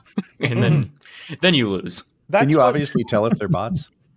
Yep. They because me and my friend, we jumped in and he hadn't played for a while because he broke his arm. So when we jumped in, we thought because he hadn't played for a while that we were getting good lobbies, because like those bots, they just like parachute in and then stare at a wall for a few minutes. And we're like, man, these guys fucking suck. And then we won that one, and then we played a second. And we're like, man, we're getting good lobbies tonight. And then we found out we were playing against, in fact, robots. I played a ton of PUBG like the first year or two it was out, and I would say I was definitely an above average player. I won a decent amount, had a great time, loved solos, loved squads, loved that game.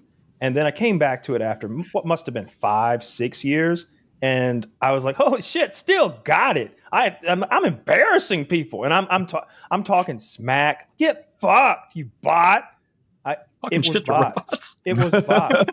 They had mixed bots in because the player base at that point had dipped. I think maybe there's been a resurgence in that game and it's doing better. But at that point, there was so many bots mixed in, and I was like, man, I destroyed that guy. I jumped out of a window and shot him as I fell, and he didn't even react. And then I killed his buddy that was just right around the corner. He didn't react. I'm getting first shot every time. It's bots. You talking shit to them is so fucking funny. Fuck you, asshole. I'm programmed I will to say be bad. even though COD is, I hate the game. I love it, but I hate it. It is still, I think, the smoothest playing shooter that is out. I think that's the only good thing they've had, is that there's no other game, I think, that comes close to being as smooth. More than Counter-Strike? I feel like all my buddies into Counter-Strike, like that's their thing. They're like, it's the most pure shooter, and my it's brother the most plays skill-based. Counter-Strike, and I think he agrees with me, but also I don't play any other shooters, so like everything I'm saying right now could be bullshit. But pure shooter isn't what I want, though. Pure shooter to me means that we boil it down to reaction times and precision and teamwork, of course. But that's not what I want. I want you to mix in a few wild cards so that there's a buffer between the best and the worst, but not too many wild cards so that it's nonsense, which is what COD has done. Beavis and Butthead. Every hand is a wild card in that game. Like, I really like the randomness and shittiness and scumminess of Tarkov. It's just the cheaters. It's just, I can't get over that occasionally someone will cheat and just ruin my day in a way that's hard to explain. Like, you've built, man, that was so many hours that I've been looking for that one thing, and then a cheater took it away from me, and it's going to be that many more. And if I had gotten that thing, it doesn't just get me to the next step. It opens up an option of next steps of like 5 different new things that can happen. You just closed the door. You made this whole day not count for anything. Which that's been happening in COD with ranked, like the ranked play. Like they've been having a lot of cheaters, and apparently it's a big problem. So yeah, how would you feel about this style of cheating? I play this game called Night Rain. And it's the 3 of you playing Elden Ring as a team in these 40-minute games. Okay. Of course. The only cheating that I've ever heard of is when you play the game, you can get these relics and they do things for your character. Your starting weapon now has fire on it. Now you hit a little harder for everything that you visit, etc. Yeah. Well, the relics you get mostly kind of suck, but people cheat and give themselves these dream relics, these things that would be like 1 in a million, and they have 3 of them, or they have combos that you literally can't even get. Yeah. You can't have 9 of the best attributes, and you end up with them on your team, and they're on your team, and they're shredding people, helping you get victories, and it's like, they're hollow victories, right? No, I would feel like that too. Even though that there isn't another player, usually the bar for me is another player's fun being lessened. Like the cheats are definitely more fun for the cheat user, but is someone else losing fun? And in your case, yeah, you are losing fun because you even that you had that thought, like, wait a minute, what? You just lost a little fun even having that. So like if the whole team had them, or if you had consented, to them having them, that would be different because you're just beating up some fucking goofy monster or whatever. I'm all for that, but I've just never understood the motive. Like when, especially those people where it's like they like the aimbots and the Cronus or whatever. I'm like, what are you even doing? Like, are you having fun? Well, you might know this, but in Tarkov, there's a monetary reward, so they're able to turn their cheating into a job, and especially if they're in some really poor Eastern European country or something like that, like I don't know, the UK. Then it's better than a job for some people that do it, because they'll cheat and they'll boost accounts up and sell those accounts. They'll cheat and they'll get valuable items and they'll sell the account that has the valuable items. It's a little more difficult to cheat and then acquire valuable items and then give them to another person in game. They've worked very hard to stop that, which has taken the fun away from the normal players like me, because you used to be able to do this thing where if you've been playing this game for 4,000 hours like I have, you'd get a new buddy that you want to introduce to the game, and it's like the beginning of the game is such a pain, more than most any other game. You're already learning and all new systems and facing against difficult competition, but the grind is awful. So it's nice to be able to go into a game and be like, hey, here's a few things to tide you over until you know what the fuck you're doing. Don't worry about it. I've got plenty. I'm a billionaire, but because of the cheating, now you can't help your buddies out in that way. Yeah. And that takes away from the fun of the game. That's another way that the cheaters make that game less fun. That's why I don't play it. So I had a cool gaming experience. I just want to throw this out there before we end the show. So I play Souls-like games a lot, right? Like more than most people. And I'm getting okay at it. And I have a friend who's really, really good. And the two and we queue up and we get this guy, And it's almost a meme in Night Rain that if the guy doesn't skip the cutscene, right? If he hasn't seen this cutscene 50,000 times already, nice. And our random, that's what they call the guy we don't know, he doesn't skip the cutscene. And then we meet him and he has the default skin on. And he has every indication that this guy has like never won. When you first get the game, you can only queue up against one boss. And that's the boss we're against, right? So this guy seemingly hasn't played very much. And we're playing and he's not awful, but he looks like he's new to this game, by the default skin, not skipping the cutscenes in the way. And he follows us around like a very obedient puppy the entire time. Someone taught this guy heal, and he's just at our feet, picking up all the things. We're like feeding him better weapons and stuff. And in the like midway through the game, my friend is like, we're getting this guy's first win. Like it became a freaking mission. There was no way we were going to let him lose. We picked him up time and time again, and it's going great. We get to level 15, which is the highest level. We're at full strength. We go to the end boss. My friend and I combined for like 90% of the damage, and he provided the other 10. We take him to the victory, and there are these like objects in games where you can blow on them and they say something. So I'm like, wonderful. And my teammate goes, you're beautiful. And the random is standing still, obviously working his way through the menus, trying to figure out how to reply, and never does. And the game ends. I was like, that's so perfect. And he jumps on the mic, and he's 8 years old. And you're like, oh, yeah. Thank you. Thank you so much. Who's the guy? Who's the guy that his whole bit is he pretends to be severely autistic and he does those like hidden Shane Gillis. No, the skinny guy that wears the suit. He did the dumb Starbucks bit. Nathan Fielder. So I saw a thing from Nathan Fielder today where he does a job interview. He's in person there in front of a woman. I think it's a job for a paralegal or a lawyer or at the firm. And he's wearing a hidden earpiece. And all of his answers are coming from a 7-year-old who is listening to her questions. Like they hear her ask the questions. They say to the 7-year-old, what organizational skills would you bring to the firm? We have a lot of clients, etc. I don't want to answer that one. At first, it was like why do you want to be a lawyer? Maybe why do you want to be a lawyer? And he's like, so I can get bad guys and make them go away. At one point, he just goes, "Do you like skateboarding?" Yeah. What legal experience do you have? And he's like, I don't like that question. Do you like skateboarding? And it reminds me of that producer we had on this show. Oh yeah, wouldn't answer the fucking questions. It's just like, do you guys like video games? Dude, Nathan for you. That guy's address so that guy was awful. I haven't finished it, but the airplane or like the pilot one that he did recently apparently is really good, where he became an actual 747 pilot. Really? Yeah. As a bit? One. Like that seems like a big investment. I haven't watched his new show. I've just seen Nathan for You, the old ones. It's pretty similar to Nathan for You show. Yeah. But well, Chris, where can everyone find your wonderful content? Thank you.